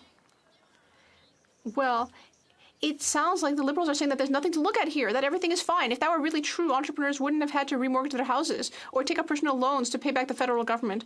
And thousands of others are struggling to pay back the $40,000. So adding $20,000 more will be the end for them. The federal government will lose all that money unless it wants to start thousands of collections processes. We need to save these businesses so they can pay back the money. We need to give them a direct line of communication. We need to give them flexibility. And we need to let them have the $20,000. When will the government finally understand? L'honorable ministre. The Honourable Minister. I'd like to inform my colleagues in the Bloc Québécois who seem very concerned that 80% of businesses have already paid back the entirety of their loans. I would also like to remind us that during COVID, the federal government invested to help businesses with rent, with wage subsidies. We also have many programs with Economic Development Canada and other federal institutions to help our small businesses. Then I have the Honourable Member from Calgary Forest Lawn. In just 2 years, this Liberal NDP Prime Minister has doubled the interest payments on his explosive debt. That's more tax dollars going to bankers, bondholders, and this Finance Minister's Bay Street buddies than on health care. After 8 years, this Prime Minister is not worth the cost or his waste, like the $35 billion infrastructure bank that's built 0 projects, yet line the pockets of Liberal cronies. When will this Prime Minister cut the waste, cut the corruption, fix the budget to bring home lower prices, bring down inflation and interest rates? The Honourable Deputy Prime Minister and Minister of Finance. Mr. Speaker, we've already heard Conservative hypocrisy. Now we are hearing Conservative alarmism. So let's set the facts straight. The reality is Canada's public finances are sustainable, and that's not me talking. That is the credit ratings agencies, which have awarded Canada a AAA rating. It doesn't get better than that. But the real question Canadians need to ask themselves is, what would the Conservatives cut in their reckless and ideological pursuit of austerity? We've heard about them from healthcare. That's the first place they would go to make cuts. The honourable member from Calgary Forest Lawn. Well, first we're going to cut the amount of Liberal seats in this House and replace them with a common-sense Conservative government. And let me give this fast and furious finance minister some free non-consultant advice. Why don't they cut woke policies like an axe the carbon tax to bring down the cost of gas, groceries and home heating and pass Bill C-234 for our farmers? Why don't they cut the $20 billion this Prime Minister gives to Liberal consultants to cover up the incompetency by his own cabinet? After 8 years, we all know this Prime Minister is not worth the cost. When will the Liberals fix the budget to bring down inflation and interest rates already? The Honourable Deputy Prime Minister, Minister of Finance. I'll tell you one thing we know they would cut for sure, because that's what their votes during the marathon voting session showed. They would cut, shamefully, our support for Ukraine.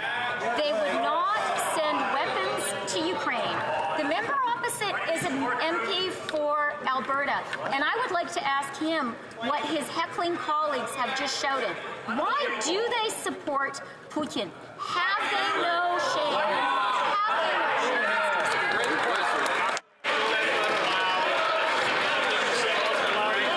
L'honorable député de Bellechasse, Les Échemins, Lévis.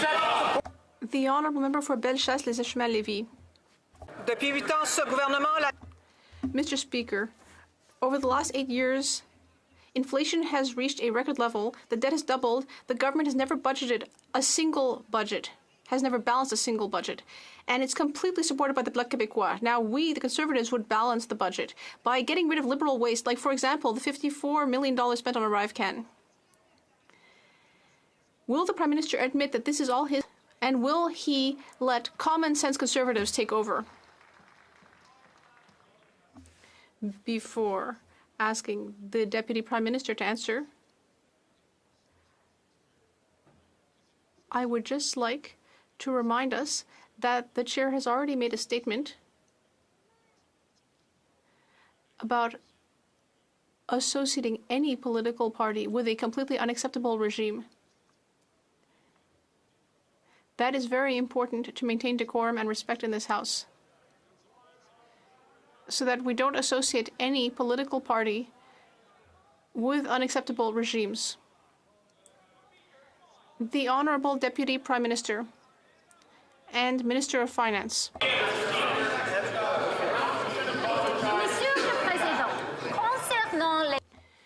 Mr. Speaker, when it comes to public finances, it's very important to be clear and tell Canadians the truth.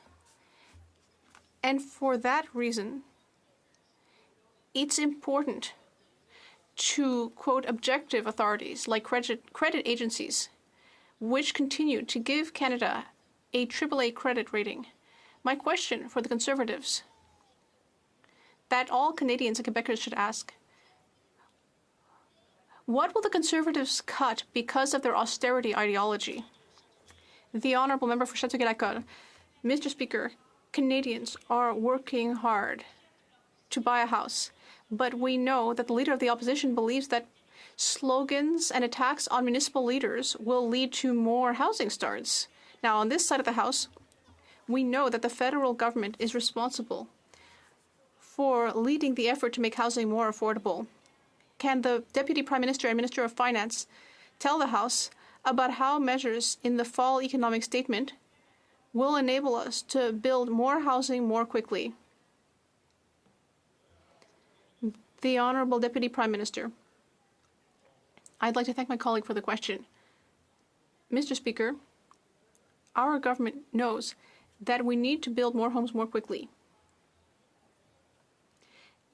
And that's why, in the economic update, we're investing $15 billion further dollars in the apartment building loans program, which will enable us to build 100,000 more homes in the years to come. We are also removing GST on new housing development projects. We will continue to work hard to build more housing more quickly. Grant. Speaker, after 8 years of this NDP Liberal government, it's clear the Prime Minister is not worth the cost. He gave us 3 different versions of his Jamaican vacation. First, he claimed he was paying all the expenses for his family's stay. Secondly, he claimed he was staying at no cost at a location owned by a family friend. And then he claimed that he and his family stayed with friends. Now, all 3 different versions cannot be accurate at the same time. Which version did he tell the Ethics Commissioner? Here, here. The Honourable Government House Leader. Mr. Speaker, the Prime Minister and his family took a Christmas vacation. Before the trip, the Office of the Ethics Commissioner was consulted on the details to ensure the rules were followed. The Prime Minister and his family then proceeded with the trip, and all the rules were followed, Mr. Speaker. Good answer. The honourable member from Sherwood Park, I didn't hear you. Excuse me, Fort Saskatchewan, forgive me. After 8 years, senior public servants have spoken out about lies and abusive process in the Arrive scam scandal. We've now learned that shortly after their critical whistleblowing testimony, these senior public servants were put on leave without pay. They were told they were under investigation less than 3 weeks after their testimony, and they were suspended before the investigation had even concluded. This NDP Liberal government is punishing public servants for their Arrive Can testimony. What are these Liberals trying to hide with this retaliation and intimidation of witnesses? Here, here. What are you hiding? The Honourable Minister for Public Security. Mr. Speaker, on the contrary, senior officials of the Canadian Border Services Agency that are responsible for ensuring that all the appropriate contracting practices are followed have appeared before the committee, and my conversation in early January with the president of CBSA was to the effect that we should share with the committee looking into this information obtained by the internal audit. Mr. Speaker, CBSA is doing its important work to ensure that everyone is responsible for following the rules. They've called in the police where necessary, they've done internal audits, and will continue to do all of this to ensure taxpayers' value. The honourable member from Edmonton Mill Woods. For 8 years, this Prime Minister, he's just not worth the chaos and crime. Mr. Speaker, Canadian businesses across the country are being extorted by international gangsters because of the NDP Liberal government's ideological soft-on-crime policies. Businesses and family homes are being shot at. In Edmonton, since November, over a dozen houses under construction by different home builders have been burnt down. It was this government that made it easier for criminals to get bail and allowed for shorter jail terms by scrapping mandatory minimum sentences. Mr. Speaker, when will they start cracking down on serious crime? The Honourable Minister for Justice and Attorney General for Canada. Speaker, I appreciate the question from the member opposite. And with respect to bail, what I would underscore is actually the unanimity with which this House spoke on amending the bail provisions so that we could keep communities safe. That was a sign of success in terms of what parliamentarians, when we cooperate on community safety, can achieve. What we continue to do is to keep crime and addressing crime as the topmost priority of our government. That means keeping communities safe. That means protecting victims. We will continue to do that with respect to various issues that are facing Canadians, including auto theft with the summit, which is coming up in a few short days. The honourable member from Vaughan Woodbridge. Speaker, this week marks Red Tape Awareness Week. I would like to thank all the small businesses in my riding that have continued to show entrepreneurship and work hard to foster economic development here in Canada. We know that many of these businesses face administrative challenges in day-to-day operations, and our government has been there every step of the way to listen and adapt regulations to better suit their needs. The Conservative Party claims to care for small businesses, but yet calls supports for business inflationary. Mr. Speaker, can the President of the Treasury Board please tell this House how our government is supporting small businesses to build a stronger economy for all Canadians? Thank you. The Honourable President of the Secretary of the Treasury Board. Mr. Speaker, I thank the honourable member for the question. Small businesses are the backbone of the Canadian economy, and we stood with small businesses during and after the pandemic, including in terms of reducing credit card transaction fees, establishing a program for small businesses in federal procurement, and assisting the tourism sector. Unlike the Conservatives, who have no plan to reduce red tape, we will continue to stand with small businesses with Bill S6. It's on second reading. We're bringing it back before before the House, and we will create an efficient and effective economy for all small businesses. Thank you, Mr. The honourable member from Victoria. Mr. Speaker, Canadians are worried about the climate, and they expect their government to take action. People are struggling to pay for their bills, yet oil and gas CEOs are polluting our planet while raking in record profits and bonuses. In some cases, they've upped their own salaries by 75%. For far too long, this Liberal government has been stacking the deck in favor of billionaires at the expense of Canadian workers and the environment. Will the Liberals rein in these obscene bonuses by making oil and gas CEOs pay what they owe? Hear, hear.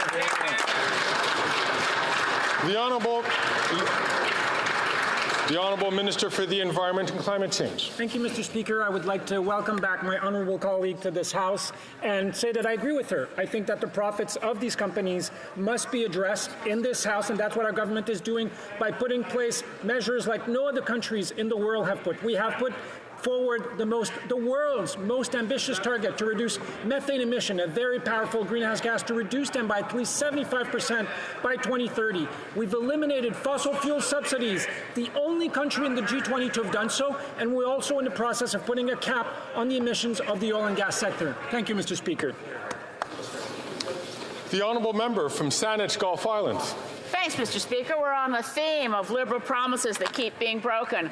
Here's the question. We have Bill C-50, which was the Sustainable Jobs Act, which kicked down the road coming up with the Sustainable Jobs Plan till December 31st, 2025. Then it went to committee where all the Liberal MPs at present and all the NDP MPs present voted to extend that deadline to December 31st, 2040. Can the Honourable Minister tell us how this is going to be fixed? Can this be repaired? It so reminds me of Bismarck. Laws are like sausages, better not to watch.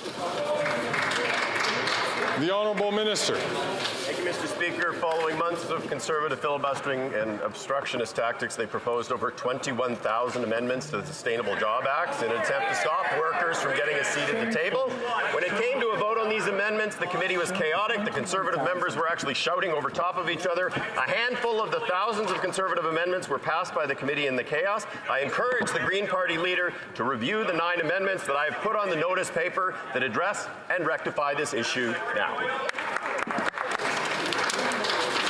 I wish to draw to the attention of members in the presence in the gallery of the Honourable Lori Hussar, Speaker of the Parliament of the Republic of Estonia, the Honourable Dega Mirenia, Speaker of the Parliament of the Republic of Latvia, and the Honourable Victoria Chemilite Nielsen, Speaker of the Parliament of Lithuania.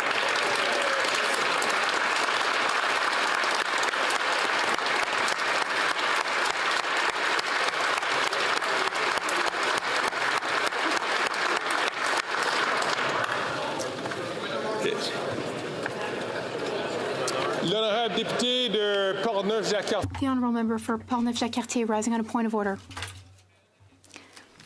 During question period, the fisheries minister, the member for Gaspésie-Les-Îles, claimed that I insulted the people of the Magdalen Islands.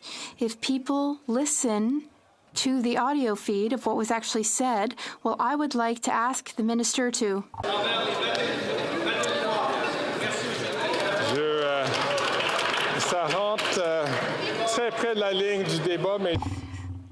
That sounds like a point of debate, but I will review the House of Commons transcripts.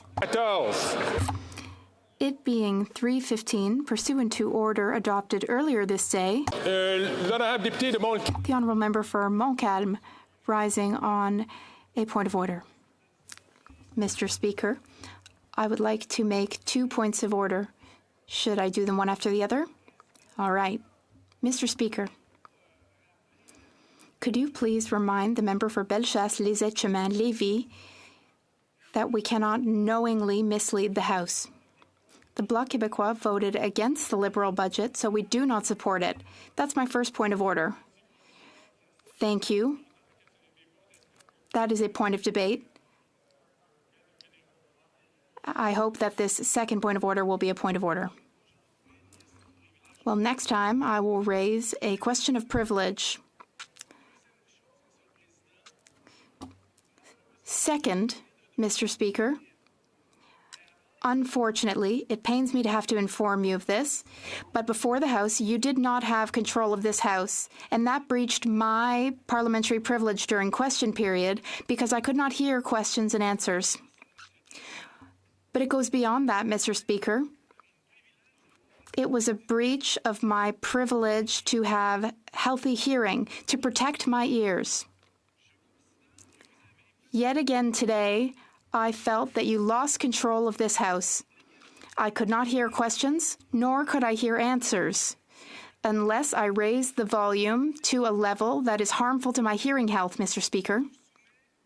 So, I ask you to please quickly address this, because it is my privilege to understand and follow what is happening during question period without harming my ears. J'apprécie énormément. I appreciate the intervention from the member for Montcalm. This gives me the opportunity to once again remind all members to be silent while you do not have the privilege of speaking, when you have not been recognized by the chair. This is very important. This is important out of respect for order and decorum, but also, as the member for Montcalm mentioned, this is important for our health. Hey everybody, it's Underrated Democracy here. Anyone that hasn't yet, please hit the like and subscribe button to help get the algorithm pushing the video out. I will be ending the video at 3:30, and I will probably be firing back up with a committee a little bit later. Pursuant to order made earlier today, I invite honourable members to rise and observe a moment of silence in honour of our former colleague, the late Honourable Ed Broadbent.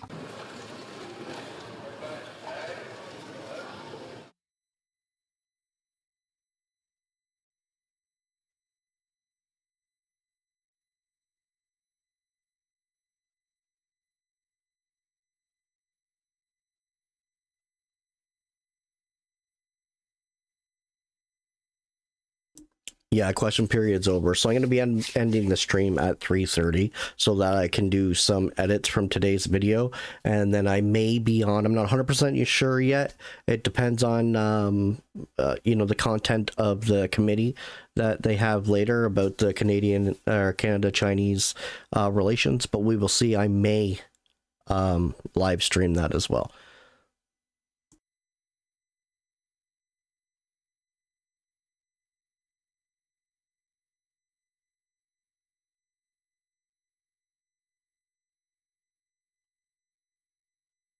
Vous remercie.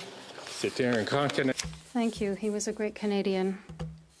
The House will now proceed to tributes to our honourable colleague, the late Honourable Ed Broadbent. I will now give the floor to the honourable member for Burnaby South.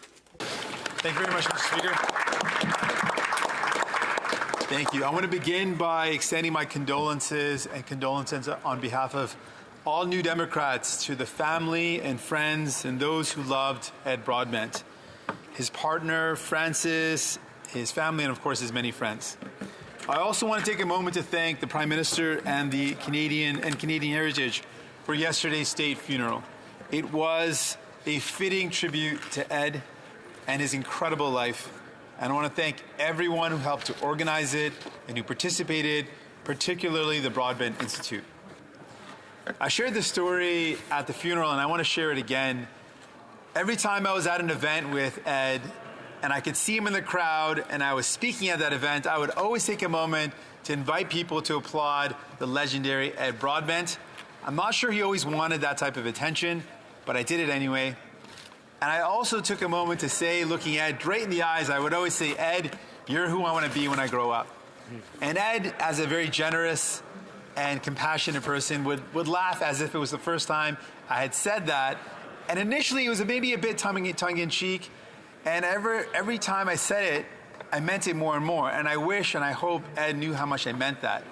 And the reason why I meant that I want to be Ed when I grow up, if you look at Ed's life, Ed spent his life in public service. He committed his life to a clear vision of building a fairer, more equitable world. And he believed in that vision with his entire heart, and he dedicated his life to that vision. If you look at what he did, Mr. Speaker, he was elected as a member of parliament from the auto worker town of Oshawa by a huge margin of 15 votes. And when he won, he went on to run for leadership and won as leader, and then served for almost a decade and a half as a leader of the party. Now, that would be a great political journey, and it would have been a significant contribution, and he could have called it a career. But that wasn't enough for him.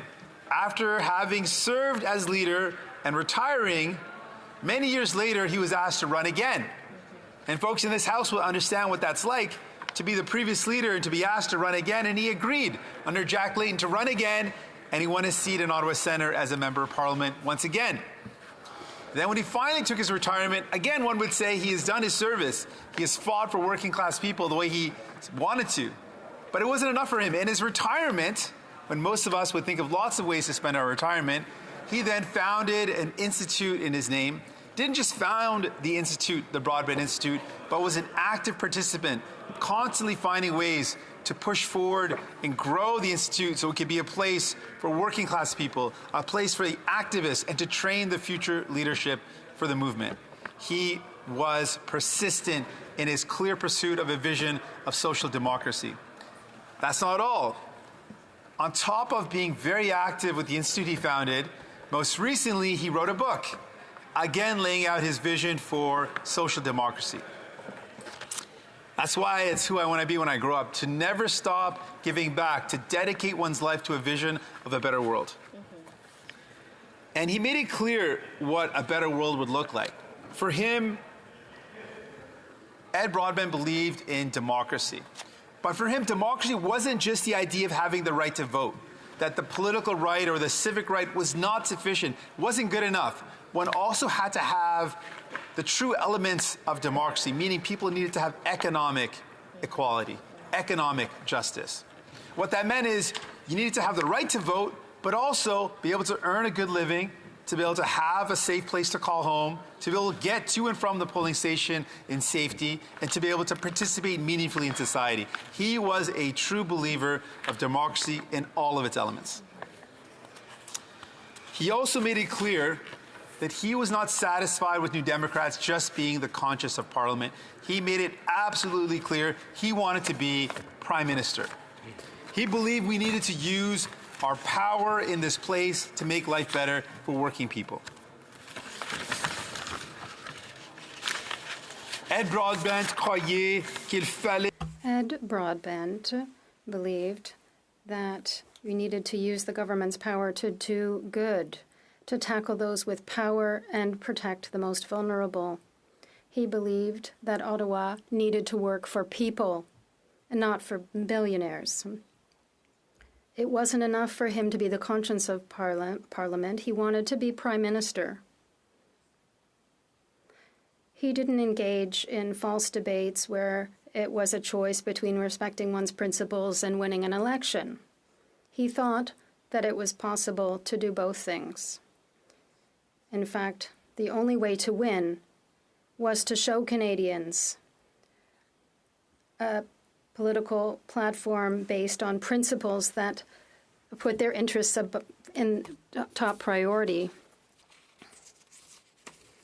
We see that we can continue his work. He had the belief that Canada could and should do better. He left behind. Back in 1989, in this very chamber, older chamber, but the same principle, he put forward a motion 35 years ago almost to rid Canada of child poverty. At the time, nearly 1 million kids in our country were suffering child poverty. And he thought in a country as rich as ours, that should not be the case. That was something he put forward, and it was voted on unanimously. Now, I think many people thought it was just a proposition or a value statement. But for Ed, he believed fundamentally that is the work of government, to make sure people are protected, to use the power we have to lift up the people around us. Now, sadly, there has been some advances, but then a lot of step back. And to this day, right now, there are still 1 million kids that are, according to many reports, living in poverty. UNICEF in 2021 put out a report that for the first time in 2021, the rate or the number of children in child poverty was actually increasing. This should give us some serious pause. And it really reminds us that the legacy of Ed Broadbent's work is that we must continue to fight hard. Another thing about Ed is that he would never have said that Canada is broken. He would say that Canada needs to do more and can do a lot more and must do more to lift up the people around us. He was committed to that. He believed in the power of persuasion. He believed that we should never stop listening to each other. I don't mean to interrupt the honourable member from Burnaby South, but I'm going to ask the Sergeant at Arms if he could just go outside to ask people who are outside of the chamber to try to keep things down so that the House can hear the member from Burnaby South continue with his tribute to Mr. Broadbent. The honourable member from Burnaby South. Thank you very much. He fundamentally believed in the power of persuasion, that we could persuade to see the better way forward, that we should never stop listening to each other, even if we disagree. He was not afraid to fight. He would take on a fight directly with the political opponents, but he was also someone that was known for his ability to work together with people, to find the common ground that we could work together on, and to build a brighter future for everyone. He believed fundamentally that we needed to lift up wages. We need better wages. He spoke about not just the rights of women, but the economic rights of women many years ago, when maybe it wasn't as common that people would bring that up. And he reminded us of our fundamental commitment to Indigenous people, something that remained a major priority throughout his life. He spoke to me a number of occasions, and as a new leader of a political party, one that he was such a legend in, I have to thank him from the bottom of my heart for something that he did that was very special to me. Maybe when I was elected as leader, I wasn't what people imagined when they thought about what a leader would look like. And when I first was elected finally as a member of parliament, and I was introduced formally in our caucus meeting, Ed Broadbent was there. And he wanted to use the respect that he had gained, not just in the New Democratic Party, but the respect he had gained across the country, and say that he stood beside me and said that, yes, he belonged. And I thank him to this day for that generosity. We may see you later. Don't forget to hit the like and subscribe yes. so we can push these videos out and get the algorithm going. Have a great night if I don't see you. Campaigning in Lansdowne Farmers Market, he was there for me. And I just can't imagine what that meant for someone that at that age could have been doing so many other